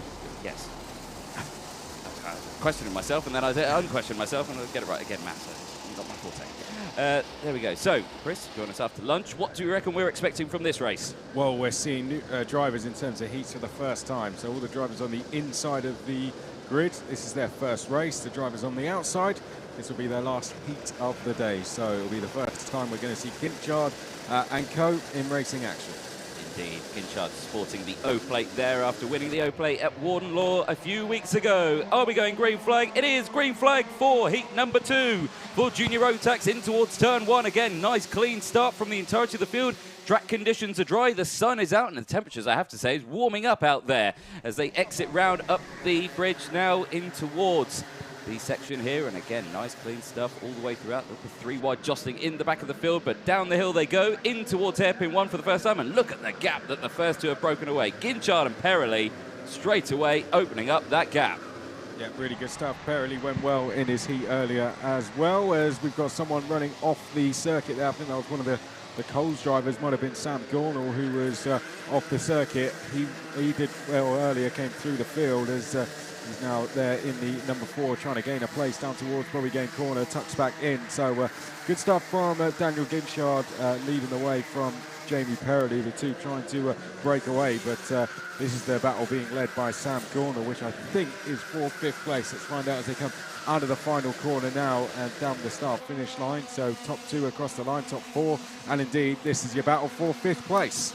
Indeed, there it is on your screen for 5th place. Gornall and Thomas Carter across the line, nose to tail, as they come up onto your screens there. The rest of the pack follow through as well. Linus Stern back at the front, though, there. You can just see them breaking away as the rest of the field come down the hill now into the hairpin there, side-by-side action. Can't quite see the numbers as they go through. 26 I saw at a glance. That is Oliver Martinsky with Ryan Willis that were side-by-side there into hairpin number 1. They exit round, stay into position.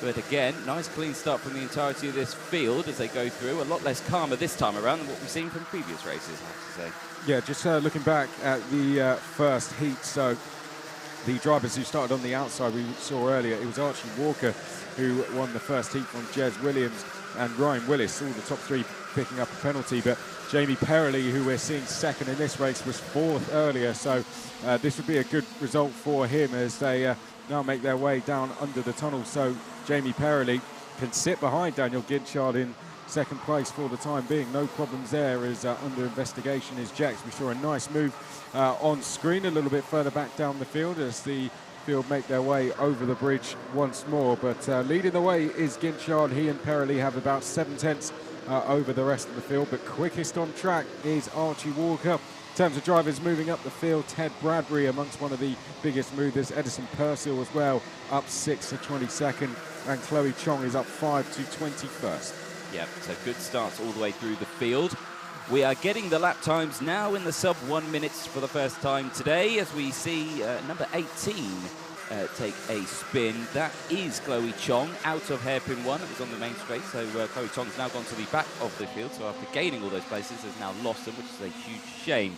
Across the line there, less than 5 minutes to go then. On your screens there, the 33 on your screen. Scott Lapsey and Neo Clark, the 81 just behind as they go through. Up the hill now across the bridge. Archie Walker though, fastest lap of the race, 59.4. Yeah, another new fastest lap for Archie Walker. He's making a move on Leon Henderson, actually in towards hairpin 1, and there we can pick it up. So Walker up into 3rd place. Next on his list now is going to be the top 2 as we look a little bit further down the field here. More battles going on, and a nice move there from the number 33 of Scott Lapsey going in towards the 2nd hairpin. I don't know if he actually managed to pull it off in the end. It looked, I think, maybe on the exit, might have lost the place, but he's going to try and regain it once again.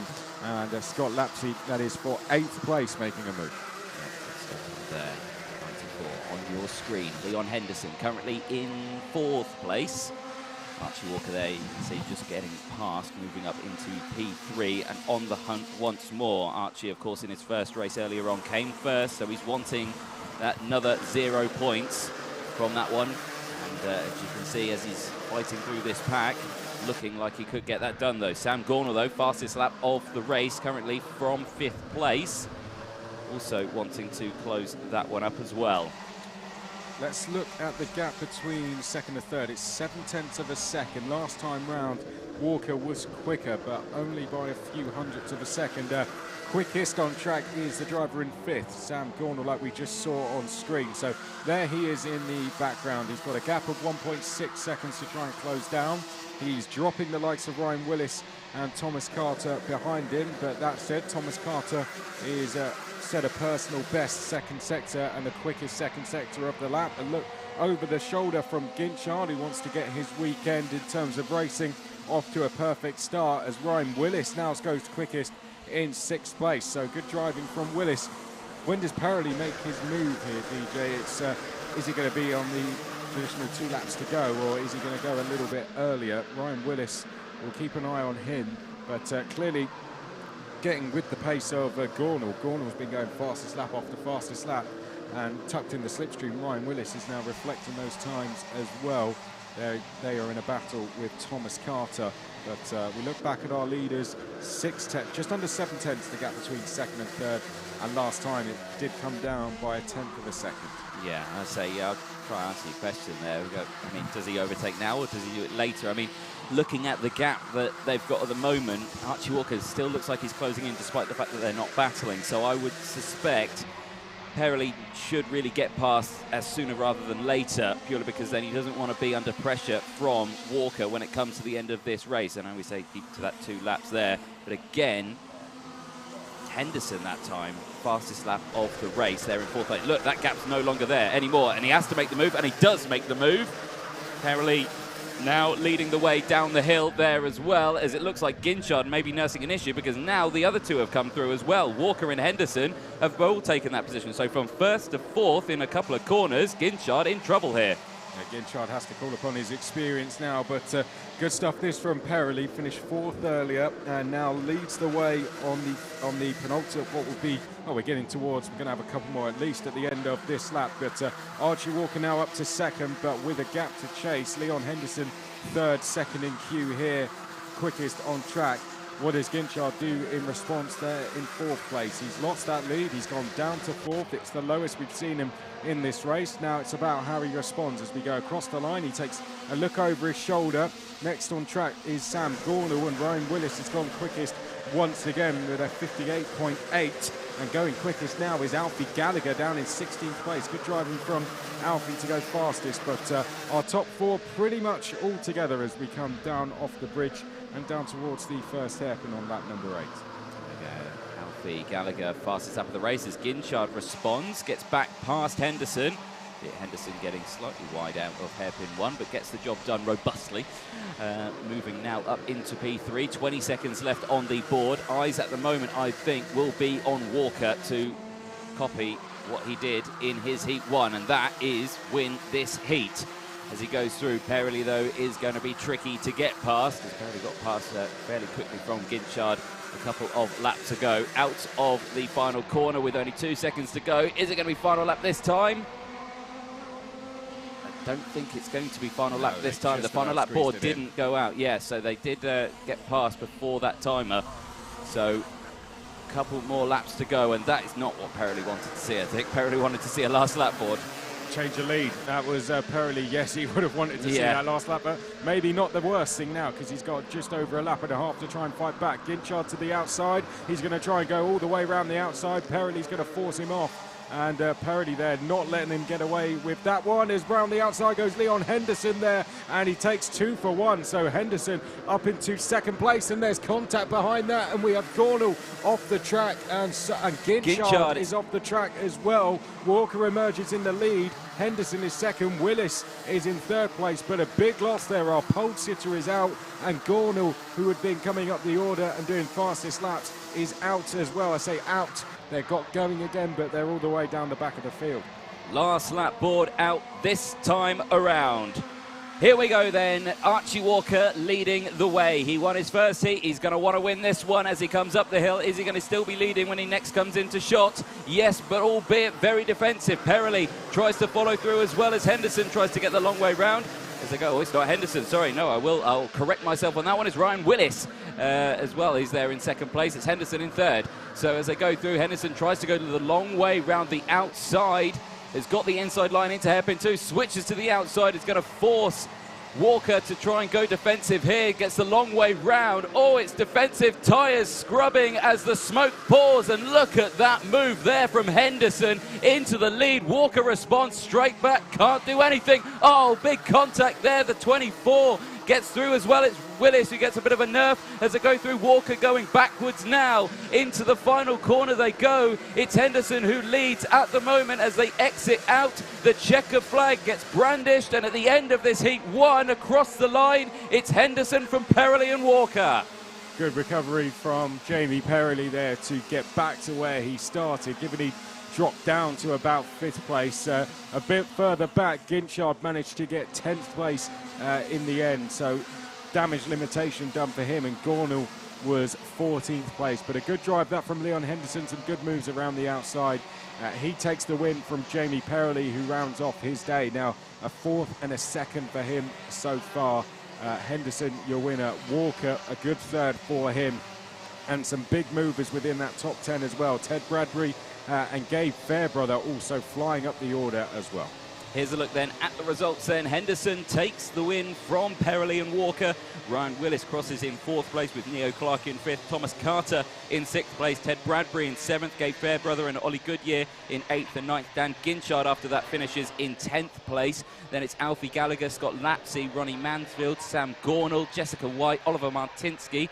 And then it's Nathan Smith, Lucas Jex, Edison Purcell, Ben Ballou, Harry Linden, Spencer Brogan there. Then it's Leo LeCastro, Brentley Sims, Freya Belk, Harry Pullin, and William Antrobus round out the 27 karts who finished the race. Chloe Chong unfortunately retired.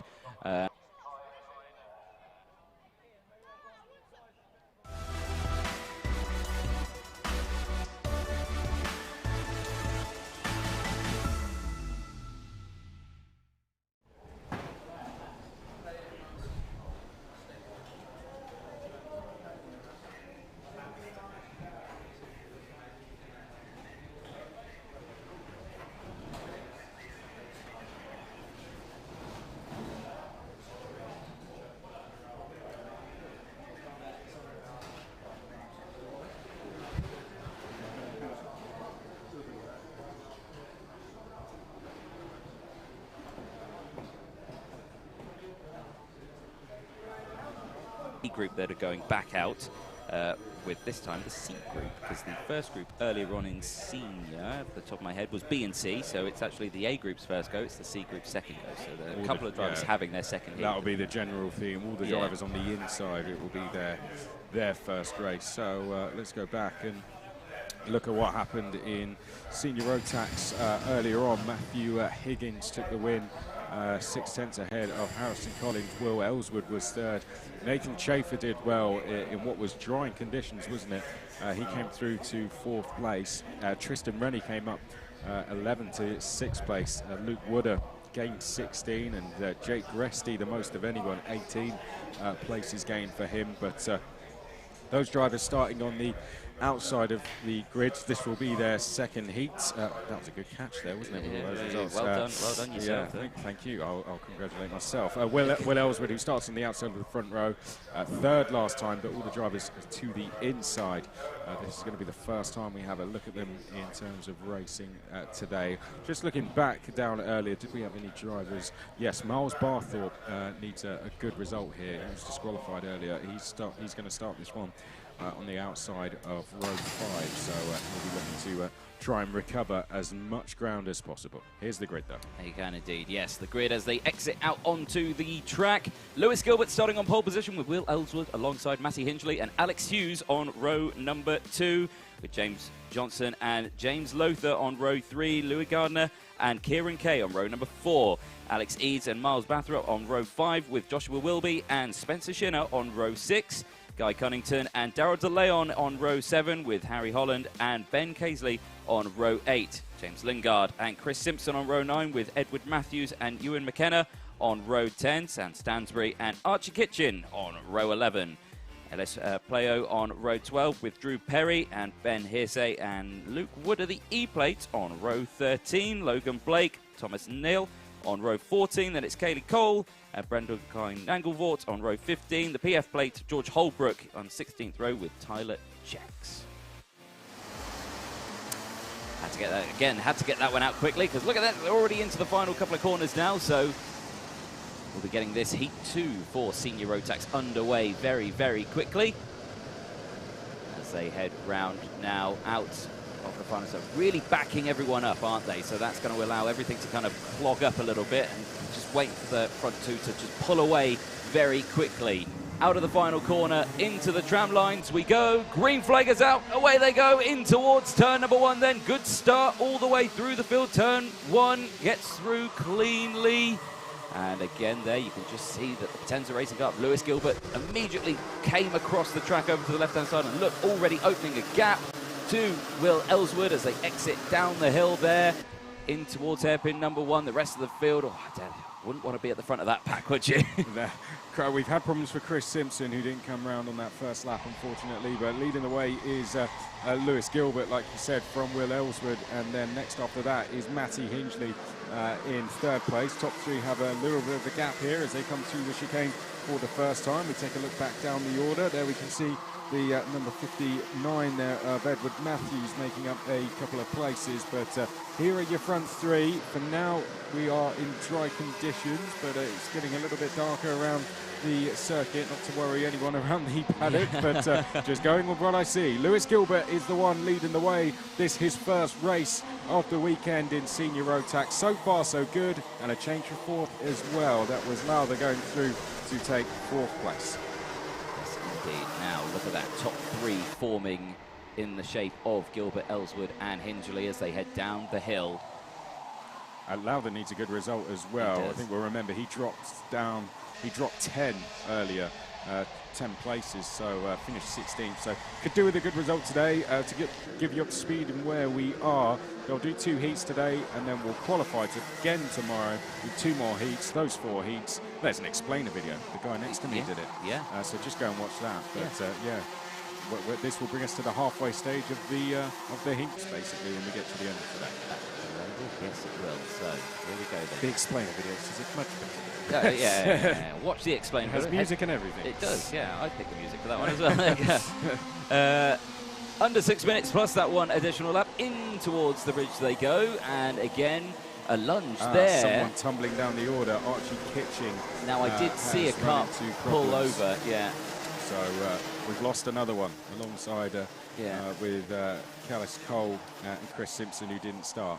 Yeah, Kaylee Cole there struggling with her karts, and into the hairpin they go. Who was that we saw there? Was that Guy Cunnington on Alex Eads that I saw? Well, that was number 8 trying and failing to make a move. That's Will Ellswood being passed by James Loader, who, like we said, needs a good result here and doing a good job of that so far. As we see Kieran Kay, I think that is losing a few positions as well. Went pretty well earlier on. Now in 10th place in this one. Coming up the order is Guy Cunnington. He's up 5 into 8th place now. George Holbrook is the biggest of our movers. The PF plate, meaning he won the PF Challenge Cup here last month. He all the way down in 17th, but he's gained 13 places to get there. So going along well, and he's just done a new fastest lap. Yes, indeed, yeah, as they go through. Down the hill they go then.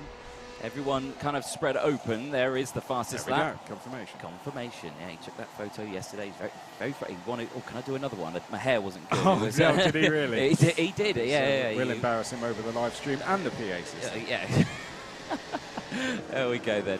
As they go through, then into the Fullerton S's. Again, you can just see there, 44. James Lothar holding on to that one in 3rd place again. Just. It gets to this part of the race where it's the lull, isn't it? Everyone's got into position. They've had the start. They've had their squabble. Now they've got into position.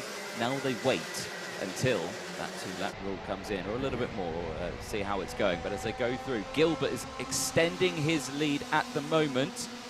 It's half a second now. Fastest lap, though, once more goes to George Holbrook. Yeah, the PF plate down in 17th place. But like you say, up 13 positions is slicing through the field at the moment. And we did just see a change there for 5th. I think that was coming off. I think that was Gardner making a position.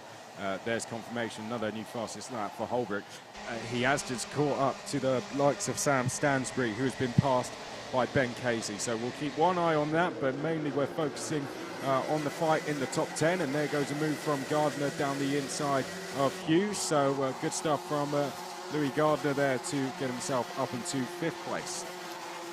Danny Thompson goes through. Anyone know how much it is to spectate tomorrow? It's £5 entry. If you're an adult, it's free if you're a child. There you go. So come dressed as a child, you'll get it for free. I don't condone that. There we go. 3 minutes to go then through turn 1 again once more as we look here at the 52 on your screen. Guy Cunnington following Alex Eads and Alex Hughes as they go through. The 2 Alexes who have just now overtaken each other as they go through the bridge. I think we saw Guy Cunnington on the move as well. And just behind him, that's Darryl DeLeon making a move over the bridge. So going backwards, I think, is Alex Eads there. So there we can pick them up now as they come through. And I think that's Alex Eads having dropped back a couple of places. That's the 51 of Hughes, who's being passed now by, that's Matthews going past. And behind that is Kieran Kay trying to make his way up the order. So plenty going on in the lower order of the top 10. We're getting towards the end of the race. They go by pretty quickly, these heats. 8 minutes plus 1 lap. We've almost completed 6 of those now. Just over 2 plus a lap to go at the end.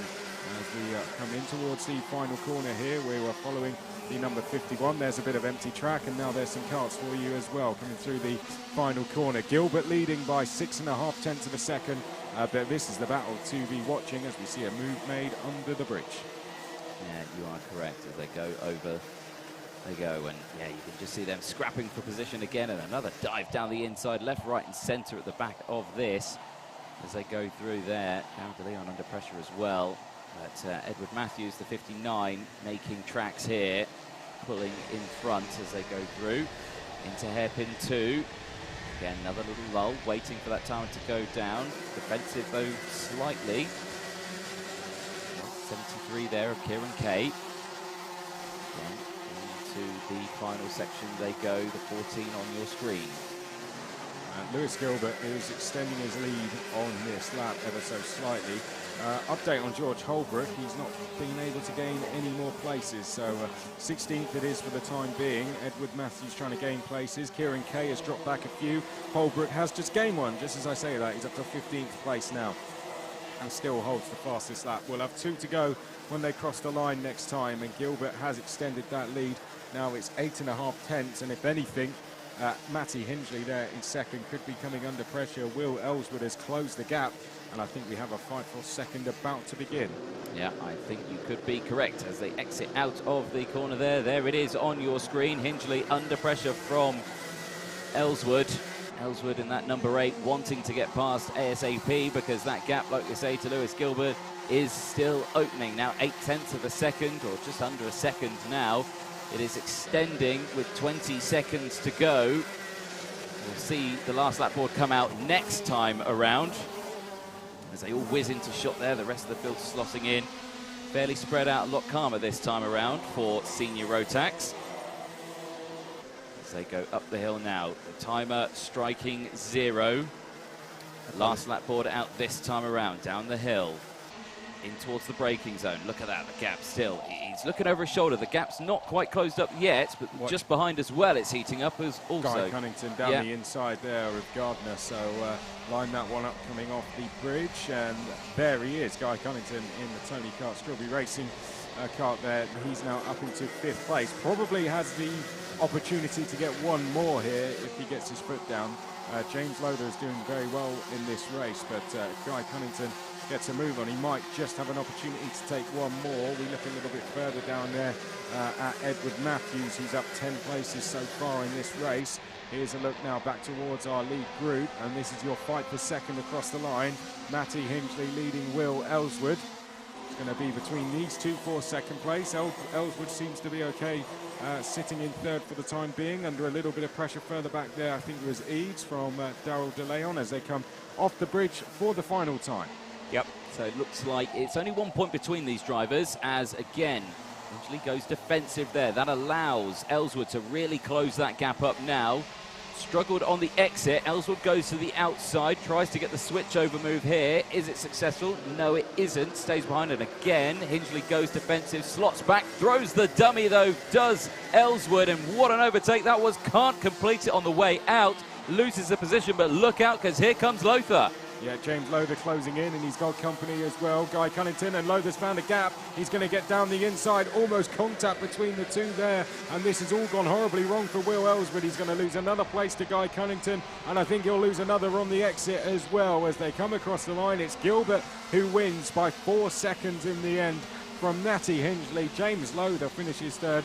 Guy Cunnington gains 9 on his way to 4th. Gardner is 5th, and it's Ellswood, Eads, DeLeon, Ed Matthews up 10 to 9th place, and James Johnson finishes in 10th. Yeah, a much calmer race that we're seeing from the seniors this time around. I think they watched the first race and just thought, oh, I don't fancy that all the way through the weekend. I think let's tone it down. But there is your race winner, the O-Plate Lewis Gilbert. There he is on track as well. Yeah, perfect start for his Kartmasters weekend. There are the results. We've done the top 10. Alex Hughes and Ben Casely finish in 11th and 12th place. Spencer Shinner finishes in 13th place. George Holbrook did manage to get a couple more spots. Ended up 14th, up 16 positions on your screens there. Then it was Kieran Kay, Sam Stansbury, James Lingard, Miles Bathrop, then Joshua Wilby, Harry Holland, Ben Hearsay, Luke Wood of the E-Plate up 4 places. In 22nd place, Ewan McKenna, Ellis Playo, Drew Perry, Tyler Jacks, I should say, Thomas Neal and Logan Blake rounding out the 28 karts that finished the race. We lost Archie Kitchen, we lost Kaylee Cole and Chris Simpson, who did not start. Well, that brings us to the end of Senior Rotax, but of course there's many more races coming up, because up next it is Minimax.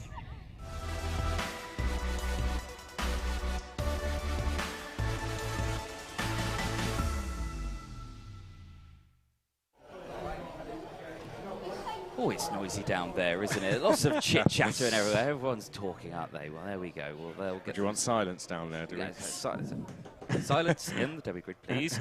There we go. Well, race 11 of the weekend, Heat 2 for Minimax. And, of course, this is just Heat 2 for the Minimax. It's one group all going out at the same time. The number 12 there, you can see Ethan Jeff Hall.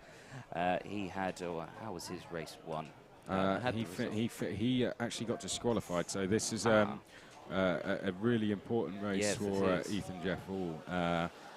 He's got to get a win as we are seeing everyone swap over. So someone is not going to start this race, meaning we've all got to do swapsies. And that's going to be someone down at the front, maybe. But let's not guess when we don't know. Let's go with what we know. And Ethan Jeff Hall, like we said, disqualified earlier. Likewise with Scott Marsh. So 2 drivers that really need a good result here.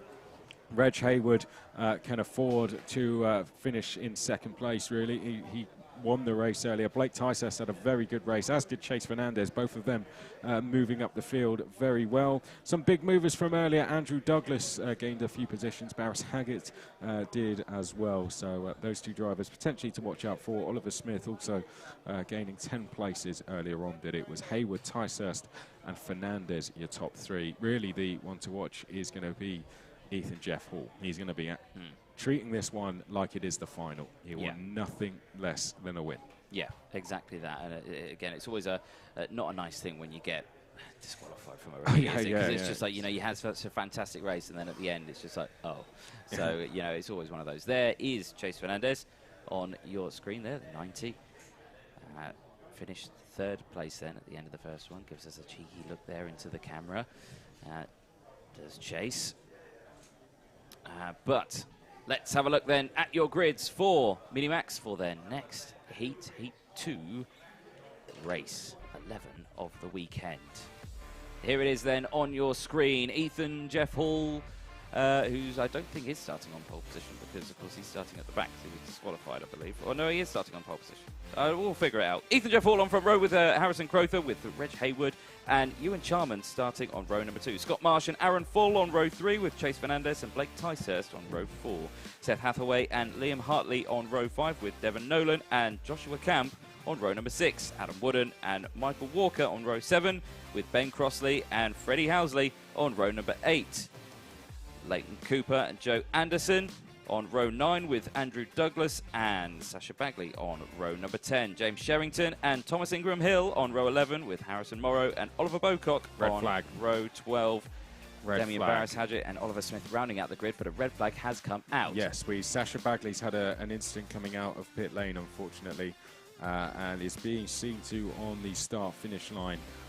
So we are going to have a delayed start to this race. We've got an incident coming out of pit lane. Sasha Bagley Nigel Edwards is seen to at the moment, and it's maybe a case of we might be getting further assistance on the way. So it's a red flag. All the drivers are going to be stopped on the start-finish line. Sasha Bagley is alert and in the cart, but clearly we are going to need further assistance, and the medical crew are already on the way down. A real shame for Sasha Bagley. Had a bit of an unfortunate race earlier today. The BKC Racing driver, BKC champions in Kartmasters. Callum Bradshaw won it for them a few years ago, back in 2016 now.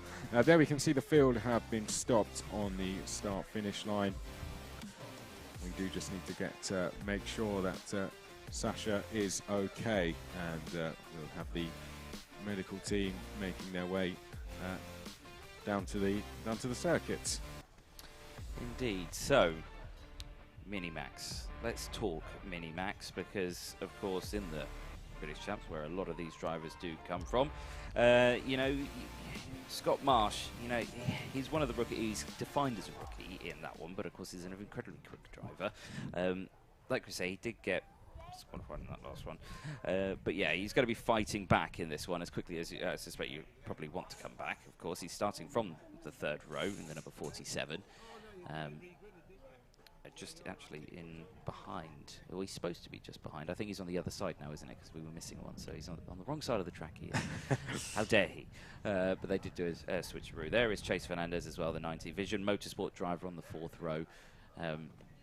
Again, what do you reckon goes through a driver's mind at this point? Because you know you've left the pit lane, you've not even started the race, and you've already got a red flag sort of situation. It's kind of like you're in the mindset of starting the race, and then all of a sudden it's Yes, yeah. I mean, yeah, obviously at this point, if they can see there's a driver being attended to, the first thing you hope is that they're okay. They're okay, yeah. Yeah. After that, yeah, it's you know, they would have got themselves fired up on the grid, ready to go. Now they just have to kind of try and do that all over again, albeit on their own on the circuit. So they can reassess the situation. If there were nerves, they can calm down again a little bit now. But of course, we just hope Sasha Bagley's going to be okay and able to compete again tomorrow. This is the last we're going to see of Minimax for today. They will be back out on track tomorrow for exactly the same, qualifying in 2 more heats. And then we'll see them again come the finals later. To run you through the timetable, so you know exactly what time to be tuned in if you're following a particular class. Honda Cadet is going to be at 30 minutes past 3. A Junior X30 at 45 minutes past 3. At 4 o'clock will be Senior X30, heat number 2. Mini X30, heat number 2 will be at 15 minutes past 4. 30 minutes past 4 will be Miami Cadet heat 2. Then we'll have the third heats, and that is for the grids where we exceed 1 grid of drivers. So Junior Rotax will kick us off at 5 o'clock.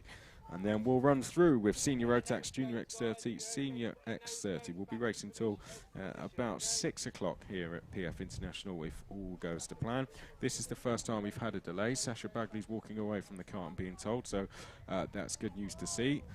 Maybe some readjustings having to do on the grid. Then they'll send them back round for another warm-up lap, and after that we'll get going. But we can see Sasha Bagley is walking up to the ambulance now, so she'll be attended to up there. I do hope that's nothing that's going to affect her for the entire weekend, i.e. put her out for the weekend. I hope that is a little injury, a little knock that she'll be all right tomorrow. So. There she is on screen. Let's hope for the best and hope that it isn't something that, like you say, hinders the rest of the weekend, and hopefully we see her out later on as well, which is what we'll hope for the most. So with the drivers getting themselves queued up ready, I can see there's more action down there. So I saw someone else just running out of their car into the pit lane area. Not sure who that was, but okay, they're coming back out now. Didn't fancy it. Oh, there we go. Who is that? That's Freddie Housley, isn't it? It is indeed Freddie Housley, the number 20. We'll go through the result again earlier. Let's go through it. So Reg Hayward won quite convincingly from Blake Tysers. Then it was Chase Fernandez. Aaron Full did pretty well. Ewan Sharman and Harrison Crowther both got penalties, so dropped to 5th and 6th. Wasn't where they finished on track. Then it was Joshua Camp, Liam Hartley, Andrew Douglas, and Adam Wooden. Thanks to everyone tuning in. We've got plenty of comments coming in, as usual, DJ. Yeah, of course. A lot of people wishing that Sasha is okay, and we do so as well. But of course, a reason for the red flag as well, if you are just joining us and wondering, it was just, Sasha with an incident out of the pit lane, which caused the red flag to come out before the actual race start itself. So everyone stopped on the start-finish line. But with Sasha now, with the medical crew being seen in the ambulance, the car clear, I believe we will probably get this race underway in just a moment. A green flag goes up on the start gantry. Engines are fired up, and we shall get the rolling start back underway for Minimax for their race. It's their second heat. Yeah, I saw you said race 3. That was race 3 overall. That's not their third race. Their secondary. There we go. So me confusing myself with all paperwork. It happens. It does indeed. Well, there we go. One more formation lap then for Minimax. Down the hill they'll go. They will start this race again. Ethan Jeff Hall, like we said, disqualified from his first race. Starting on pole position once again for this race. Hopefully doesn't get that same result as what he got last time. So, sort that kart out, get it squared and true, back on the top. Michael Yao joins us on the stream. Looking forward to being there tomorrow. Yeah, we'll see you tomorrow. Says hi, DJ. Oh, Mike. Yeah. There you go. Well, Minimax. Race 2 for Minimax. Race 11 of the weekend about to get underway once more. Hopefully it's a lot calmer than what they had the first time. The first time there was penalties. There was quite a few penalties, I will say. Quite a lot of incorrectly positioned front fairings, i.e. nose-cone penalties. A lot of 5-second time penalties goes out for that one. Let's hope for the best this time around and hope to see we don't get on it. Nigel Edwards moves out the way into the tram lines. Green flag is out. A little bit of contact at the start, but they all get underway. The number 7 was in that as well. It was Harrison Crowther who got a bit of a nudge, and he goes wide as well. Out of turn 1 into the banking they go. And again, clean start but everyone makes it through over the bridge, and the front two breaking away already. Jeff Hall and Crowther already leading the way. Someone goes straight off. Was that the 54 of Devon Nolan? I think it was the SFR Motorsport driver. Hand up in the air. He is not happy. No, that was an instant coming out off the bridge, like you said. 2-3 wide down the order, going in towards that first hairpin. Top two trying to escape up front. A good start from Aaron Full, up to third place, isn't he? So really good work from him in the first few corners. Aaron Full making his way up the order. Bad start for Scott Marsh. He's dropped down the order. I think that we likely saw it. Devon Nolan has had a bad start to the race as well after an off around the circuit, but a particularly bad start there for Scott Marsh, who's going to lose a good few positions. We'll get the top 10 to you as they come across the line then. So it's Jeff Hall, Hayward, Full, Fernandez, Crowther, Charman, Ticehurst, then Liam Hartley, Camp, Walker up 4, Andrew Douglas already up 6 places on that first lap. Doesn't look like Scott Marsh has actually gone out on track. He's dropped down the order. So there was problems for him before the restart, wasn't there? And he had to pull his car over to the side, clearly. Shame there, but at the front, 0, the best result you can get to put you on the top spot for the pre-finals on Sunday. Out of turn, final corner onto the start-finish straight again. Long train starting to form all the way through this field. As they go through the 75 there, rounding out the back of that group there. Harrison Morrow, currently 23rd for him at the moment. Look at those dark clouds looming in the background there. The producer Luke said, the weather rap said, oh, there's no rain scheduled for an hour. Something tells me that app may have been lying. 3 groups of 2 at the front. Close battle for third place. No one looking like... there we go. We said close battle for third. We have a change for third. And there it is in the background there. So that's Harrison Crowther going through into third place ahead of Chase Fernandez. So the battle intensifies there. And now that's going to bring Full and Charman into picture as well. Joshua Camp is up to 8th place. Has had a good start to the race. Up 4.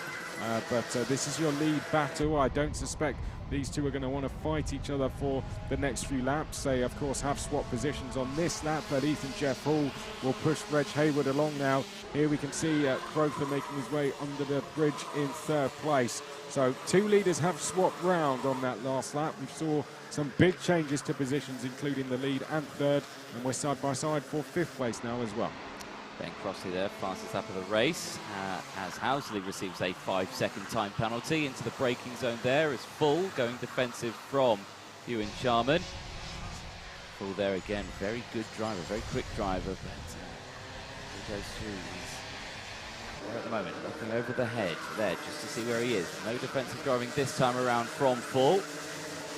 He holds on to that position at the moment there in 5th place, up 1 position from his original starting spot, with Ewan Charman right behind. It's allowing the Coles racing driver, Blake Ticehurst, the O-plate, to catch up as well. Back here at the front though, because Reg Hayward leading the way from Ethan Jeff Hall as they go through. Jeff Hall there right behind, nose to tail. Now again, Jeff Hall, he's waiting for that time, isn't he? So you know what, you can get past, it's fine. You know, come to that 2 laps to go, that's when I'll get past you there.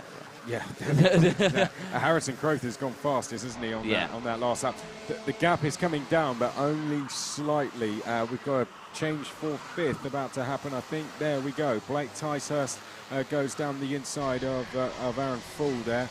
Also in that battle now is Joshua Camp, who we said had been on the move. Michael Walker is up 5 as well. He's there in 9th place. So on the screen is the battle for 5th place. It's being led by Charman. There's the 74 of Camp, who we've mentioned a couple of times. And is he about to make a move? No, stays behind Full for the time being. We've got the number 32 of Walker in there as well. Also Liam Hartley in there. A little bit further down, Leighton Cooper is up to 17th and has gone quickest of anyone through the 2nd sector as our leaders come across the line.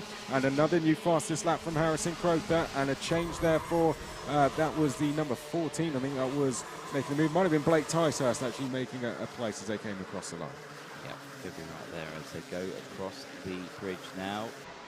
main pack forming from 7th downwards. What have you spotted? In fact, that was Joshua Camp making a move off the coming under the bridge there, and I think that is him up to 7th place now. Yes, it is. So that's the number 16 out of the race. Yeah. Joe Anderson, unfortunately, a real shame for Joe. Where did he start the race? Joe Anderson is going to finish this one down at the back. Unfortunate. Started on the 9th row. So a real shame for him. Yeah, big shame there. There is the O plate on your screens. Blake Ticehurst with Joshua Camp just behind.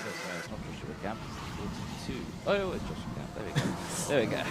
Questioning myself all the time, I do. Across the line they go. Less than 2 minutes on the timer. And how are those gaps looking between those two? Are they closing in? Because the purple last lap was Chase Fernandez in 4th place.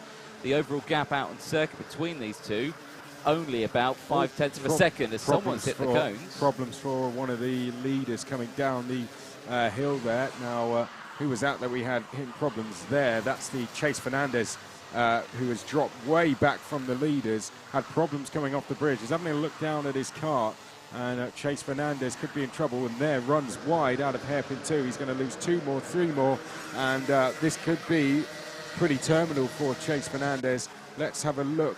So here he comes. He's trying to make a move. Oh, and he's hit the cones coming over the bridge there. So it just got alongside Harrison Crowther, didn't he? And it's just that I don't think Crowther knew he was there. Yeah, it was just like as he turned in for the corner, it was just oh, you were there. Oh, sorry. Didn't know he was there. Just didn't know he was there. But yeah, there we go. So a bit of a shame for that one as they go through. But now here is the O-plate, the battle for 4th place. Ticehurst, Charman and Camp as they go through. Bit of a train forming behind them now, isn't there? Between the rest of the back, full leading that train. Just looking back at the leaders, Ethan Jeff Hall is starting to assess the situation now. He's looking over his shoulder a little bit more. I think he's going to save this one till the last lap because he's pushing Reg Hayward round for the time being. Harrison Crowther there in 3rd place, so he's decided to stay where he is. He's conscious of what's going on behind him as well, and Reg Hayward is going to lead us onto the final lap, it seems, but I wouldn't count out Harrison Crowther out of this battle just yet. 5-second penalty for Hathaway, unfortunately, who's out of the top 10, but last lap board is going out, and it's going to be a 3-way fight, I reckon, at some stage for the lead. I suspect so. I mean, Hayward and Jeff Hall have been swapping positions every other lap or so. Obviously, nothing detrimental to their gaps. You know, they've just been, you know, okay, you go in the front, I'll go in the front, you go in the front. That's kind of how it's been. But now they're going defensive because the final lap board's gone out.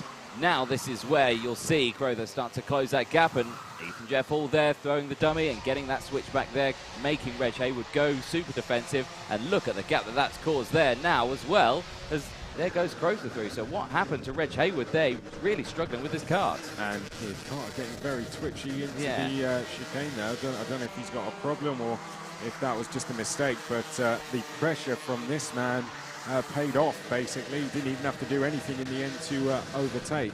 The lead was handed to him, but it was all because of his pressure. It was indeed. So out of the final corner we go. Checker flag goes out to Ethan Jeff Hall. And Harrison Crowther crosses the line in 2nd place with Reg Hayward. Then it's Blake Ticehurst from Ewan Charman and Joshua Camp. Those 3 didn't change. Andrew Douglas managed to get past and gained up 12 positions. One of the big movers there, the number 4 plate in 7th place with Michael Walker 8th. Then it's Adam Wooden and Aaron Full rounding out the top 10. Damien Barrett-Hadgett there, up 14 positions, finishing in 11th. One of the other big movers out there. There is your race winner, Ethan Jeff Hall. 9 laps completed. Average speed, 50.28 miles an hour. So it's a quick old karts. After the earlier result, that's exactly what he needed. It's exactly what he needed. And Reg Hayward looked a bit disappointed coming across the line, but he's going to be leading in the points at the end of today. So he should keep his head held high because he's had a very solid day. A win and a 3rd is not bad going at all. Results on screen for you now. Yeah, exactly that. Liam Hartley there finishing in 13th place. Chase Fernandez, Ben Crossley, Oliver Bocock, Leighton Cooper, Oliver Smith, Devon Nolan, Thomas Ingram Hill, and Harrison rounding out the grid there. The rest of the karts all retired from that one. Well, an exciting Minimax race in the end. It's now time for the 4 strokes to come back out. It's time for Honda Cadet.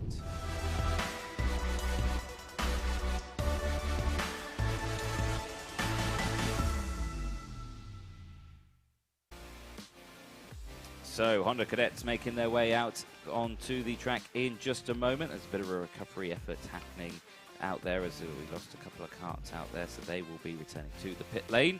But again, another busy grid of karts, and they're making their way out onto the track now. William Murphy starting on pole position with Harrison Whitcomb alongside. Then it's Thomas Spearing on row 2 with Aris Majuskas, Joshua Smith, the E-plate, and Noah Wolf, the PF plate, on row number 3. So I know number row already there. Cole Denham and Max Cuthbert on row 4, with Joshua Graham and Kenzo Craigie on row 5, Luca Ballack and Owen Neve on row 6, Leon Hasty and Albert Friend on row 7, with Timo Jungling and Charlie Wolfett on row number 8. Noah Barham and Jarrett Clark on row 9, with Alfie Mew and Harry Taylor on row 10. Anthony Parfit and Harry Frail on row 11, with Max Endicott and Kaiser Ryman on row number 12. Noah Pikes and Harley Musk on row 13, with Alexander Kowajakov on row 14, with Ryan White alongside. Oliver Meek, Gregor Reed on row 15, and rounding out the grid on row 16 is Finley Smith, the number 30, or the number 33. Again, so Honda Cadet. Well, it's always an interesting race. Again, it looked like a final with their first race, didn't it? I suspect we're going to see the same thing. We always see the same thing in Honda Cadet, don't we, as they go through. And, of course, another standing start, the only standing start that we see. Yes, we always enjoy these standing starts. So to bring you up to speed with what happened earlier, Owen Neve won by half a second over Harrison Whitcomb. He came from 11th on the grid, 12th on the grid rather, to do that. So watch out for him.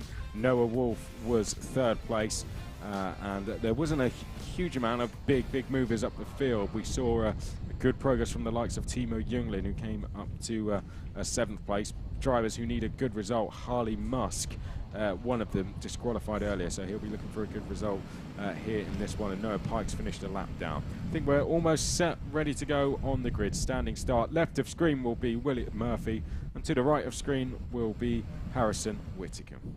There you go, drivers looking along from the sidelines. Green flag up at the back. Revs rise as lights go on, and out they go. Green lights out. There's hands up in the middle of the pack there. Some of them getting a slow getaway, but everyone in towards turn 1 again. That single file line, everyone diving to that inside. A few side-by-side bit of action in that mid-pack there, but it's a good start from the front row. Up the hill they go, over the bridge. And again, the top 3 already breaking away there. Murphy, Whitcomb and Spearing as they exit down the hill now in towards the braking zone now. First major one, 3 wide, lots of defensive driving. Everyone getting through though. Nice and cleanly, no spins to be seen, albeit one of the karts going very wide there. It was the 55 who's getting jostled. Jarrett Clark for Ambition was getting slightly nerfed onto the grass, but manages to get it back onto the track. Good first lap so far, 7 minutes to go. Good stuff there. There we can see the number 4 there of Joshua Graham having a little bit of a problem coming through the chicane, but it's close between our leaders. Are we going to see a change of lead? Yes, there goes the number 66 of Harrison Whitcomb into the lead, and it's going to get worse here for William Murphy, losing more positions as they come out of the final corner. He'll now be 3rd as we go across the line. Let's call him then. It's Whitcomb from Majuskas, Murphy, Wolf, Denham, Spearing, Smith, Neve, our winner from earlier, in 8th place in that number 65. Then it's Craigie and Joshua Graham in the 4, running 10th place at the end of that first lap. But how many do we have for the lead there? That's 7 karts for the lead as they come down the hill and up towards hairpin number 1. Yeah, a 7-kart breakaway down the inside though for 3rd place, as that is Murphy getting the job done, getting past Majuskas. Again, closing right up to the back of Whitcomb now as they go through. But look at that, yeah, 7-kart breakaway after 1 lap is quite a sight to see. Down the inside again goes the Ambition driver of Murphy, gets that job done once more as Majuskas gets nerfed out slightly wide there, back down into 4th, and look at that, it's Noah Wolf in 2nd place. Yeah, good driving from Noah Wolf, got himself in a good position here looking back at the earlier race, he finished in 3rd place, so he'll fancy his chances for a win here. Oh, there goes the E-plate. Nice move into the final corner. That was Smith, I think that was going through and getting himself up into 6th place as we see Noah Wolf take the lead in towards turn number 1. So a change of lead and a change of second. Cole Denham going through into 2nd place here, and a disaster there. Unfortunately, someone has not come across the line, and I think that might be Owen Neve, yes. Yeah. So our winner from earlier is not going to finish this race. Yeah, that is a huge shame. So from seeing 0 points to seeing maximum points, yeah, that is not what you want. So as they go through, 5 minutes to go. Noah Wolf now leading the way at the front of this pack, with Cole Denham just there in 2nd place. Support on the stream for Cole Denham as well. Again, for anyone watching at home, please do let us know who you are supporting. Get your comments in. Running a little wide there. Looking to the inside, there was Murphy. Murphy trying to go down, but thought against it. Stayed there in 3rd place. I thought, yeah, better off it. Stay behind. Use the train. Pull away. Don't battle yet, because those two behind of Maduskis and Spearing are closing in. Under investigation, though, is the number 4, Joshua Graham.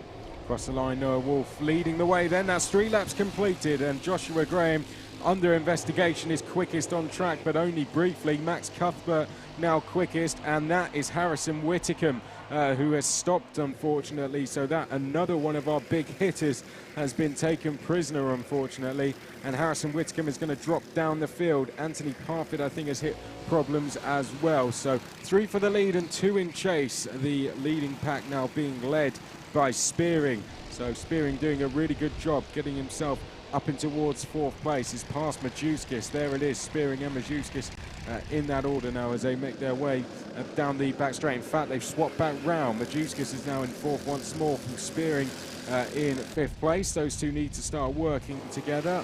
Otherwise, the top 3 here could start breaking away. The gap between 3rd and 4th is about half a second as they come through the complex now and make their way up to the final 2 corners. 3.5 minutes plus that lap, and Noah Wolf is going to lead us as we complete lap number 4.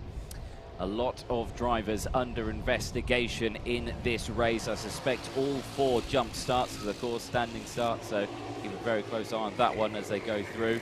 3 minutes to go, and fastest lap of the race currently to Max Cuthbert there in 9th place, the number 10 Synergy Kart, 107.26. There it is on your screen as they come down the hill now, and you can just see there that gap looks like it's opening up between 3rd and 4th place. Murphy at the back of the group of 3 at the front there on your screen now. To Maduskis in the background, you can just see, I think that gap is opening up, despite the fact that I think you know, a group of 3 is working better than a group of 2. More waft involved. Yes, well, they are quicker through the first sector indeed, aren't they? So good stuff here from Noah Wolf, but at some stage, as much as they might have a gap now, at some stage we do expect them to battle, and when they do battle, a second can close down in about 2 corners. So Spearing and Maduskis just need to stay patient here. They don't need to get too concerned about the gap that is building, because once we get to those final couple of laps, that gap can come down very, very quickly indeed. I think we've seen a change for 6th. Joshua Graham is up to 6th ahead of Jungling. More moves going on there as they come underneath the bridge. I think that was for the lower order of the top 10. In fact, that is the Graham Jungling battle that we can see coming off the bridge now, making its way down towards hairpin 1. But here are our 3 leaders, still as they are. 1 minute 45 plus a lap to go, and our driver in 3rd is under investigation. Yeah, so like I say, nearly feels like half the grid is under investigation at the moment. It's going to take a while. Oh wow, yeah, there is a lot, isn't there? Yeah, this could be an interesting page turner. This is going to be a provisional result. Yeah, I suspect this result, as you see it now, may not be the same of the piece of paper that comes afterwards. But we'll find out. We won't know. So less than 90 seconds remaining on the timer in towards the final car. Another one under investigation there. The number 25 again, just to reiterate there, the 3rd place man under investigation. Across the line they go, looks over the shoulder. Now, Murphy has seen there that he's got a big gap. He's got a big advantage of drivers in front, but he's seen there's only a minute to go. So when these guys come back around, they're doing around 1:07, so last lap board will be out this time. again, it's a thinking game. There's lots to think about in this time of where you go. You've got the space, you've got the gap, but where do you do it? Yeah, well, Spearing's just gone for a move in the background, so we've seen a change for fourth. Yeah, that's something, you know, this is almost a dress rehearsal races into the final, isn't it, as well? So if you want to try a move that you don't know if it's going to work, this is the time to try it in the heats without taking yourself or anyone else out, of course. But it's going to be something they have lined up in their heads already where they want to go for this move. Noah Wolf, all he can do is keep his eyes on the road ahead and just defend when he feels it is necessary. Of course, that's where they get assistance from the mechanics at the side of the track as well. I think we're going to go on to the final lap of the race now. They might squeeze one more in. Let's find out as they come up towards the line. And is that going to be the last lap board? Yes, it should be as they come up towards the line now. And 1 lap to go. Noah Wolf leading from Denham and Murphy. He now goes defensive, but keep an eye on the drivers in 4th and 5th. Yep, keep a very close eye on that one. Over the bridge they go then. Wolf still leading the way from now Murphy from Denham. Murphy, big look over the shoulder there. Well, it was Denham, sorry, big look over his shoulder. Dives down to the outside there, tried to get the switchback move. Can't quite do it then, stays line astern. As they go through again, you can just see there Murphy trying to get his nose down the inside of Wolf. Now it's side by side as they go through. Wolf goes defensive, almost squeezes there Murphy onto the grass, but Murphy gets the move. Denham follows as well. Wolf now back down into 3rd place. Here comes the 75 of Spearing. Spearing tries to get the job done, can't quite do it. Round the outside goes there Majuskas. Majuskas now is on the bad line because now he'll have the inside line here. Takes to the grass. Majuskas is out of it. He's down. Youngling goes through. Out of the final corner they go. Checker flag arises, and it's going to be the 25 of William Murphy for Ambition, who takes it from Denham and Wolf. Majuskas not happy with what happened on that final lap there. Found himself on the grass coming through the Mike Wilson complex. A real shame for him because that looked like he was going to go from 5th to 3rd in one sweep round the outside. But William Murphy wins from Cole Denham and Noah Wolf. Spearing, like we said, to watch for him. He gets 4th place in the end. Could have done with one more lap. Graham, the best of the rest after the lead pack there in 5th place. So William Murphy, your provisional race winner, as of course he is under investigation at the moment. The rest with half the grid. I believe that was for potential jump starts at the beginning of their race, because of course standing starts very easy to do so. So yeah, we'll keep a close eye on that one. There is your race results, called pending race results. William Murphy takes the win from Cole Denham, from Noah Wolf and Thomas Spearing. Smith up into 8th place with Arison Majuskas in 9th, Luca Ballack in 10th. Then it was Hasty, Craigie, Bareham, Clark, Friend, Pikes, Endicott, Farrell, Ryman, Kojiskov in 20th place as well, and the rest of the grid follow Taylor, Mew, Reed, Wolfit, Whittingham as well out there. Well, again, exciting stuff from Honda Cadet. They always give us that one. That is the end of Honda Cadets. It's now back to Junior X30.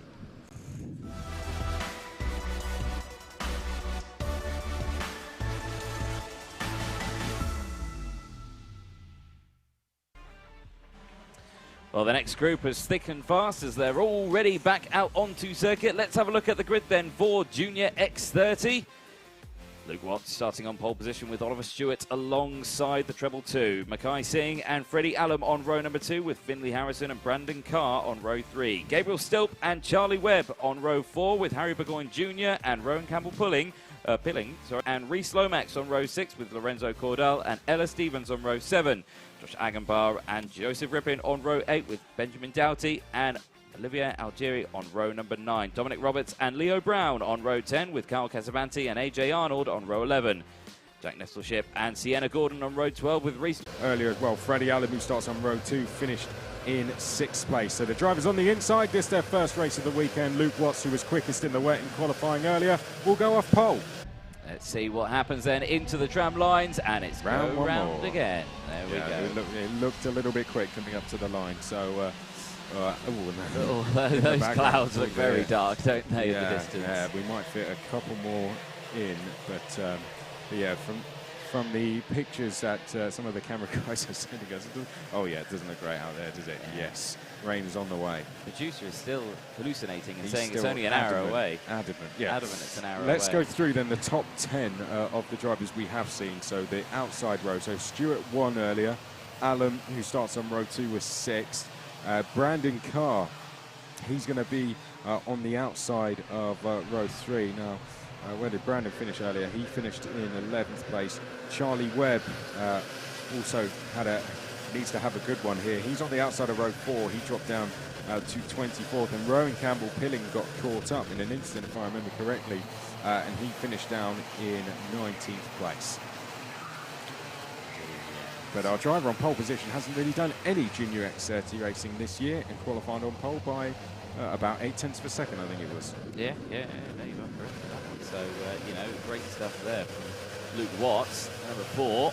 Let's see what he can do in a race situation. Into the tram lines, green flags out, and away they go in towards turn 1. Bit of jostling in the mid-pack there. Everyone getting through. One of the karts going wide there. Bit of jostling in the mid-pack, and almost everyone getting through 100% cleanly.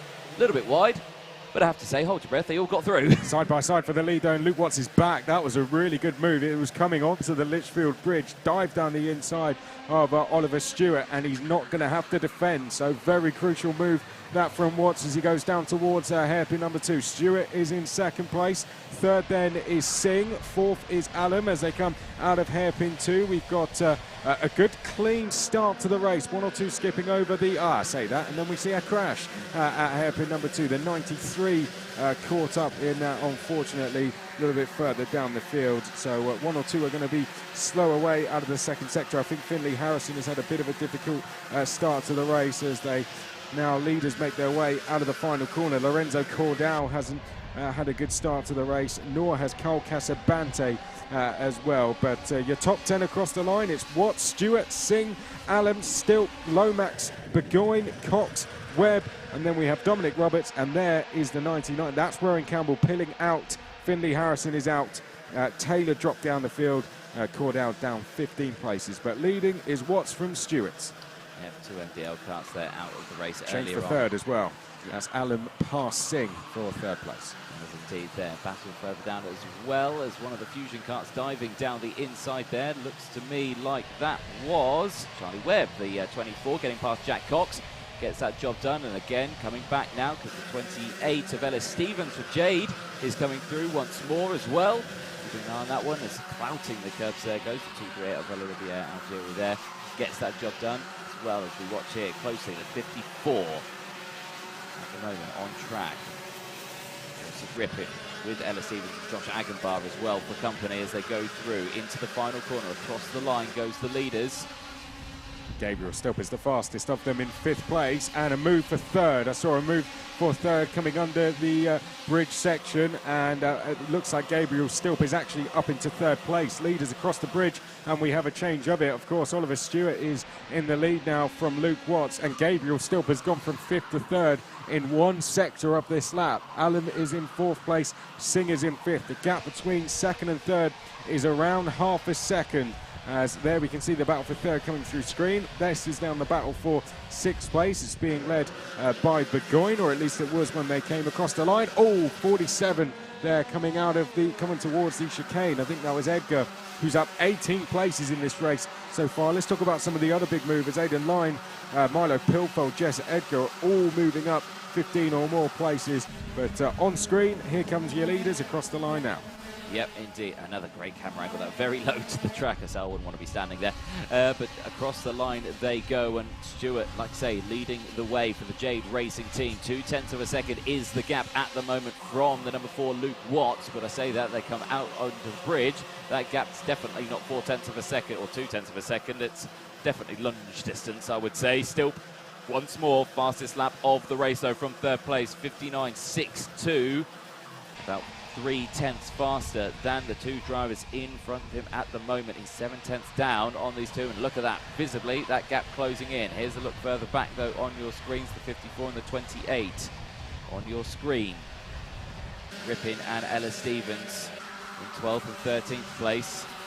Up 4 positions is Rippin from 16th, his original starting spot, so a good start for him at the moment. There is, though, Gabriel Stilp, the 41, closing in on Watts, and it's going to become three-way battle for the lead as Oliver Stewart tucks in as much as possible.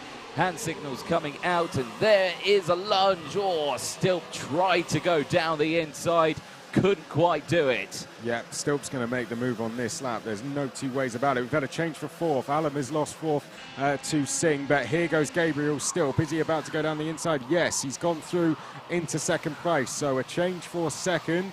We're looking at the battle for sixth place being led by Burgoyne there, but there we can see a change once again. Luke Watts fighting back, and they're going to be side by side into the chicane, and Stilp is just about going to take the position. Right, sort it out, guys. You're letting Oliver Stewart get away here. They're going to have to try and start working together because Oliver Stewart is probably about 1 second clear now. It's getting very heated between these two there. Stilp goes defensive, scrubs the tyres alongside and says, you know what, that's mine now. You can follow me. 3 minutes. Let's do it. Let's work together now. We've got it done. Let's close that gap. Across the line, it was open to now over a second that they've got to close up, and that's allowing now Mackay Singh and Freddie Allen to close up. Fourth and fifth place now are right there behind. Yeah, Brandon Carr quickest on track, by the way, 59.01. Very good time. That's 4/10 quicker than what we're seeing from our race leader. Here is our battle for second place. More getting involved now. Burgoyne is one of the quickest on track. Actually did a 59.06. He is in fifth place, sixth place, make that Burgoyne. Alan could be in trouble very shortly there in fifth place. Also going with him is Jack Cox, who's looking good, and Charlie Webb as well, the Fusion Motorsport driver. All of this playing into the hands of Oliver Stewart, who has a gap of just over 1.2 seconds. It's absolutely pouring down with rain here at PFI. The hand signals in the commentary box.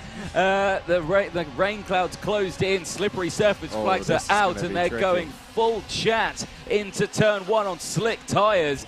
Oh, they've got to be careful now. The guinea pigs at the front. Oliver Stewart's got to be very, very careful here because the first major braking zone is into hairpin one. Down the hill they go. You can see there he's tucked right in. He's not worried about the rain yet. Into the braking zone. Is he going to make it? They do, yes, only just, or they do run slightly wide there, but it's going to cause havoc in this race in the later part. Doughty with a technical flag, the meatball flag out for the 82, which is a big shame. It's the end of his races. He's going to have to retire into the pit lane. Still right onto the back of Watts, though, because Watts has managed to get back into second place with the mistake from Stilp at hairpin one. There we can see Luke Watts in second place, and after how well he went earlier, he'll be glad to see the rain falling, and look at the gap. It is coming down very, very quickly. Luke Watts, who was absolutely flying in the wet earlier, is now going to go on the attack here, and he's looking to the outside of Oliver Stewart. This is going to be really, really difficult. They're going to have 2 more laps to go. We're into the penultimate lap of the race now as they make their way up and over the Litchfield Bridge, and there we go. Change for the lead. Luke Watts hits the front once again, and Oliver Stewart is going to be under pressure from Gabriel Stilp in the background. Singh is under pressure from Burgoyne. They're 3 wide almost going into the first hairpin, and Stilp is into second place.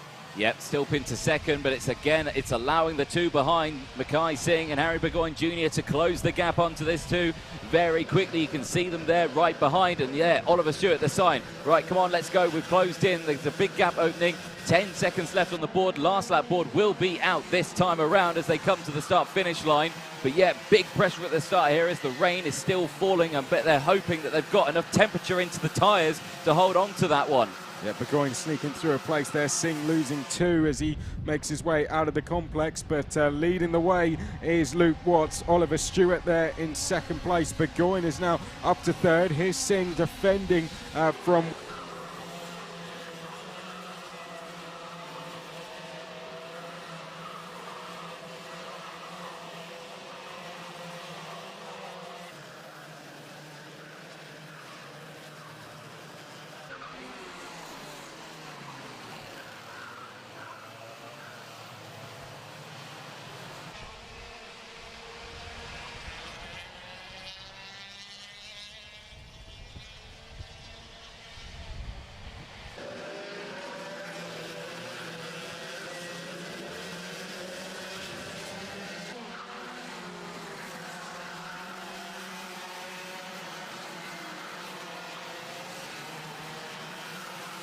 quite distinctive to see, coming out of that final corner. But the checker flag is brandished, and it's going to go to the number 4 of Luke Watts, who comes out of the final corner comfortably by just less than 1/8 of a second.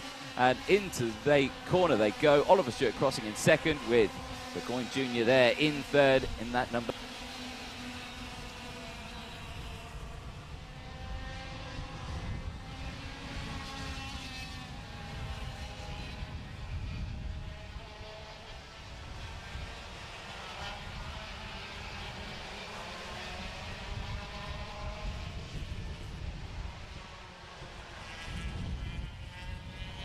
Jess Edgar finished in 12th place from 32nd on the grid.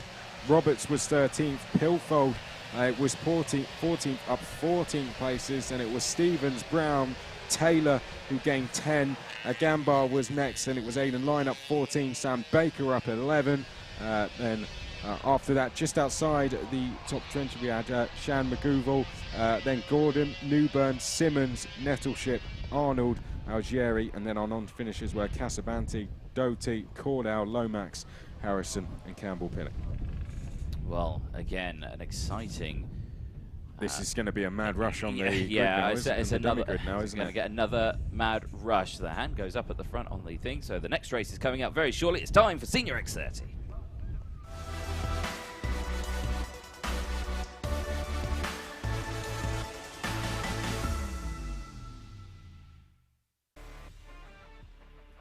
Well then, Senior X30 about to come out onto the circuits.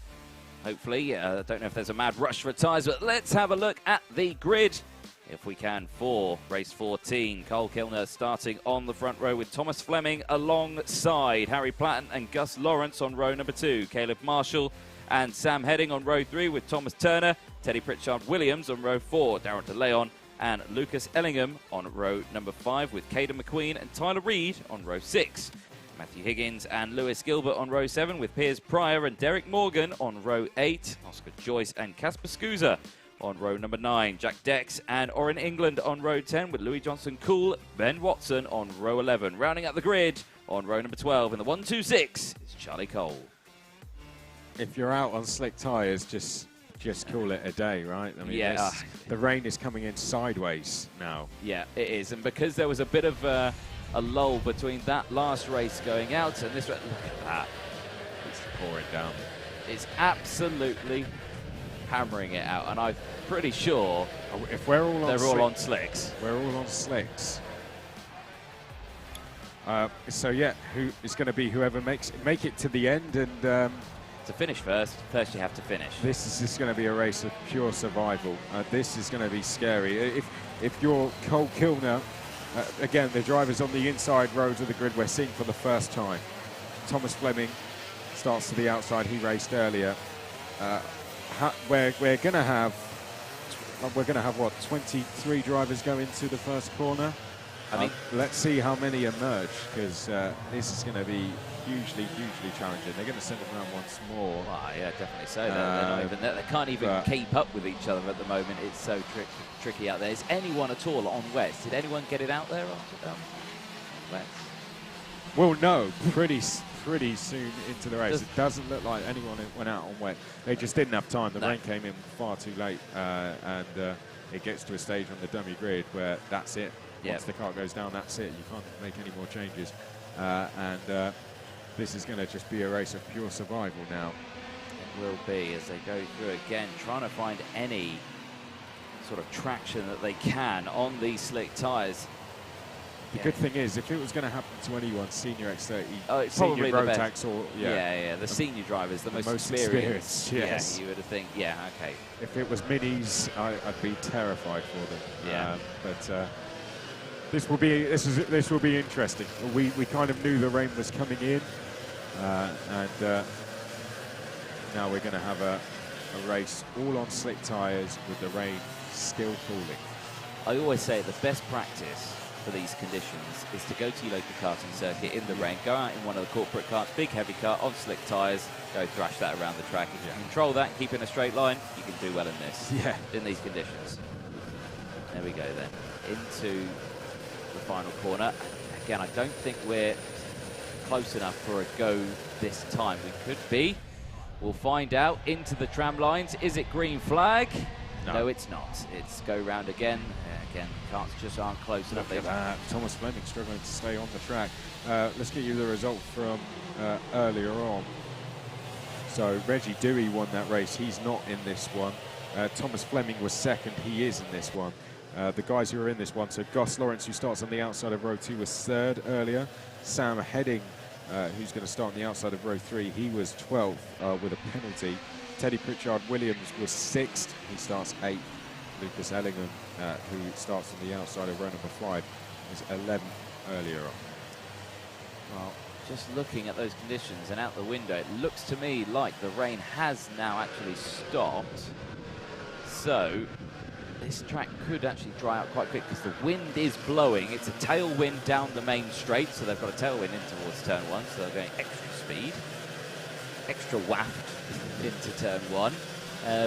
Like I say, those dark clouds are still looming all over the place. It's just whether or not, like I say, a heavy band of rain may come across the track. So, yeah, there's rain all around, but whether or not it hits us is the main question. Here we go then, everyone being closed up. Here we go, frantically testing the steering there. No weaving to warm tyres, that's not allowed. But testing the steering, safety feature. Into the tram lines we go. Green flag into turn 1. How is it? How do they get through? Oh, nice and cleanly there. Grip levels looking fairly high despite the shower there as they go through. Piers Pryor in the middle of that pack there, getting jostled to the outside, but gets back onto the inside there. But looks like a good start then at the front for Thomas Fleming, who leads the way there from Cole Kilner, who slots backwards in a position there. The 26 there for Mick Barrett Racing. Yeah, Cole running in third place. Second is Gus Lawrence as they come out of the hairpin now. We're seeing a change for third place. I think that's Sam Heading making his way up into third place. It is in the 57 there. And the number 3 dropping back one as they make their way now down towards Bobby Game Corner. Here are your leaders. It's Fleming leading the way from Gus Lawrence. Is that behind him? Yes, as they come out of the final corner now. It's not been a good start for Cole Kilner. He's down to 5th place. There's the number 4, Thomas Turner. He's going to be side by side as they come across the line, and he's going to make another place. This time I think that was on Pritchard-Williams. Right there as they go through. 6 minutes to go as they go up the hill.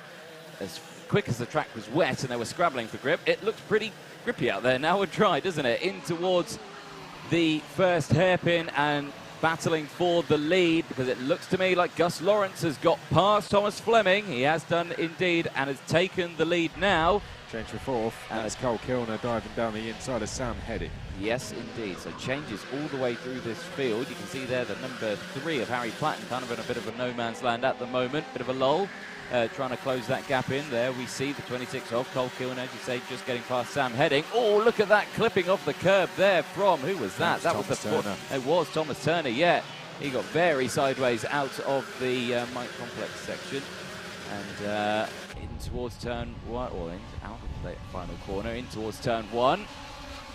See that? Oh, contact there, and big one into the wall, and a driver out of the car in towards turn 1. And that to me looks like Thomas Turner. Strawberry Racing is out of the car. He's on his feet, but albeit very shaken up. Well, that Thomas Turner is walking away from the incident. So let's have a look. So Thomas Turner in the 4 there, left of screen, pulls out alongside Pritchard-Williams, who turns in, and 2 into 1 doesn't go. And it was just as Pritchard-Williams span back round, clipped Thomas Turner.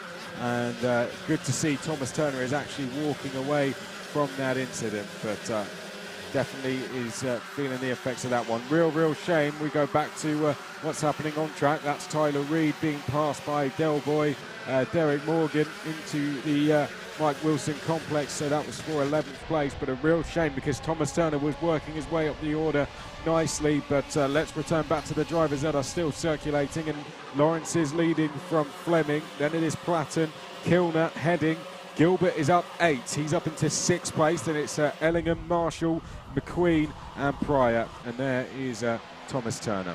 Yeah, made of tough stuff. Yeah, he is to made go of around tough like stuff. that and walk away. Fair play. Yeah. purely for precautions, that is, to go and see the medical team after that shunt. Cole Kilner, though, fastest lap of the race that time around, 58.22. Making moves there, and there goes Ellingham on Gilbert, getting past, moving up now into 6th place, so up now 4 positions from his original starting spot of 10th place. And they go towards turn 1. There is the 26 of Cole Kilner, fastest man on track at the moment. Keep an eye on the weather out there, because the clouds are darkening once more. 4 minutes to go in this Senior X30 race for their Heat 2. Out of the final corner, back onto the start-finish straight, and Gus Lawrence still leading the way. Again, Cole Kilner, fastest lap of the race, 57.85 that time around, is faster by nearly half a second to the drivers in first and second. And it looked like he was having a look going over the bridge on Harry Platten, didn't make the move. I think it's going to be coming down towards hairpin number 1 that we see a move, and indeed we do. So Cole Kilner, who had a difficult start to this race, there he is in the 26. Just starting to get to grips with things now. It was a tough start to the race for him, but he's regathered things, and now he's back in 3rd and staring at a potential fight for a race lead. So good driving from Cole Kilner. Up ahead is Fleming, who did well earlier on, finishing in 2nd place. We want to round out his day with another top 2 finish if he can. Cole Kilner there in 3rd place, trying to make it 3, if not 4 for the lead. And in the background, Sam Heading, got to keep an eye on him as well. Water on the camera lens there. I'm not sure if that's due to new rain that's falling here at PFI, but we'll have to find out. Over the bridge they go, and that gap closing in once more as Cole Kilner, another fastest lap of the race, 57.7. He's found some magical waft in that kart and is closing the gap up to Fleming, who is now struggling with pace because his last time around was a 57.9 compared to the 57.7 from Kilner. As he goes through there, that gap is, well, it's not there anymore. Expect a lunge very, very soon, I suspect, from Kilner, because he's got good momentum here. He doesn't want to slow down in towards the final couple of corners. Again, no moves there. Everyone hugging that inside white line through this section. Into the final couple of corners they go. And back onto the start-finish straight. Lawrence still leading from Fleming, Kilner, Platten, Heading across the line in 5th place. And it's Gilbert, Ellingham, Marshall, McQueen, Pryor, Reed, Higgins are the top 12. Morgan, Scusa, Pritchard, Williams. Then it's Johnson, Cool. Then it's Cole, Watson, England, and Joyce. Still 20 karts running. 1 minute 40 seconds to go, plus that 1 additional lap. Caden McQueen with the fastest lap, 57.3 or 6.30. And that's a change for 2nd. Cole Kilner going up the inside of Thomas Fleming. In the background, Harry Platten trying to go around the outside of Fleming, but he's going to line up the switchback. May draw alongside into the chicane. No, can't quite get through in the end. Caden McQueen going along very well on this lap. He's done a fastest lap last time round and is going even quicker this time as well in his attempts to move up the top 10. He's up to 8th place now behind Caleb Marshall as they come through the final couple of corners, and all of a sudden we have a lead for Gus Lawrence. Given the changes that have happened behind, he's been given some breathing space, but Cole Kilner will be looking to reduce that gap as Harry Platten dives down the inside of Fleming. Bit of contact there, and Platten is through into 3rd. Yeah, so we'll find that Fleming probably won't be too happy with that one, and we'll come back at that one as quickly as possible. Now having to go defensive, though, from Heading.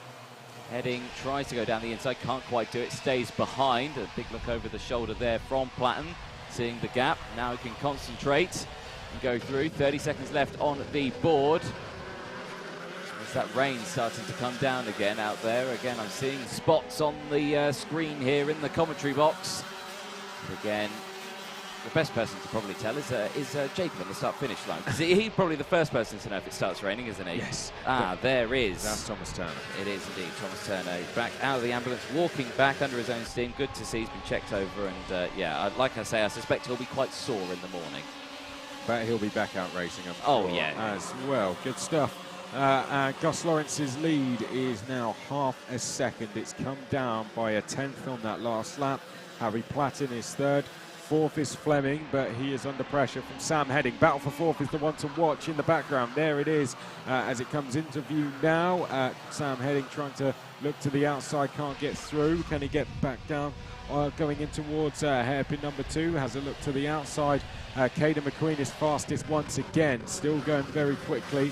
He's just in the background trying to get past Lewis Gilbert, but this is your battle for 4th place, we can see. And there is Caden McQueen trying to dive down the inside of Gilbert. Wasn't able to find the space, so it stays as you were.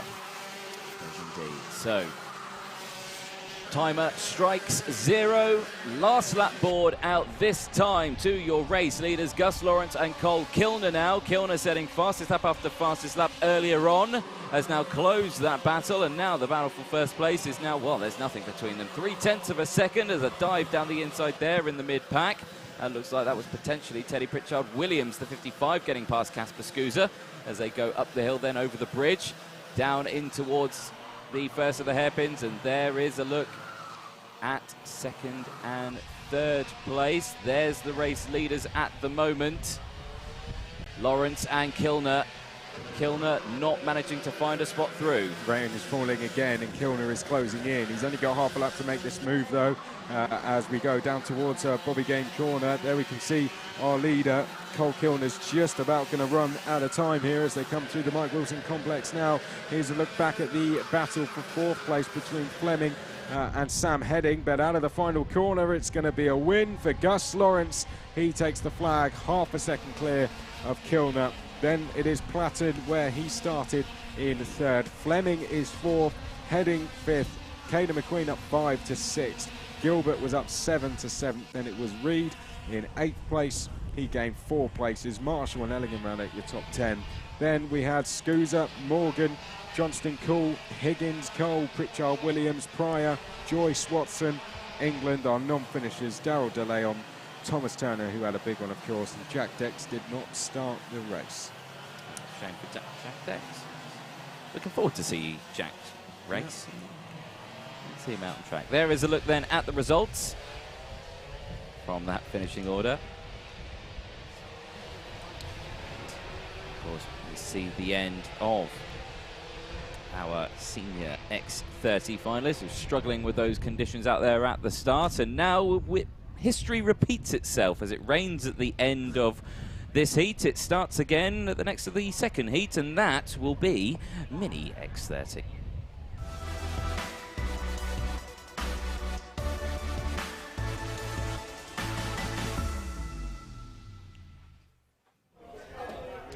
So Mini X30 will be going, and again, chin wags happening as everyone, I suspect, looking out of the dummy grid area, aren't they? Yeah, we just need a walk through here, don't we? We need to see what tyres people are on. So we're slicks at the front. I suspect if they've got, I wonder if anyone at the back has gambled and gone for the wet tyres. At the front, we're all on slick tyres. Hello, Crop Promotions team. Yeah, hi, Mr. Stilp there. Yeah. So slick tyres there as well. If we're going to see anyone go for the wets, it's going to be at the back of the field. Yeah, no, exactly that. But I mean, it's definitely a risky call to make because the rain is on and off. But at the moment, the track is more dry than it is wet, albeit at this time. So, God, you see someone drag a nose like that, you just think, oh. That's how Sam Grogan does it. Yeah. Nope, there's slicks there as well. I mean, if you're at the back, why not? Why not chuck some wets on and see if the rain comes down when you get out there? The rain is still coming down, and now yes, the weather app is now saying only 2 minutes instead of big. Well, that weather app's been useless. That weather app has been useless, I have to say, because it said an hour ago. Well, 10 minutes ago. It said an hour, about 30 seconds before it hammered it down. So, yeah, there we go. We don't trust the app. The disembodied voice in our heads. We don't trust ourselves. We don't trust ourselves. We don't trust anything. Yeah. This is, I don't trust myself either to commentate. Thank you, Luke. Yeah. This is race number 15. After this, we're going to have Miami Cadets. Then we'll have Junior Rotax, Senior Rotax, Junior X30, Senior X30. Oh, hello. There we have a grid, which might be different. Let's have a look at it, shall we? It is an updated one. This is 11.1. Good spot. Document 11.1. Yeah, there you go, sir. There's your grid. There we go. So this is an updated grid. Let's have a look at it then. Macaulay Bishop starting on pole position with Hardy Mamassi alongside Leo Robinson and Thomas Cucurullo Yeomans starting on row number 2. Let's hope they have a better start this time around, should we? Ian Spanswick and Taylor Orridge on row number 3 with Jack Hobson and Wesley Swain on row 4. Fred Green and Thomas Behrman on row number 5. Tommy Harfield and Cameron Pratt-Thompson round out row number 6. Jack Cunningham and Finn Leslie on row 7 with Joey Brown and Lewis Bird on row number 8. Freddie Lloyd and Charlie Morris-Jones on row 9 with Jack Moat and Isaac Phelps rounding out the top 20. Marley Parejo and Connor Grant on row 11 with Mason Rudman and Brandon Truman on row 12. Miles Turnbull, Harry Redding on 13 and Harrison Crowther rounding out the grid on row number 14 in the 76 Coles Racing Kart. Now, if you missed the earlier heats, oh yes, it was pretty eventful. It was. From that man there, he went from first to last to first. Yes, he did. If you're wondering all in the space of about 8 minutes. And if you're wondering how he did that, the first to last to first, that was because at the beginning they were starting first, and then false start after false start after false start after red flag. It's raining, by the way, pretty heavy. Yeah, the rain is coming down quite a lot. Continue. Yeah, after a red flag, after telling off Ron Ledgewood, and then getting pushed to the back of the grid. Now, Macaulay Bishop went to the back of the grid. Now, Hardy Massey, I'm not sure what happened to Hardy. Didn't start the race, so the kart was pulled off to the side, and he retired before it started. So, not sure what the deal with that it was. So, yeah, hopefully this time around we get a green flag start, first time, and we don't get a repeat. But he made, what was it? I think it was about 24 places in 9 laps. Yeah. It was pretty cool. I've got a phone call. I've got someone taking a picture of me. It happens all the time. Hello. Never a good thing, that. No. Right, it's wet, and I think we're all on slicks. Yes, I think we are on slicks again. Yeah. Yeah. And now it's the minis. What did we say? What did you say earlier? Yeah. If it was the minis, I'd be terrified. Yeah. Are you terrified? I'm terrified. You're terrified. There we go. I'm not. I have full faith in the Mini X30 grid that they will have a good start. Well, they've just seen the seniors do it, haven't they? Yeah. So they would have been able to take some tips from that, and it's something that at some stage they would have come across before. So they're going to have to call upon previous experiences around here at PF. A lot of drivers, what you'll find they will do, if they're here on a practice day and it rains and they're on slicks, stay out. Yeah. Just go around on the slicks just to get used to it, because you never know when you're going to find yourself in that situation. And anyone with that experience won't be feeling as nervous as the person next to them who hasn't got the experience. But anyway, we are going to have Mini X30. It is Bishop, Mamassi, Robinson, Yeoman, Spanswick, Orridge. Then we'll have Hobson, Swain, Green and Behrman. That's going to be the grid. 8 minutes plus a lap ahead of us. I think we may see them round one more time here.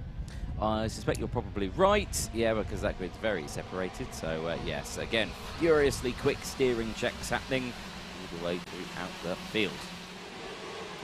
So, keeping a close eye on them as they go up. And comments coming in left, right, and centre. Again, more people going, this will be fun. But yeah, I think that's a very good way of stating it. This will be fun, won't it? Seeing several karts on slick tyres trying to gamble their way around PFI, which is slippery enough in other conditions, let alone with slightly greasy conditions out there as well. But let's hope this time around it's a green flag start, because like we had last time around, we don't want several false starts and then what we saw last time. Let's hope. That's all we can do. That's all we can do. So Macaulay Bishop won earlier from Leo Robinson, from Taylor Orridge, from Jack Hobson. Then it was Spanswick, Swain, Thompson, Yeomans, Morrison, Jones, and Finn. Harrison Crowther could be one to watch. Keep an eye on that. Hadi Mamassi needs a good result after a disaster earlier. Bird and Turnbull were disqualified, so they both need good recovery results in this.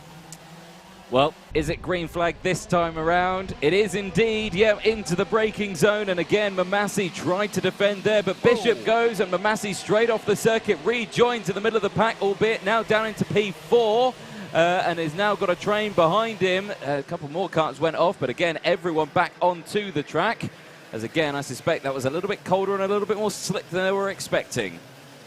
Down the hill we go, and we can see the number 86 there of Yalman's just trying to get up the order a little bit, just trying to attack for the lead. Orange is looking good in third place as well. We've got a change for fifth there on screen coming into the second hairpin. I think that was Jack Hobson making a place, the MLC driver, as they come up to the chicane. Oh dear, that's the number 19 that's running off, and there we go, round she goes. So the number 19, unfortunate spin there. That one set off halfway down that straight from Jack Cunningham, unfortunately, who seemed to look an innocent victim in all of that, just pushed off on the outside of the circuit, led to a spin. A real shame for Jack, as he'd started halfway up the order, as we see the drivers now coming across the line to complete the first lap. Yep, so relatively clean start then from Mini X30. Bishop leading the way then. Spin on screen. It's Hobson. And drivers having to go either side, and thankfully we didn't see an incident worse than just a spin there. Yeah, Hobson pulls off the track. I suspect that's to check his underwear after that one, because, yeah, he was in the middle of the track. But, yeah, luckily everyone avoided it. So 6.5 minutes to go then, like we were saying. Yeah, Bishop leading from Orange at the moment as they go through. But that's a Fusion kart I see there. Is that Wesley Swain, who's gained several positions? I saw Hadi Mamasi on the move. Wesley Swain was on the move earlier, wasn't he, as well? So here are the two teammates in second and third. So this is Orange and Yalman's. The rain still falling down, particularly that section of the circuit. Nick Bishop is leading the way. Yellow flags are out in towards turn number 1 because Hobson is sadly out of this race. A real shame for Hobson. Also hitting problems, as we said, was Jack Cunningham as they make their way across the start-finish line now in towards turn number 1. 5.5 minutes plus a lap to go. Change on screen there. I think that might have been Mamasi making a move as more places being gained over the Litchfield Bridge as we now make our way down towards hairpin number 1. That's the fight for 6th place. There's a change for 5th. Here's the number 60 going in towards the braking zone of Finn Leslie. Oh dear, and contact there with the driver ahead. I think that might have been the number 44 of Mamasi. So a bad day, going a little bit worse there for Mamasi, who started this one from the outside of row 1. Yep, so it's all going a little bit P-tong there. 5 minutes left, plus that one additional lap. You see there, Mamasi there in the background, 10th place at the moment as they go through. Here's a look a little further up, the number 2 of Robson there, you can see, with Cameron Pratt-Thompson, the 33, just in front as they go through into the final corner, back onto the start-finish line. Everyone tucking in, heads down, trying to get as much aerodynamic efficiency as they can out of that kart. As they go in towards turn 1, Bishop under pressure though from Orridge, the 66. As they go through, oh no, it's another, now you see, I always have this. It's not Macaulay Bishop that I'm seeing there. It's someone else who looks exactly the same as him. He's got pretty much the same livery and everything like that. Bishop's all on his own at the front. He's absolutely fine. It's a little further back that we're seeing that. You say that, but Orridge has gone fastest, hasn't he? And that means the gap is now only 0.8 of a second. It's coming down. It was 0.8 at the start of the lap. It's just over half a second. So Bishop was on his own, but I don't think it's going to stay that way much longer. He is being caught here. Here is the battle being led by Fred Green for 6th place with, that's just behind that, the number 33 of Cameron Thompson. Leo Robinson down in 8th, struggling a little bit in this one, is the Vice British champion as they come up to the line. Freddie Lloyd is up 8 places into 9th. Good to see Freddie going well. Mamasi then next along. We have Harrison Crowther up 13. He went well earlier. There's a change on screen. One of the Fusion drivers, I think that was Leo Robinson, making a place going underneath the bridge. In fact, that was Swain going past Spanswick. But Turnbull is up 12 and Crowther is up 13. Yep. Position changes there. Swain has got past Spanswick now, moves up into P4. Happened at the first hairpin, as again 3 wide there in the back of the field there. Everyone's slotting back into position. 3 minutes left, as you see there, the 43 of Miles Turnbull with Crowther and Harfield. That battle raging on. There is Leo Robinson just behind the 33 of Cameron Pratt-Thompson. Very distinctive helmet design he has there. He's got his initials on the helmet, which is very handy for spotting who it is. So there we go. If only all drivers did that. We are getting closer for the lead slightly. It's under half a second now. And it was another new fastest lap from Taylor Orridge last time around. Also going personal, well, everyone, all top 4 went personal best. Warning for Turnbull. He has been busy in this race. He's gaining 10 places, but there's confirmation of Orridge new fastest lap for him. It's just a case of whether he can close the gap to Macaulay Bishop, and he's taken another 2 tenths out the race leader on this lap. As thinking about defending there was the Coles driver, but was quickly told, you don't need to do that, I'm going to follow you, get on with it. As we see drivers now coming through hairpin 2. Just over 2 minutes plus a lap to go, and they've dealt with the conditions very well. Oh, dealt with it beautifully, haven't they? Haven't they just? There we go then. There is Leo Robinson, the number 2 plate, 7th place at the moment. Keeping an eye, though, at the front because that gap is less than 4 tenths of a second. They cross the line. Still says the 4 tenths of a second as the Zach Drummond looking on there at the side of the track. Yeah, Ionic Cadet are next. Yeah. If it's a little bit raining, it's going to be very difficult for them because they have basically no grip. No, they don't. Taylor Orridge, another fastest lap of the race. Lots of support on the stream for Taylor as well. Curtis Luke, I mean, come on, Taylor. You can do this as well. More support as well. Lucas Racing, come on, Taylor. So lots of support out there for Taylor Orridge in 2nd place. Whether or not he can make that work on track as well. The gap still 4 tenths of a second. We look here at the battle for a little further down. That's the treble 3 piling on the pressure to Wesley Swain. This is the battle for 4th place. They've been working on this battle all the way through that race. The 33 there of Cameron Pratt-Thompson, who's actually behind that battle, currently in 6th place. The 33 wanting to close in on that time as well. 45 seconds left on the board, plus the 1 additional lap. Last lap board will be out this time around. The gap still 4 tenths of a second between Bishop and Orridge. Orridge is there, but he is just waiting for that prime opportunity to get past. He's waiting for that 2 laps. Yeah, perhaps, but Bishop just seems to have the legs on him in the final sector. The first 2, Orridge is quicker. And again, Orridge quicker than anyone through the first sector that time. So he's able to catch him there, but Bishop is doing something through the last sector that Orridge can't seem to match. And let's see if he can find a little bit more time. He's right with him now up towards the chicane. A lap and a half to go. It's going to be between these 2, you'd have to guess. Yalmanson in 3rd place. Then we have Swain in 4th place doing well. Thompson doing well. Lloyd up 9 places. But for the win, it's going to be a 2-horse race. It's going to be Bishop or it's going to be Orridge. We're going to have 1 lap now to decide it. And Orridge is within striking distance. If he can get a good toe off the bridge, we may see a lunge down at hairpin number 1. Yeah, we might do indeed. Under the bridge they go, up the banking, and again, that gap looks like it's been the closest it's been yet. Across the line, it was 3 tenths of a second over the bridge. And down the hill they go. Another fastest lap for Taylor Orridge, 1 minute, .680. Not close enough for a lunge there, and Bishop knows he doesn't go defensive. He doesn't lose the time. Out of the hairpin 1, in towards hairpin 2. Again, copying it, not taking a defensive line. That could be a mistake as well, because if Orridge thinks I can just send it down the inside, he might do. No position gains there. There's only really 1 more opportunity to get it done, and it's into this section. Slightly defensive goes Bishop this time around, but again, looking nice and tidy. No mistakes from either one of these 2 drivers. Bishop and Orridge been absolutely seamless all race. Out of the final corner, checker flag goes out. Bishop takes Heat 2 race win for Mini X30 across the line from Orridge, and Yeomans crosses in 3rd place. Spanswick crosses in 4th place with Swain there in 5th, up 3 positions, and it's Cameron Pratt-Thompson up 6 places to finish in 6th place. Leo Robinson in 7th place, and it's Freddie Lloyd in 8th place. Hardy Mamassi in 9th, as there's been a coming together there. 2 cuts, the 19 and the 35. That is Jack Cunningham and Isaac Phelps who have come together. So that is not the way they wanted to finish that race. Rest of the field slotted through. Harrison Krauser finishing 11th place. Biggest mover there. 16 positions for the 76 plate. Great run from him. Jack Mowat finishing 12th.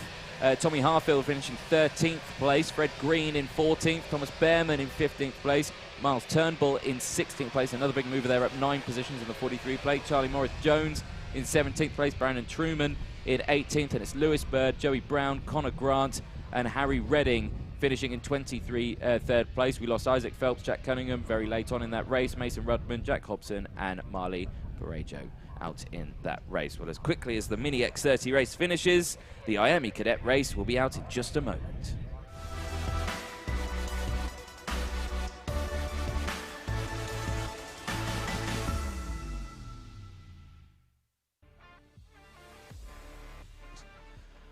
Well, the next group out in just a moment. Time for Miami Cadet. We saw Zach Drummond looking at the side of the track, wanting to get this race underway, and I can see why, because he's starting there on the 2nd row in 3rd place. Noah Wolf starting on the front row, though, with Kip Bolofsky alongside Zach Drummond and Aston Sharp on row number 2. Sky Parker and Joe Lewis on row 3, with Jacob Ashcroft and Daniel Sofronea rounding out row number 4. Morgan Moore and George Edgar on row number 5, with William Murtaugh and Henry Domain rounding out row 6. Lewis Werrell and Zach Green on row 7, with Riley Cranham, and Archie Lovett on row 8. Scott Riley and Henry Carter on row number 9. Oscar Cartmail and Laith Khan on row number 10, rounding out the top 20. Joseph Murphy and George Davidson on row 11, with Harley Hodgson Wells and Jensen Ackerman on row 12. Aaron Murphy and Jensen Graham round out row 13, with Finley Buck rounding out the grid in the number 31 Ultimate R Kart. Well, Miami Cadet earlier on, Mr. McCarthy, was quite an exciting one, wasn't it? All the way to the end of the race, where it got a bit argy-bargy. It got a little bit heated, didn't it, at the end? Let's go through the result of what happened earlier. So Zach Drummond did go on to take the win just from Lewis Werrell. Henry Domain was 3rd. Shout out to Lewis Werrell, gained 11 places on his way to 2nd there, and went from about 5th to 2nd on the last lap. Henry Domain was 3rd place. Then we had Daniel Sofronea next along in 4th. Jensen Graham gained 21 places, the number 22, to get up to 5th place. So keep an eye out for him. Scott Riley was then up 11.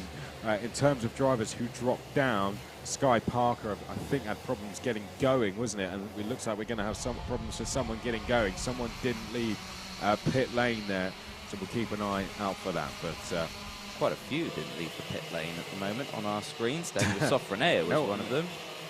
Archie Lovett was one, and Henry Carter was one. So 3 drivers hitting problems before this race is getting going, and a big name there as well, Sofronea, who did very well in the earlier race. Reza joins the stream and says, has I missed the Junior Rotax final? No, you're about 2 days ahead of schedule for that one. That's on Sunday is the finals for Junior Rotax. Today and tomorrow are just the qualifying and heats for the finals on Sunday. So don't worry, you haven't missed any finals, Reza. No. Yeah, this is just where we are in the weekend. It's our first day of racing. We've got qualifying in 2 heats today. We've got the same tomorrow, qualifying in 2 heats tomorrow. And then after 4 heats for the drivers, we'll have a grid for the pre-final. First, we'll have to do some B-finals, sadly. And then we'll have our full pre-final grids, finals Sunday afternoon. Indeed. If you want to know how the format works, head over to the FRI YouTube channel, watch the explainer video. There we go. Into the final corner. I don't think it's going to be a go this time around, because the field is very spread out, and there's the cowboy signal. Was that the 80? Wasn't doing any attempt of a cowboy signal. It was just waved the hand up. It was flailing in the air. Was the hand?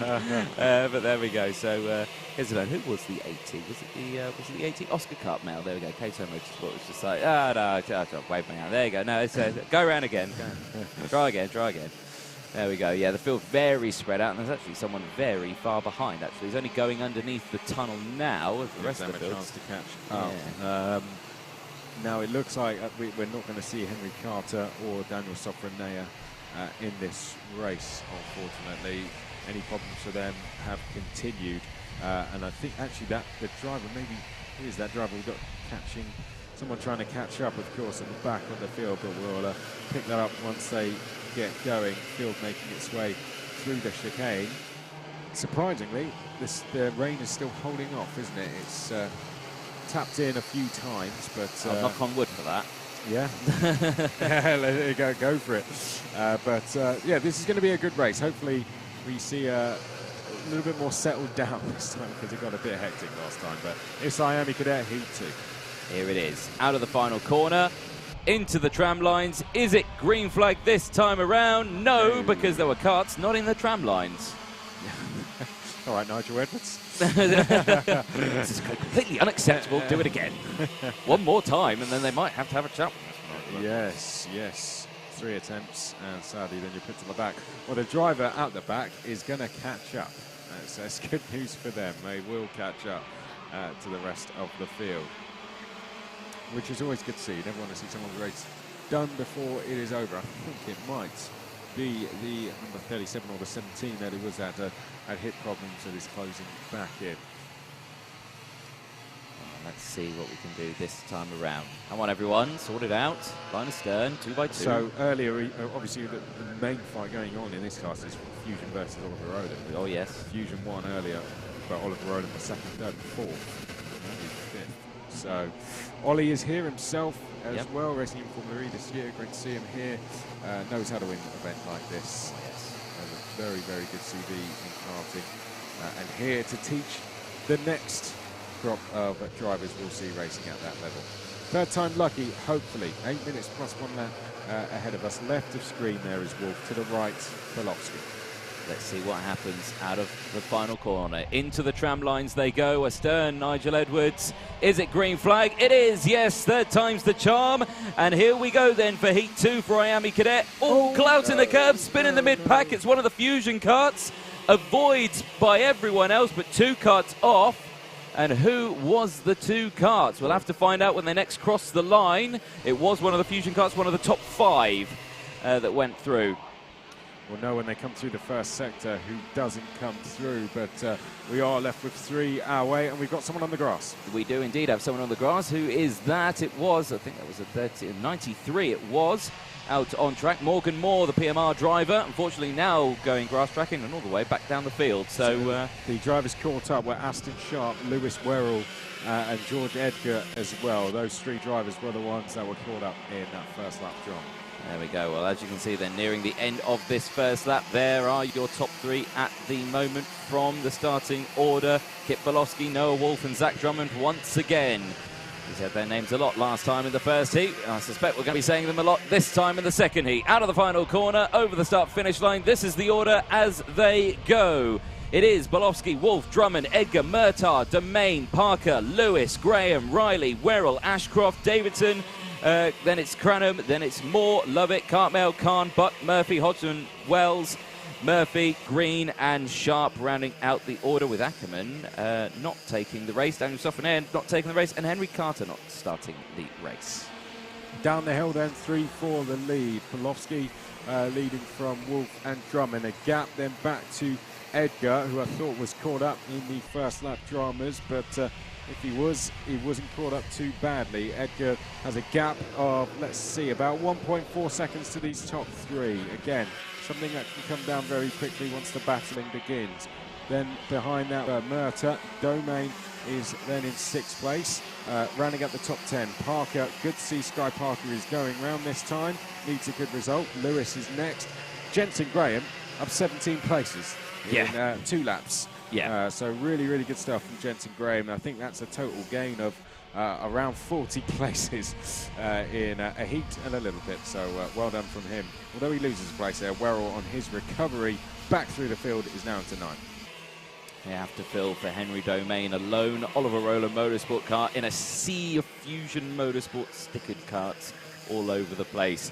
Changes though in the mid-pack, or at the front pack I should say, because Drummond, I believe, has managed to get past. He has indeed, and so has Noah Wolf. Belovsky now down into P3 in that pack, but again, we'll just see those 3 probably work together all the way through this race and try and pull away. A little further down, George Edgar, William Murtagh, and Henry Domain. Henry Domain has managed to get past Murtagh by the looks of it and is trying to close in that gap as well.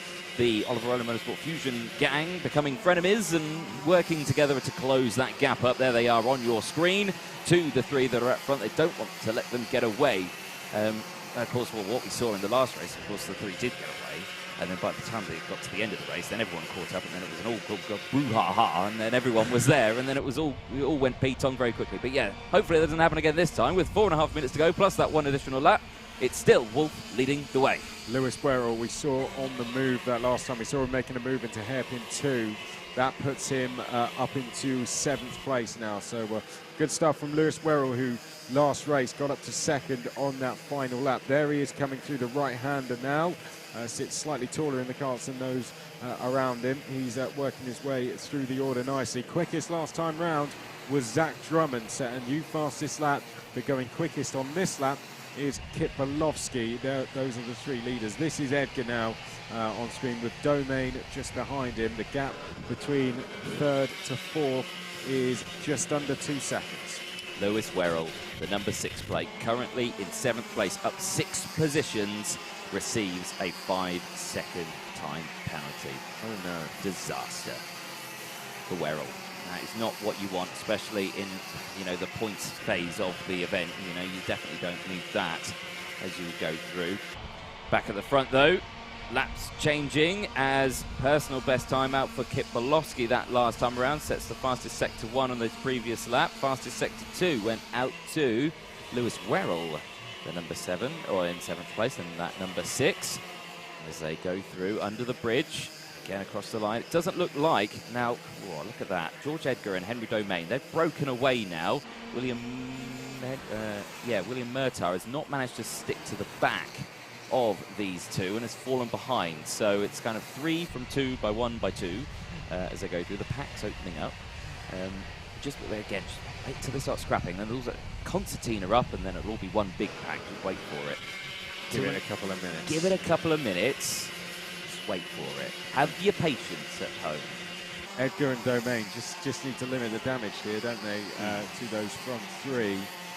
Wolf, of course, leading the way in that from Drummond and Kit Bolowski. Then it is Edgar, Domain, Murtagh and Werrell, who is now back into 7th, having briefly lost it to Joe Lewis. Jensen Graham is up 15 places, so still going along very well.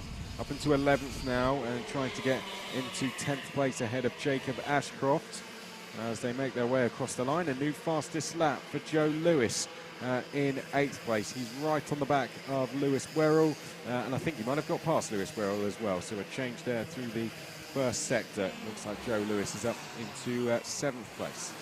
Good stuff.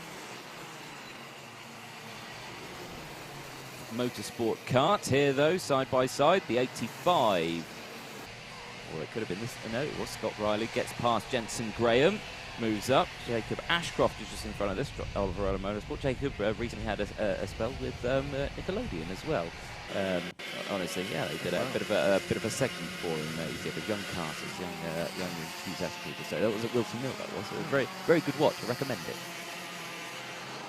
There's the 22. We've talked about him a lot, but we haven't seen him so much. Jensen Graham, who is up 15 places in this race. Lewis Werrell did hold on to that 7th place, by the way, so Joe Lewis still behind in 8th, and Werrell is now the one fastest on track.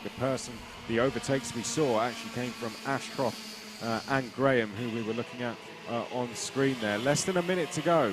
No, so not long. We're into the final couple of, we might have 2 to go at the end of this one, I'd say. There we can see Werrell is quickest once more. Gap between 3rd and 4th has come down since I last noticed it. It's was 1.9. It's 1.7. In fact, it's gone up. It's just gone up to 2 seconds as Henry Domain gets himself up into 4th place. So 2 seconds. I'd say the front 3 have a good enough lead here, but we have a kart that's being pushed away, so I think someone's hit problems, and I think that is Aaron Murphy who has hit problems and is out of the race. Joe Lewis and William Murtagh having a bit of a scrap with each other a little further down the order. So they're trying their best to close up, but failing to do so by scrapping. So, yeah, it doesn't work both ways. You can't scrap and gain time. It doesn't work like that. Across the line, though, 4 seconds to go, like you said correctly, Chris. Last lap board will be out this time. They did squeeze in that extra lap, which, if it means the clouds get closer, touch and go there. But as they go through, down over the bridge, down the hill, into the braking zone, you see them line astern. 1, 2, 3. No defensive moves there. A couple of little love taps from Drummond just behind, saying to Mr. Wolf, saying, "Oh, I'm still here, sunshine. Don't worry. Don't get too far away from me."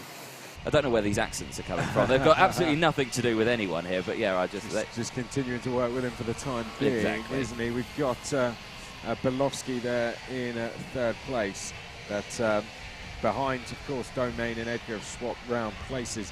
Werrell is then under a lot of pressure. Here we look back at our League 3. I think this is the time now, isn't it, for Drummond? I believe. 1 more lap to go. Yep. Final lap board will be out this time. Ring the dinner bell because it's about to get tasty there.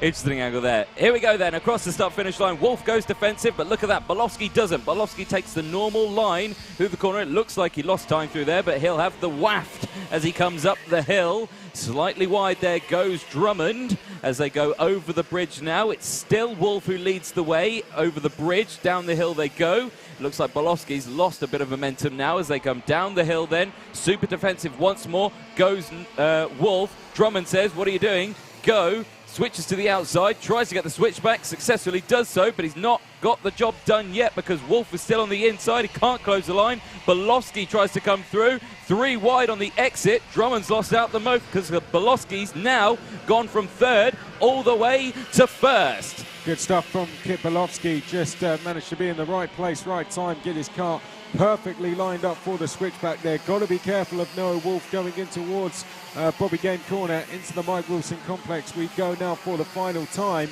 and Kit Belovsky looks like he's going to be the one that goes from 3rd to 1st on this final lap. It will be 5 for the lead as they cross the line, but the checkered flag will now fly, and it's a win for Kit Belovsky. Great win for Belovsky from Wolf and Drummond. Henry Domain crosses in 4th place with George Edgar in 5th place. Werrell crosses in 6th place with Joe Lewis 7th. William Murtagh in 8th place, up 3 positions. Good stuff from Murtagh. Jacob Ashcroft finishing in 9th. Jensen Graham, the biggest mover out there, up 16 positions from 26th place. So from back of the grid basically all the way up to 10. Great running from him. Then it was Scott Riley, then it's Sky Parker, Morgan Moore, Riley Cranham, then it's Archie Lovett, George Davidson, Oscar Cartmail, Laith Khan, Zach Green, Finley Buck, Harley Hodgson Wells, Joseph Murphy, and then Aaron Murphy, I should say, in 23rd place. We lost Aston Sharp, we lost Jensen Ackerman, and Daniel Soffonair and Henry Carter did not start that race. There are the results on your screen. Well, that's Miami Cadet done for today, isn't it? We'll be back again with them tomorrow, but 4 more races still to come. If you're with us on the live stream, do stick around because we've got Junior Road Tax next. Then we will have Senior Road Tax after that. Following that will be Junior X30 and Senior X30. So 4 more races here on the first day of race action from PF International for the Kartmasters British Kart Grand Prix. DJ. Yes, of course. Now, of course, with race results and race winnings and everything like that, we see champions emerge from many and few and far in between as well. And we'll chat to one champion, 9 times Kartmasters champion, Ben Barnicoat. Hello everyone, it's Ben Barnicoat here, 9 times Kartmasters champion and McLaren Custom Racing factory driver. I'm just giving you all a quick message to say Kartmasters 2021 is right around the corner. The first weekend of August is fast approaching. So, well, firstly, I hope you're all really looking forward to the event. It's certainly the highlight of the UK karting calendar, in my opinion. It's that one event where everyone always manages to turn the wick up, push everything a little bit harder, get a bit more out of the karts, their engines. And if you don't do that, you know, it's going to be hard for you to win. So, yeah. Really wishing every competitor the best of luck. It's a huge event. It's certainly one of my favourites from my karting career, from my first victory back in 2010 with Mick Barrett Racing to my last one in 2019 with the same team. I've got extremely fond memories, so I'm wishing you all the best of luck. Race hard, race fair, and have a good one. See you later, guys. Great chats there from Ben Parniker, of course, 9 times Kartmasters champion. I can say you can probably guarantee a good word or two from him. Yes. From this one. Of course, he's had success in the Formula 3's championship and now in GT racing itself. So, you know, having a great career in racing as well as many other champions as well from all the years, spanning all the way back to 1996, where I was 2 years old. There you go. There you go. Same for you, Chris. Weren't you? 2 years old as well. So there we go. Sorry, I've just announced our ages in the stream there to everyone, so everyone knows how old we are now. Don't look it though. We look young. There we go. There we go. Well, the next race is about to make its way out onto the circuit in just a moment. It's the start now of Heat 3. So it's the double grids that we see for some of the other drivers, because of course there are some grids here where we've got more than the 36 that we need, so they have to have an extra heat. This is their time for that extra hit, and we're starting with the Junior Rotax final. It's task A and B, race 17, for their Heat 3 up next.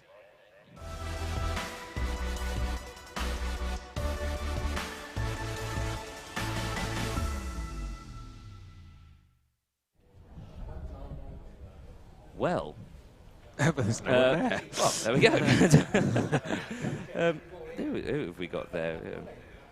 We've got a few minutes. And We do, yeah. Until this next one. Race starts in 5 minutes' times. We're ahead. We're ahead, folks. We're doing well, despite the conditions. We're doing well. There's the number 4, though. Sam Gornall, Coles Racing. His kart's still on the trolley. Oh, look at that. Oh, there he is himself. There's a nice wave there from Sam. Hello, Sam. Again, very distinctive helmet. Yes, so in terms of results earlier, we have had 2 heats, like we said. Leading the winning the first one was Archie Walker. Winning the second was Leon Henderson. So they are our winners so far. Yes, they are indeed, as the rest of the track, rest of the karts are off. There is Kennington there, getting his kart off the trolley. Again, bit of delay there. There is the number 16 on your screens. That is Ronnie Mansfield, getting himself comfortable.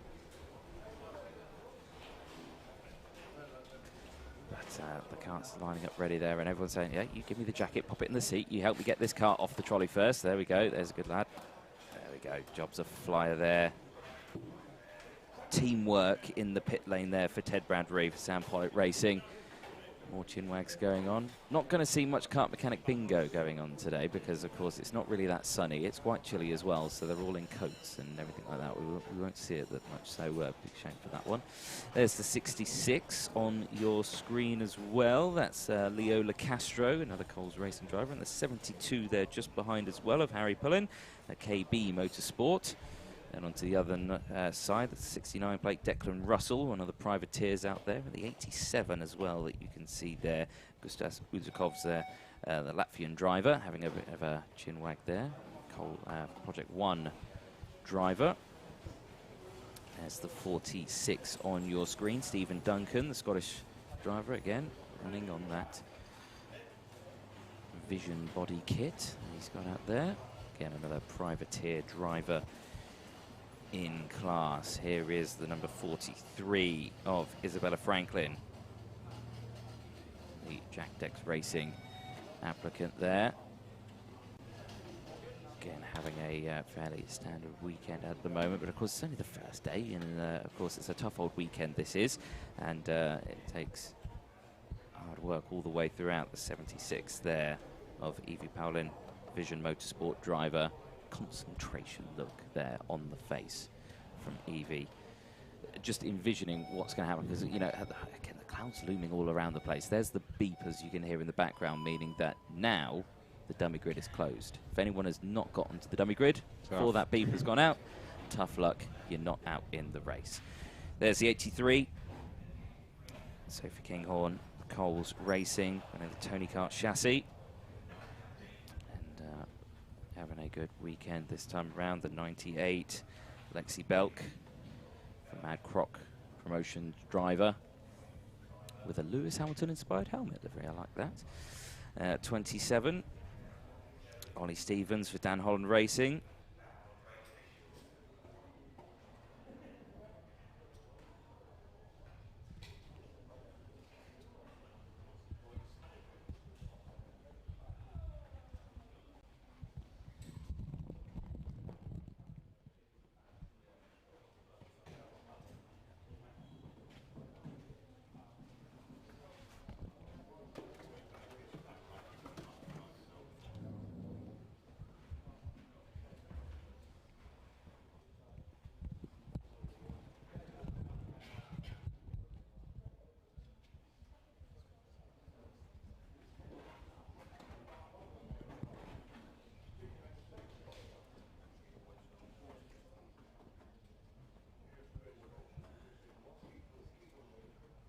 Work to do basically in this second heat, so this is going to be a hard fought heat, because there's a lot of drivers out there that need to make up some ground. Yeah. Well, Mad Cow Mark joins us. That's a great name. Are they in any age groups, or can anyone drive in any classes? They are in age groups, of course, spanning from a very young age. Of course, you've got Bambino classes that aren't racing in this championship, but they span from ages 5 to 8 years old. Cadets are 8 to 11, I believe, and then juniors are 11, 12 onwards to 16, and 16 is seniors upwards. Yeah, so you have the minis obviously in between. The minis are kind of another class as well. They're kind of in between that area. So yeah, there we go. Roughly age, but yeah, sort of. Kind of. Here's the grid.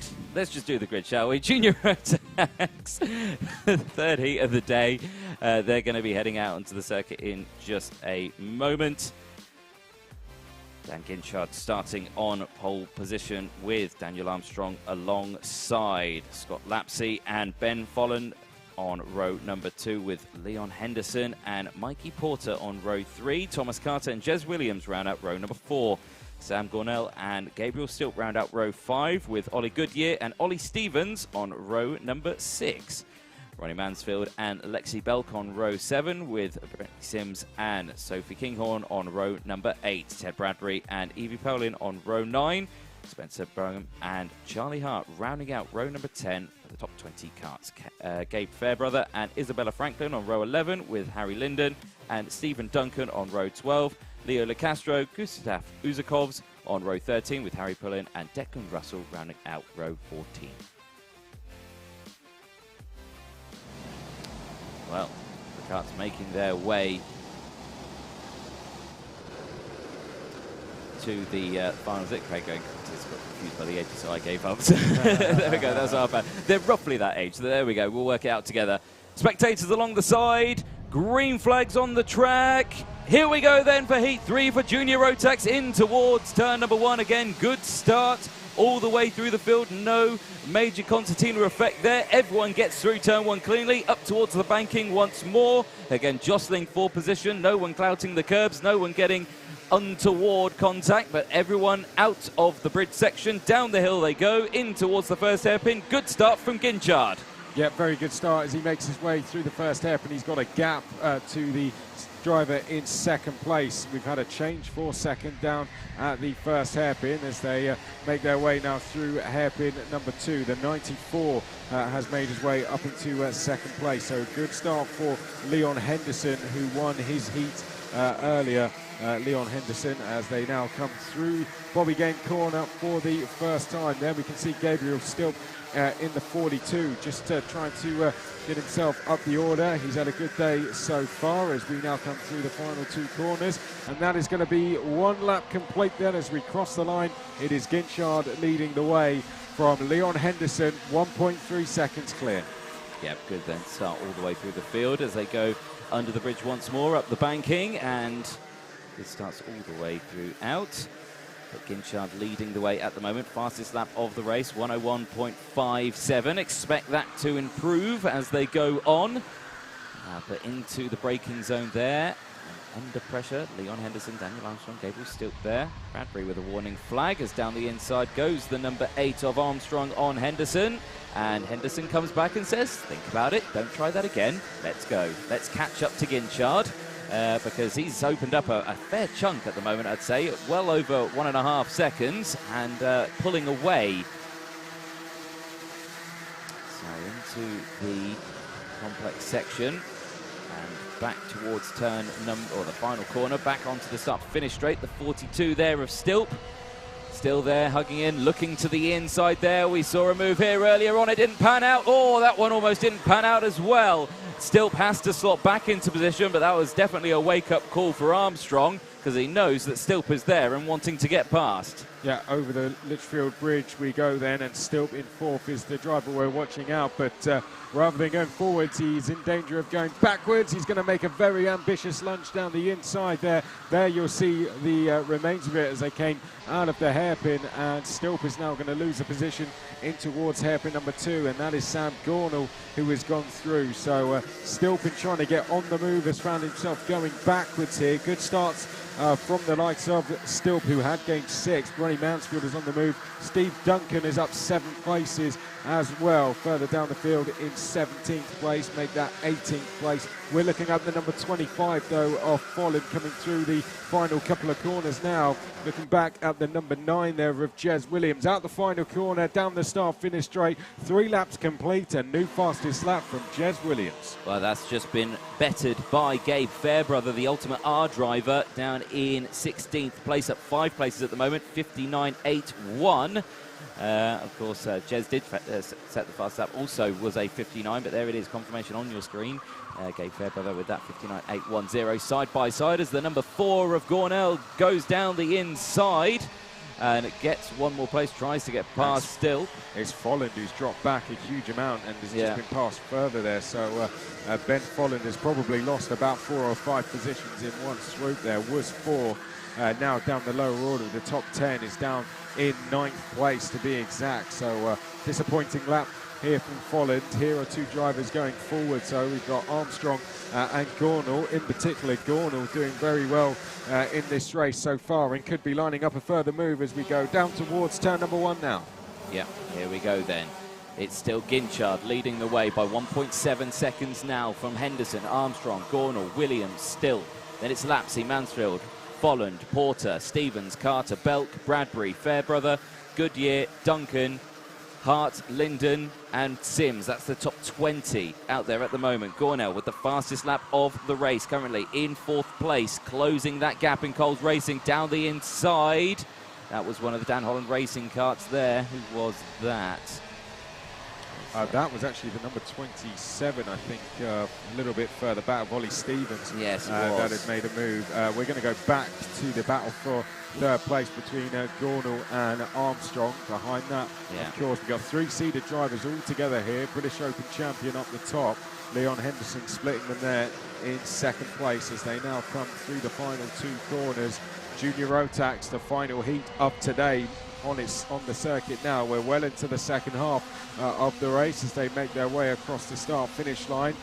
Fairbrother going up even further, up to 13th place now, so another place gained for Gabe there in the number 11. Indeed, you are correct. Jez Williams, though, fastest lap of the race, 59.41. Motorsport driver currently in 5th place, up 3 places. Keep an eye on Ronnie Mansfield, though, one of the big movers, up 6 places currently in 7th place. And the number 16, he's having a good start to his race at the moment as they go through. And again, the hand signals once more. There are many of them out there on the circuit. Not sure what all of them mean.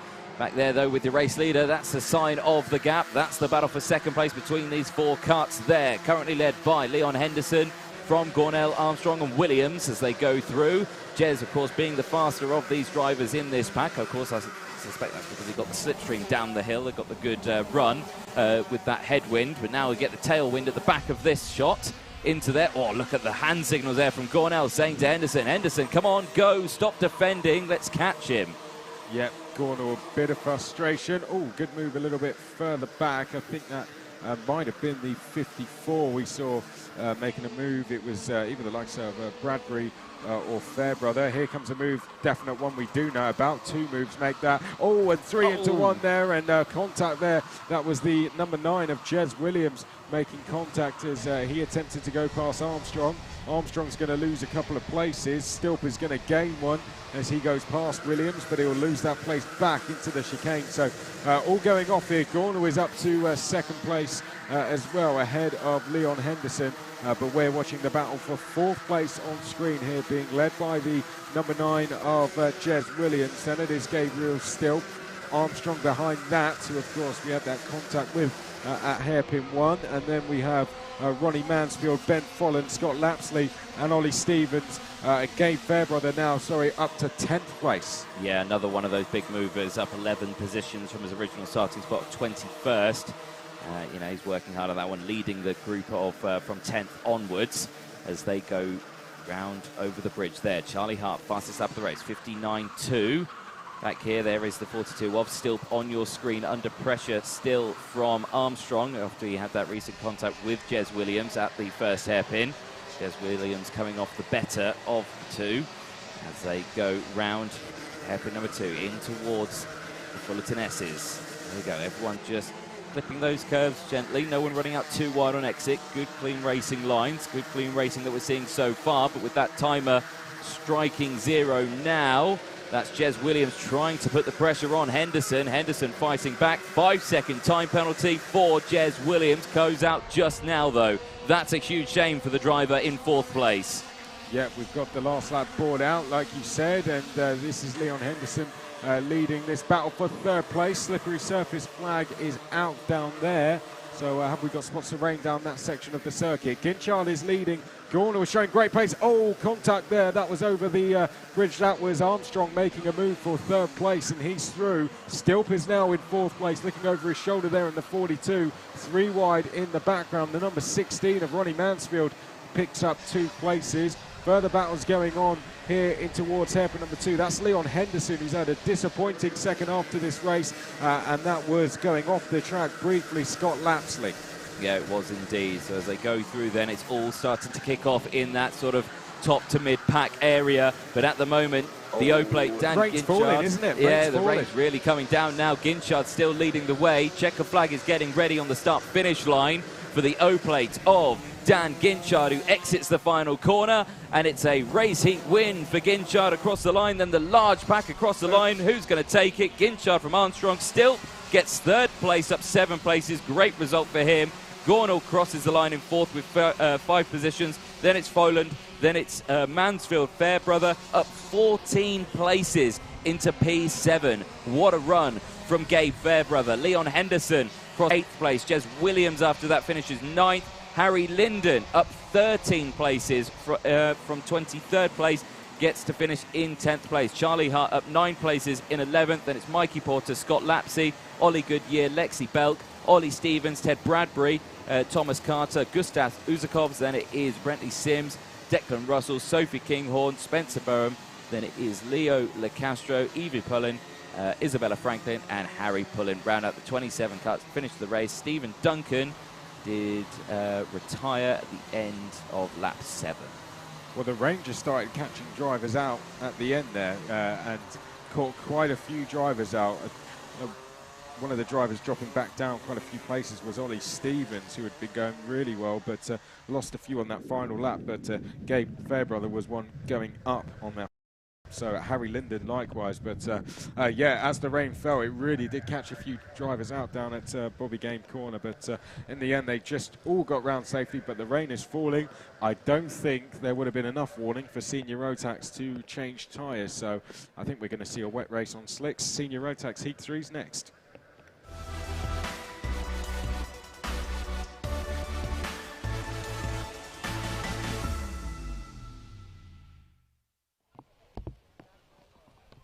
Yes, like you said there, Chris, our next race underway just a moment. Senior Rotax Group A and B will be taking to the track. And again, they've had a very interesting day as well so far with the weather that's been playing havoc. And today it's going to play havoc once more for one of their races. There at the front there was one of your drivers there, Lewis Gilbert. He won earlier on. Let's hope for another win on this one. There we go. So our front row both won earlier, and our second row both finished second earlier. Oh, so yeah. there we go. Very consistent at the front. Let's see if they can continue that now, coming into what is their second heat of the day. Yes, indeed. There is one of the SPR karts there. That is Louis Gardner, number 23. Checking the tyre pressures there, making sure all is well. Make sure you check the tread on those as well, because they might need to be wet by the time this race gets out, because the rain, there we go, is coming out. 95 went for wets. Good call. Joshua Wilby has gone for wet tyres, so this should be that's going to play into his favourite massively. Let's see if we can find anyone else on wets. Don't worry about people saying hello. Yeah. I just want to know what tyres they're on. Let's have a look as they walk down the grid. So we've seen one on wets. Did we see anyone else gamble for wet tyres? I think it might only be Joshua Wilby that's gone for wet tyres. Other than that, they're all on slicks. It will become evident very shortly. That's a very good call. I mean, he's due to start. He's going to start this one row 6. So to gamble for the it's not going to be a gamble anymore, but to make that decision to go for wet tyres, very bold decision, and it looks to be paying off as long as the rain continues to keep falling. I mean, it sounds like it's continuing to fall. In fact, it sounds like it's getting more intense as I'm currently talking. Looking out the window, it's looking like it, but whether or not it's going to continue in that fashion, because I can't see behind the commentary box, but yeah, from the fact that everyone is taking shelter underneath either umbrellas or trees around the circuit, something tells me it could shape up to be a wet race in this one. Let's go over the grid then for this race and see how they line up for their Heat 3, the Senior Road Tax Group A and B. This is how they do it. Lewis Gilbert on pole position, obviously a first race finish for him earlier on. Matthew Higgins also finishing first earlier on in his heat. Matty Hinchley starting on the second row, finished second earlier with Harrison Collins, also second as well. James Johnson finished in third place, DSQ'd for him last time around, with Lewis Smith finishing in 8th place. He starts on the third row of the grid alongside. Then it's Lewis Gardner and Jack Steadman on row number 4 with Alex Eads and Jack Lilly. Then it's Josh Willoughby, the only driver on wet tyres, we think, out there on circuit, starting on the 6th row with Nathan Chafer alongside Guy Cunnington. Then it's Oscar Hull, Harry Holland, Tom Adams. Then it's James Lingard, Tristan Rennie, Edward Matthews, Chris Milner, rounding out the top 20 on row 10. Sam Stansbury and Josh Powlin on row 11 with Ellis Paleo and Ryan Garvey on row 12. Ben Hearsay and Madison Foley on row 13. Logan Blake, Gary Bird, Kaylee Cole, who retired earlier on as well, didn't start the race, and William Dansford alongside George Holbrook and Jake Gresty round out row 16. Are we going to get this race underway first time around? They look a bit spread out, I have to say. They're bunching up now, coming out of the complex section. So we've got one driver who starts on the inside of row 6, who's on wet tyres. Other than that, I think we're all on slick tyres. So this could be a race for second for everyone other than Joshua Wilby. Let's find out as they come up to the line. Is it going to be away first time? No. So we're going to go around one more time now. And Lewis Gilbert is going to be the one on pole position. Oh no, the 36 of James Lingard will go no further in this race. Now, what you have to think of is that this is bad news for Joshua Wilby. He's going around again, because that if the rain does stop now, it gives the opportunity for the track to dry out a little faster. But of course, it's coming down very heavy. It's coming down very heavy. That's a chain off. You could tell as soon as he lifted it up by the back there, you could just see it dangling. Look at that. Look at that. Struggling to get around on a warm-up lap. So I have to say, we saw this once before in the final at Wilton Mill. We saw one driver on wets, everyone else on slicks, and did it rain? Oh yes, it did. And now with 186,000 views on YouTube, you can also view that video as well, but a bit later on this evening when you're not watching this one. Oh, he threw wets on, did he? Oh, was it she? She threw wets on. Catherine White it was. Catherine White threw Came from the back. Came from the back. Nice. 33 kart grid. All the way to the front. Slowing down. Gary Bird has got problems which I think are going to be termed the wet hairpin too. Gary Bird is sadly also not going to take part in this race. Another retirement there. Hopefully we can get that kart sorted out and out of the way. But look at that rain that's coming down now. The heavens have opened here. And there is the 45. It's going to be a race for second. I mean, Joshua Wilby's just going to absolutely fly away with this one in the 95. Yeah. Starting on the inside of row number 6.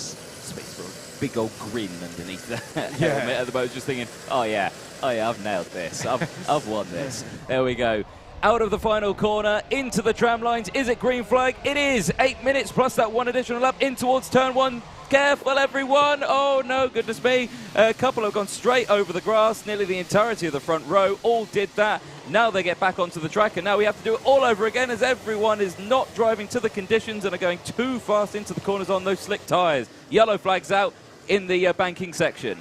Lewis Gilbert, I think, still just about leads this race, but I can already see that Josh Wilby is into third. So the man on wet tyres is in third place as we go down towards the first hairpin, and Wilby is just going to sail by and take the lead of the race straight away here as we go up towards hairpin number 2. There's Wilby to the left of picture. He's on the wet tyres, and now he's going to lead the race surely as we come out of this second hairpin. But Gilbert for now is somehow holding on, but we've got a long race to go.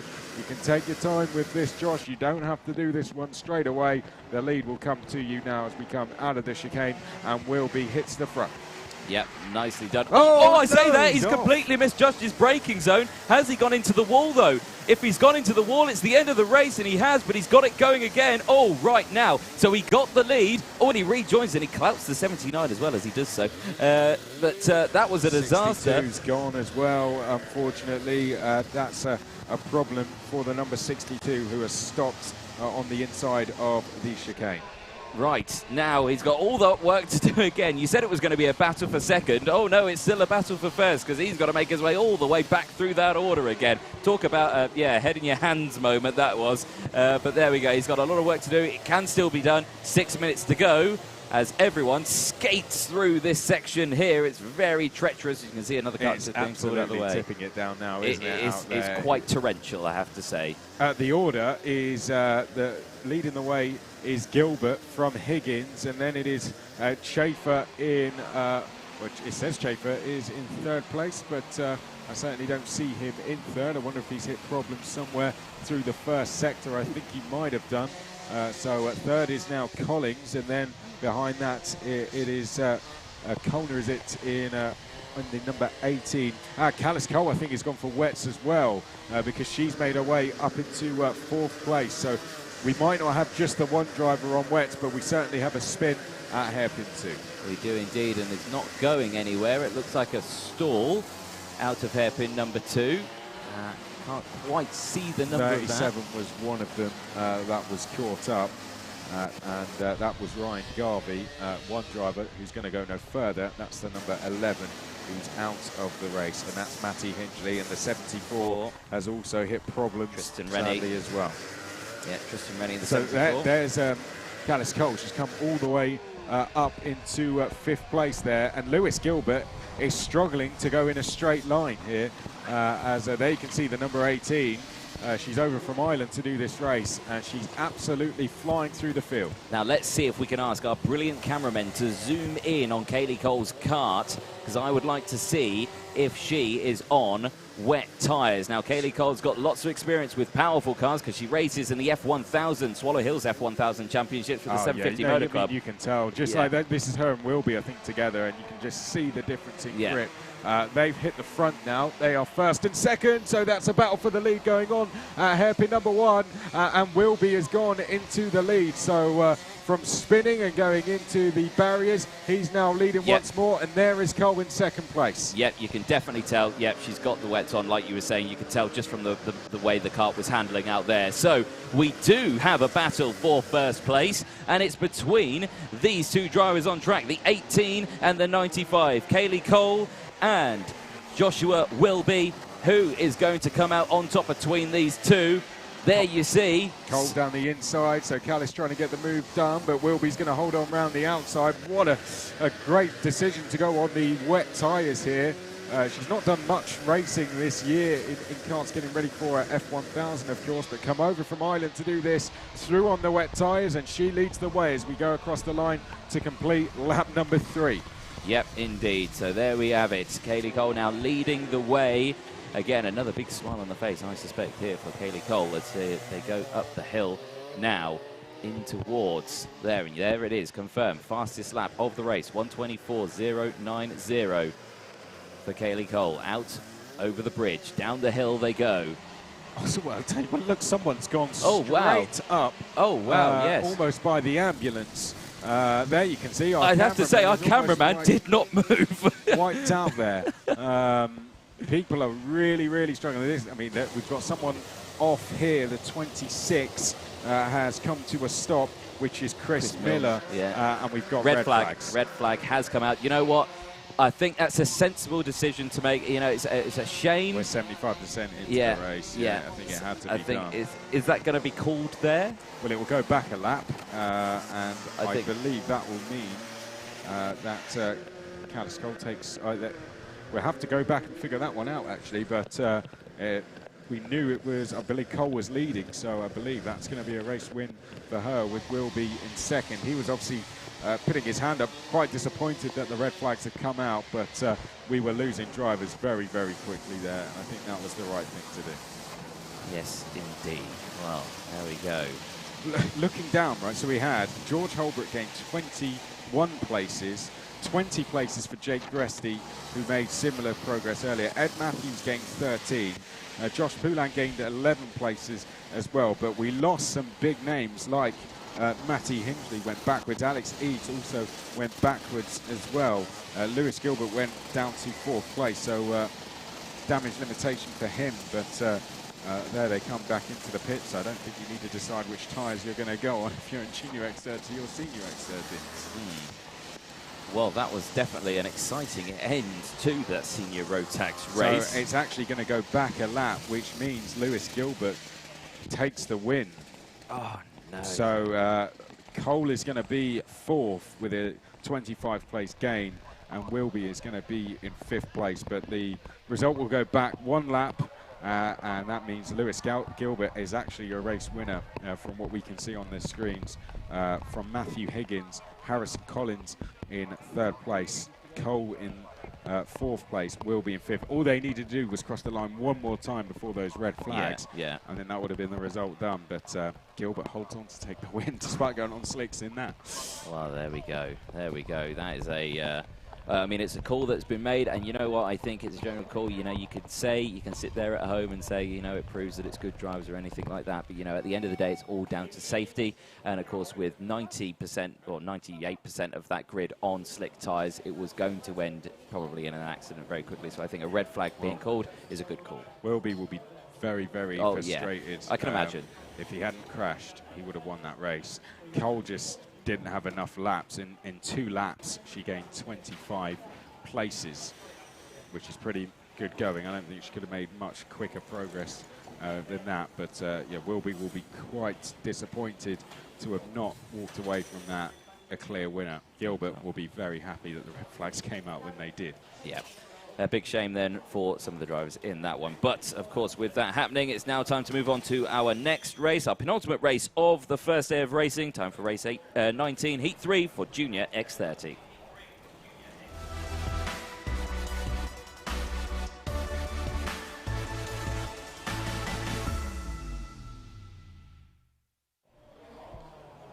So as the rain tumbles here at Paul Fletcher International for Kartmasters, race or day 1 here for the event, and now it's time for Junior X30, and all of them have gone for wets. Can you believe it? You fancy a walk around the paddock after the last race? Oh, I'm all right.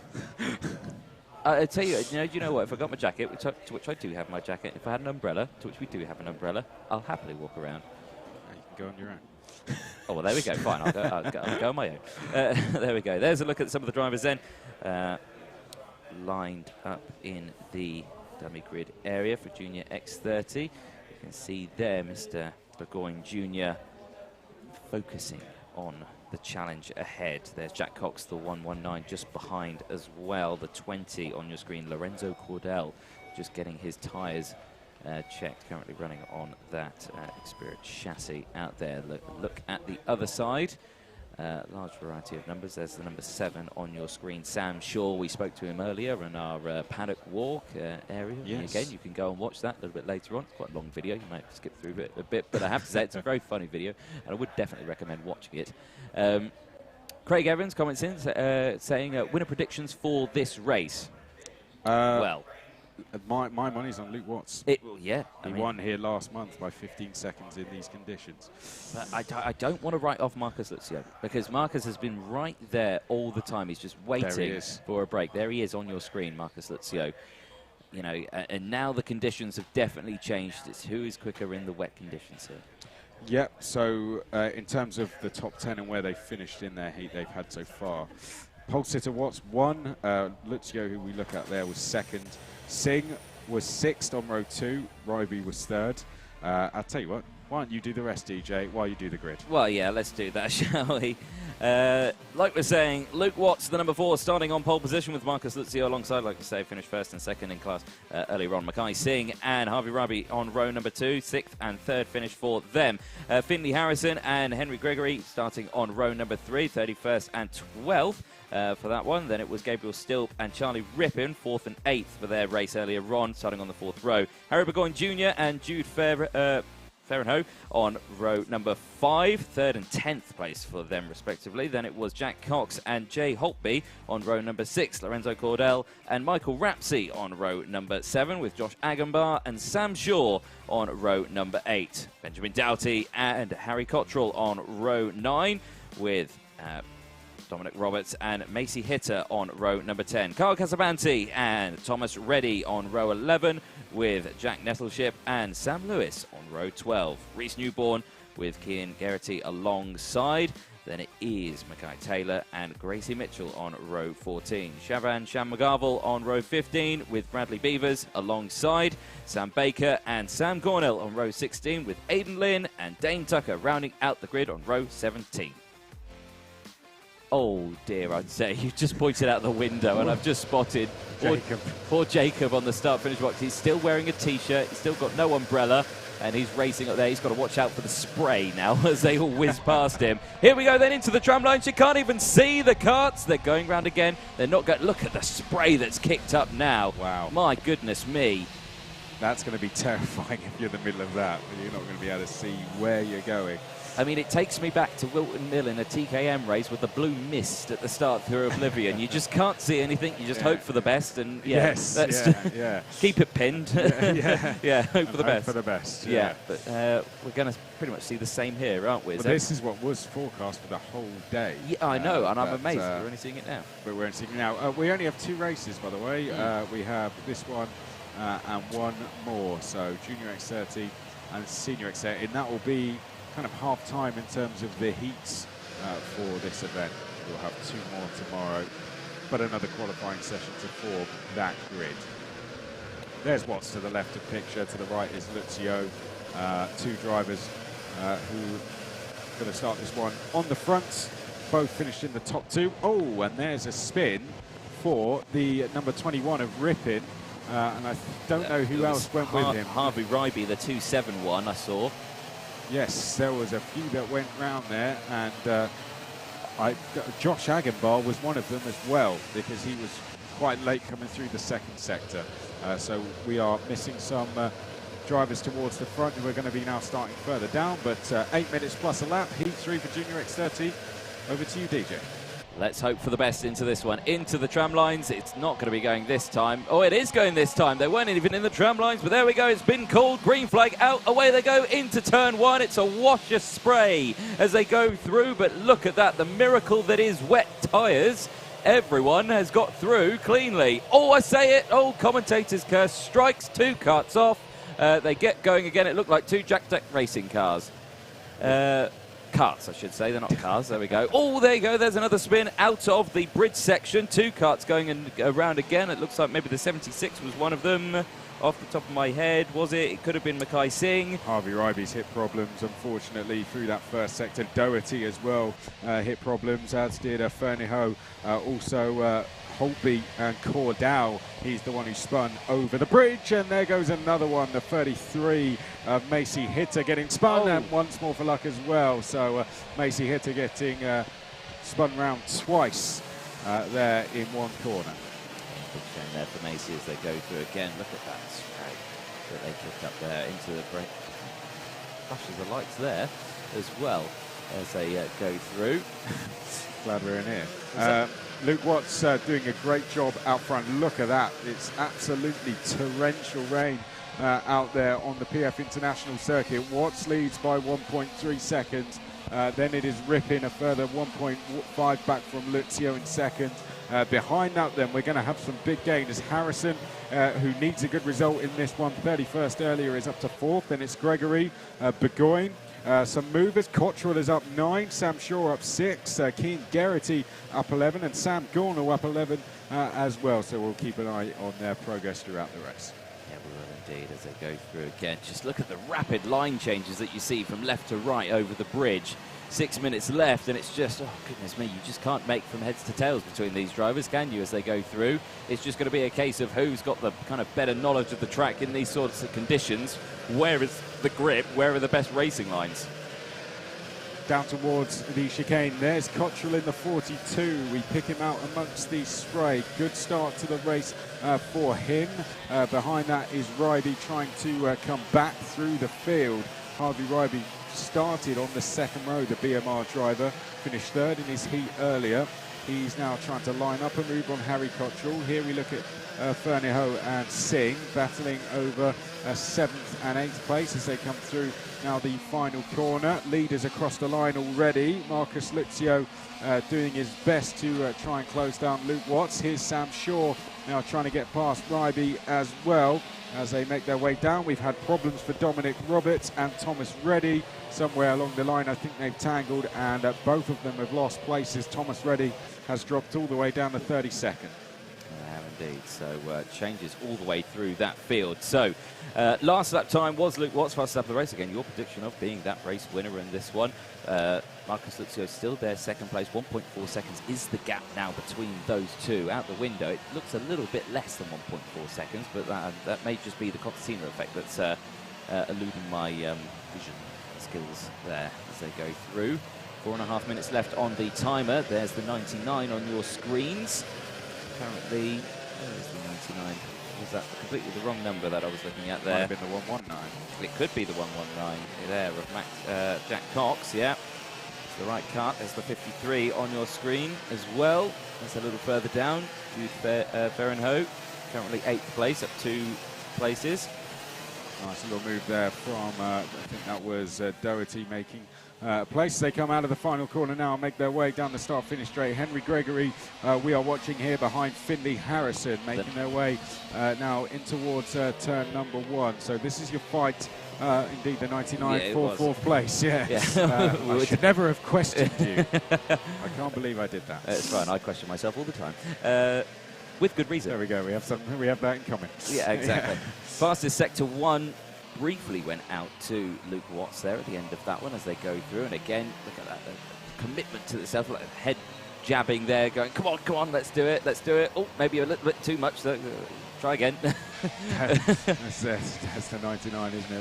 That's Finley Harrison, who needs a good result here in this heat, and so far so good, but could be coming under pressure from Gregory as we come down towards the chicane now, and just trying to get the karts slowed down is becoming a huge difficulty here. Burgoyne in the background doing well, and we have Singh, Ferrenho, Cottrell, Ryby still in 10th. Still, oh no, there's been a problem for Sam Shaw. He's dropping down the field. Do we have a car off somewhere? Sam Shaw is tumbling. There's a yellow flag out, and there is Sam Shaw walking away from his car. Yeah, there he is. Drivers looking on to the impending doom that there is their next race for senior Rotax, and they're just thinking, oh, I really don't want to do this. But tough luck, you have to. There we go. Because your race is coming up next after this one, 2.5 minutes, plus that one additional lap.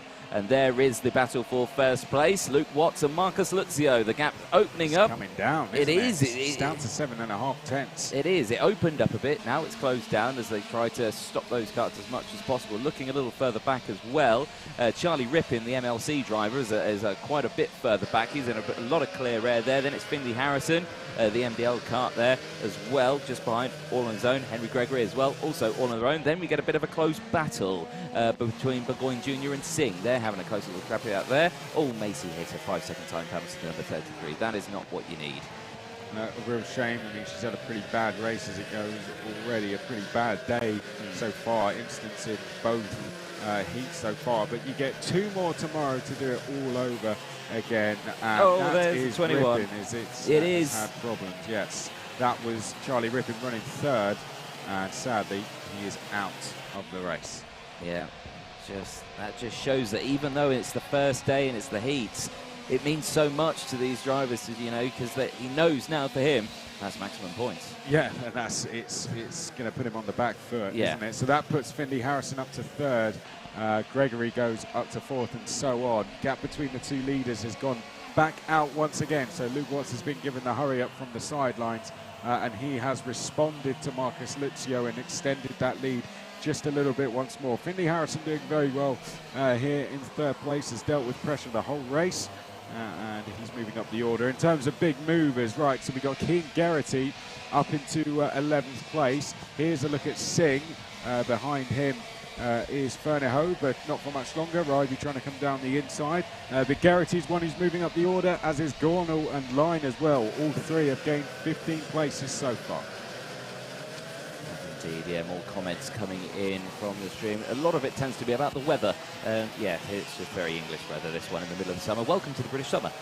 Rain. So less than a minute to go, 20 seconds remaining on the timer. Last lap board won't be out this time because the race leaders have crossed the line already. The last lap board will come out this time, though, at the end to them. So as they go through, Watts still leading from Luzio. Gap has reopened up again because Luke Watts has noticed and has gone, right, it's time to pull the pin. Let's put the power down. Let's use these tyres up. Let's go. And as you can see, it's working well. That would have been a signal from James Bean to get a move on. Yeah. And that's exactly what he's done. So Luke Watts has opened up that gap now. It's over a second. In terms of battles, I'd say the closest is the one for 6th, although there's a good 3-way scrap there coming over the bridge, and I think that is our 6th place battle. Yes, here we are. So this one is being led by Singh, Fernehoe and Ryby also involved. Indeed, yeah, on the screen there, the 53 there of Fernehoe with Singh in front. Under pressure though, because that looks to me like Ryby goes down the inside. Thank you very much, says Ryby. Moves up a position, gets up into 7th place now. And as they go through, the timer strikes 0. Last lap board comes out to the race leaders as they are exiting the final corner now. And as they cross the line, final lap board goes out. So here on your screen, we're watching still Fairbrother and Ryby battling away. Obviously Ryby just managing to get that job done as they exit through. Oh, look at the curb that you take there. It's just, I think that was over the edge of curb, wasn't it? It's like a corner cut. Some would say track limits. Yes. An uncomfortable track limits, I will say. You've got to take a lot of curb coming under the bridge there, hook the car over to open up the corner. You can see a wider line being taken from some of the drivers further back. That was Jack Cox we saw. But it's been a good drive from Watts. He's been kept very honest from Luzio, who's just set a fastest first sector. But any time the gap has come down, he's opened it back up.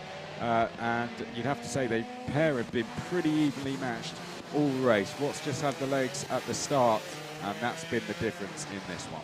Yeah, it has been indeed. Out of the final corner, or out into the final section of the track they go. One more corner to negotiate, and it will be a checkered flag and 0 points for Luke Watts, the number 4, the same as he saw earlier. It's a good result for him. Marcus Luzio crosses the line, gets the 2 points, and finishes 2nd place once more. And then it's a bit of a wait for Finley Harrison in 3rd place. who crosses the line just in front of Henry Gregory, who finishes in 4th, up 2 positions. Harry Burgoyne Jr. up 4 places. Good result, finishing 5th. Mackay Singh finishing in 6th place. Harvey Ryby in 7th. Jude Ferrenho finishing in 8th place. Then it's Harry Cottrell up 9 positions, finishing in 9th. Gabriel Stilp, not the best race he's had so far this weekend, finishes 10th place. Then it's Jack Cox in 11th place. Cian Geraghty again up 14 positions, finishing in 12th place, with Dominic Roberts there in 13th. Aidan Lynn up 19 positions into 14th place, a great result there. And the same for Sam Gornell, up 17 positions, finishing in 15th. Then it's Lorenzo Cordell, Josh Agenbar, Jay Holby. Then it's Sam Lewis, Mackay Taylor. Then it's Benjamin Doughty, Jack Nettleship, Bradley Beavers, Dane Tucker, Sam Baker, Shavan Chanmagarval. Then it's Reese Newburn, Michael Rapsey, Thomas Reddy, Macy Hitter, Kyle Casabante, and Gracie Mitchell there. Charlie Rippin not finishing the race, and Sam Shaw also not finishing the race. Well, very good recovery from Finley Harrison, given he finished 31st earlier. That was a good result from him, but a perfect day for Luke Watts. Pole, 2 wins, as some poor chap comes out to collect a kart. We are going to take a brief pause. When we come back, we'll have our final race of the day. It will be heat number 3 for Senior X30.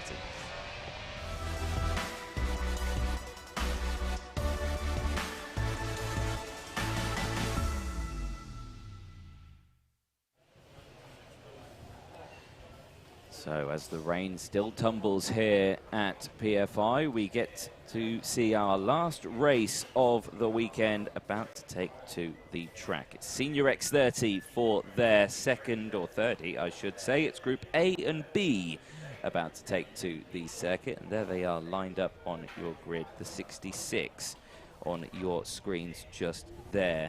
Reggie Dewey had a great qualifying, put it on pole, replicates that, had a good race as well, you know, and then he was working hard all the way through that there. The 232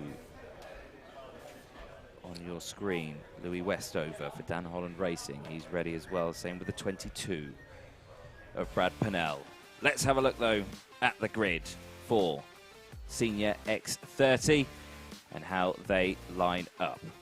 Starting on pole position, the 26 Cole Kilner, who was disqualified in one of his previous races, so in his first heat. Earlier, yeah, he's got to work out on that one. Reggie Dewey finished first, of course, starting on that front row with Harry Platten and Louis Westover 3rd and 5th for their first heats. Caleb Marshall and Brad Pennell on row number 3, finishing 8th and 4th in their first heat as well. Thomas Turner with a DNF, he's starting on the 4th row. Oliver Greetham finishing 22nd, so much better stuff for him this time around would be nice. Darren DeLeon finished 20th. He's starting on row number 5 with Archie Tillett alongside as well, finished 9th place in his one. Caden McQueen as well on row number 6 with Matthew Hudson.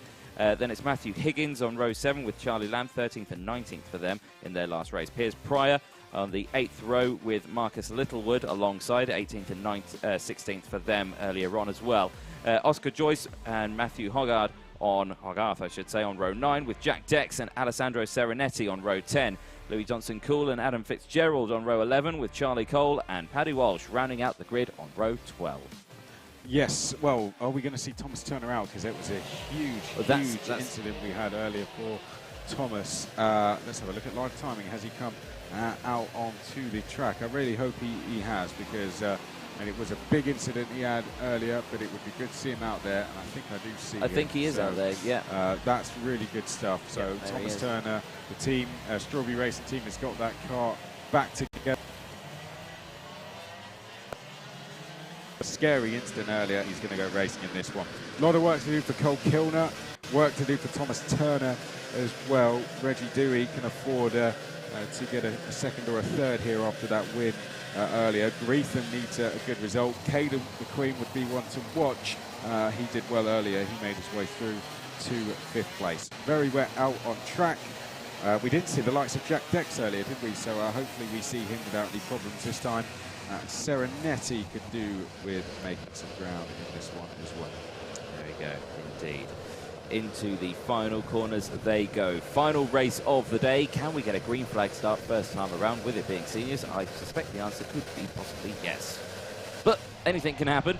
Into the driving lines we go. Is it green flag? Yes, it is. In towards turn one they go again. Lots of spray kicking up into the air as everyone goes through. A couple taking to the grass through turn number one, but they come back out on track. One running wide, almost into the barriers. Stays out of the barriers, rejoins everyone through. There we go. That's nicely done then. Much better. And then up the hill they go, in towards the bridge section. Good start from Cole Kilner. Good move there. That was Louis Westover, I think, making a move. It was Piers Pryor. We almost saw off, and we do see the 31 round, and that's Matthew Hogarth. Yeah. So moves being made down at the first hairpin. We did see a change for second.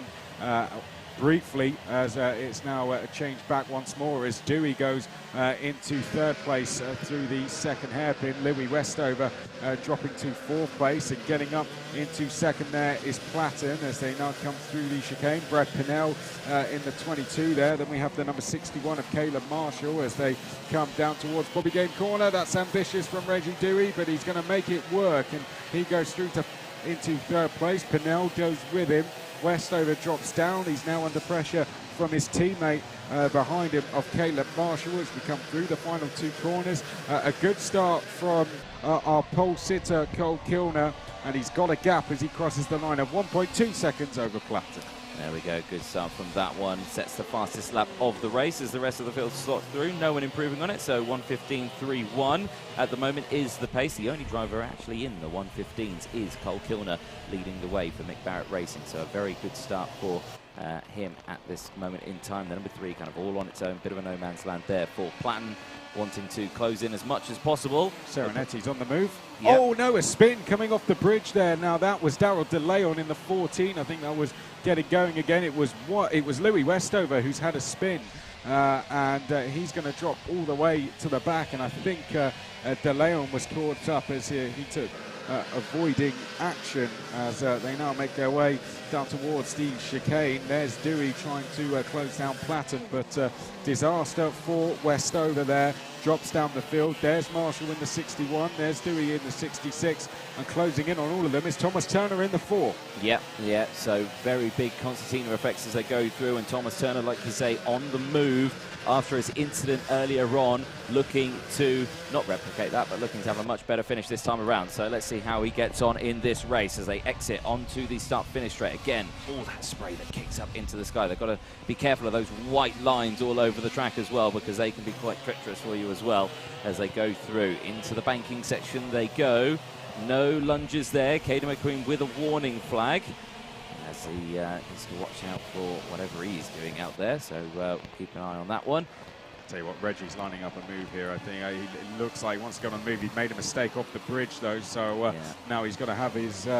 He's got to be looking over his shoulder, because Caleb Marshall might be the one going on the attack of him.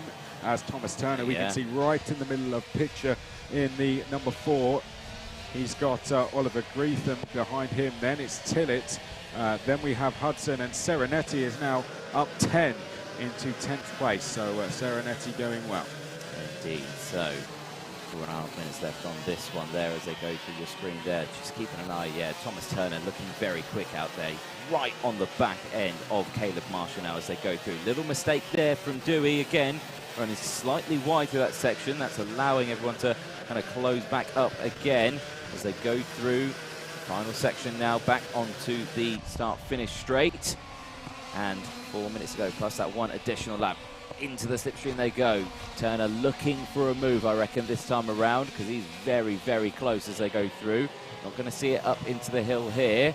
As again, you can just see there, Marshall is closing in as well on Dewey. They're all just at that sort of, they're all at that lunge distance. It's all just a bit, oh, do I? I'll tell you what, we could see a change of lead. Harry Platten was 7/10 quicker than Cole Kilner last time round, and he's right with him. But yeah, I know what you mean. When you're at this distance, it's you can make a lunge from further back because it is wet. But I think we've got a real battle on for the lead now. Platten has got to grips with these conditions very quickly, and he is all over the back of Cole Kilner now.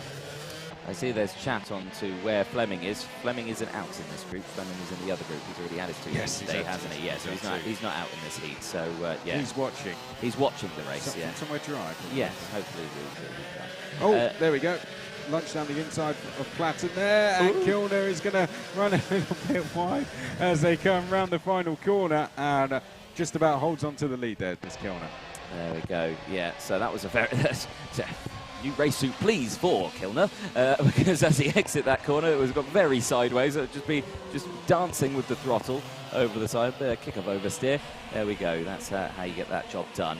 But that is Platten still all over the back of him. They've got such an open gap, cleared by 3.3 seconds. They are, so they've got all day long to get this move done for a good scrap. Again, side by side, defensive goes Kilner. Platten on the outside takes a long way round, gets the switch over move. Nicely done. Yeah, Cole Kilner just needs to get a result in the bag here. Yeah. So even if it is second, it's not the end of the world. So he's got to be careful about fighting too hard, because he has already had a penalty come his way. Pinnell is then in third place. Thomas Turner is up to fifth and has gone quickest through the first sector of anyone.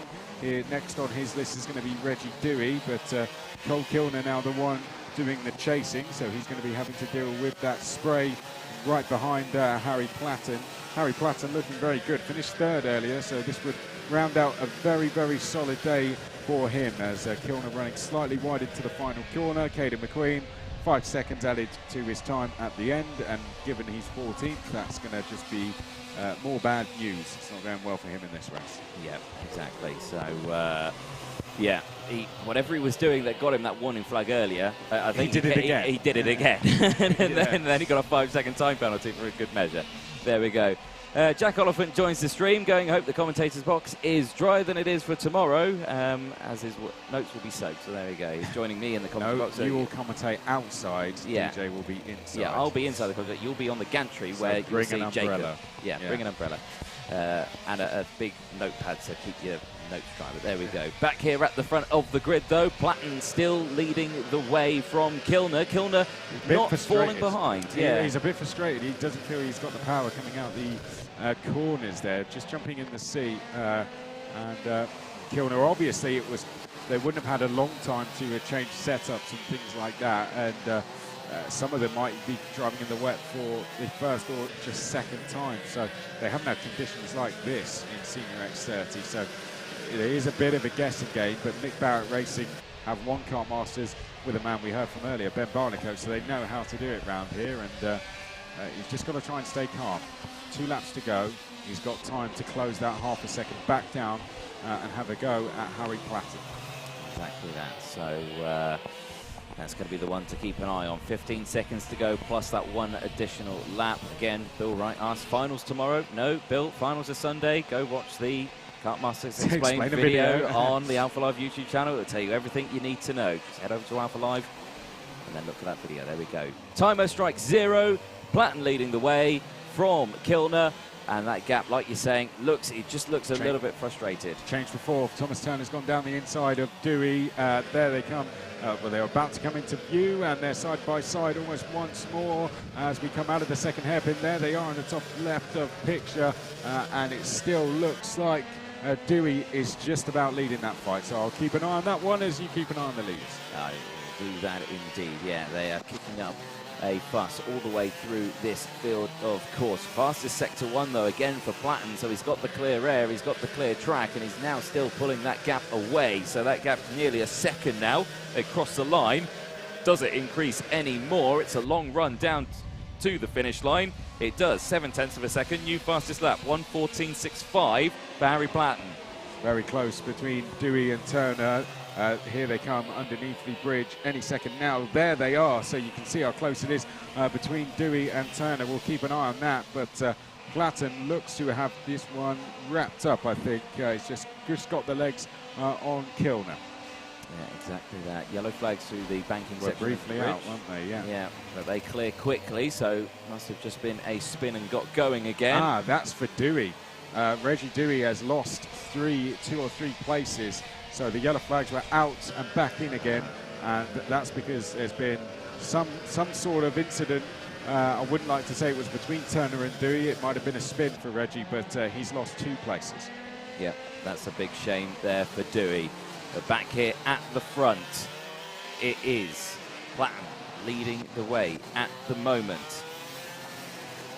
Yet an interesting race earlier on today, but this is looking like it could be a heat win for the number 3 plate. Out of the final corner, checkered flag comes out, and it's Harry Platten who takes the win for Heat 3, race 20 of the Friday here at Kartmasters at PFI. Cole Kilner crosses in 2nd place, Brad Pennell crosses in 3rd, Thomas Turner, after that incident with Reggie Dewey, finishes in 4th place, Caleb Marshall in 5th, Oliver Greetham in 6th place, Alessandro Serenetti. We've not spoke about him a lot this race, but up 13 positions, finished in P7. What a result.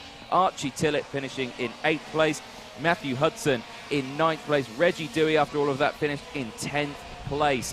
Huge shame for him. Darryl DeLeon in 11th place, and it's Louis Westover, Charlie Lamb, Caden McQueen in 14th place, but he has got his 5-second time penalty, so expect him to finish somewhere. Actually, he might just lose 1 position, so he might finish just in 15th. Piers Pryor at the moment on track, finished in 15th place. Oscar Joyce in 16th, and it's Matthew Higgins, Marcus Littlewood, Jack Dex, Louis Johnson-Cool, Adam Fitzgerald, Charlie Cole, Matthew Hogarth, and Paddy Walsh round out the 24 kart grid. All 24 karts started, all 24 karts finished. And Jacob is just going to rinse the checkered flag. Yes.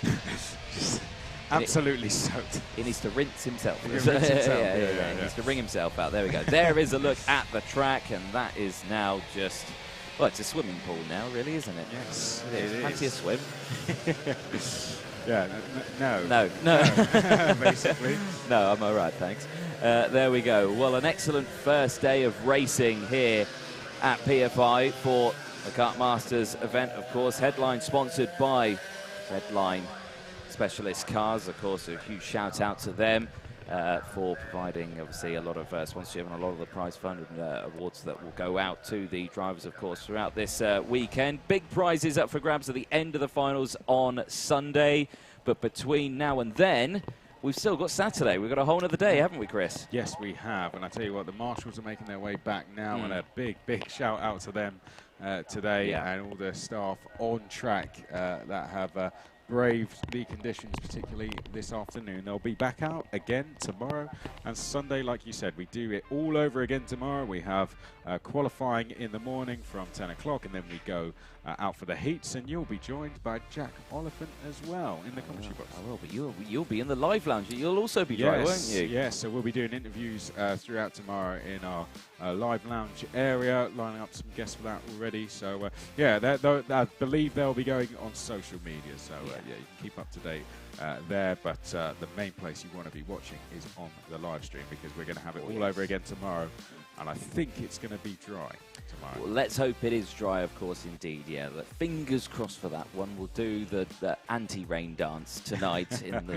the local pub. There we go. That's what we'll do. But thank you, everyone, once again for joining us today. Again, a huge thanks to all the track staff, cameramen, marshals, Alpha Live Productions, everyone here. Huge thank you very much, and we'll see you tomorrow for the Redline Specialist Cars Motorsport UK Kartmasters British Kart Grand Prix for the Saturday heats.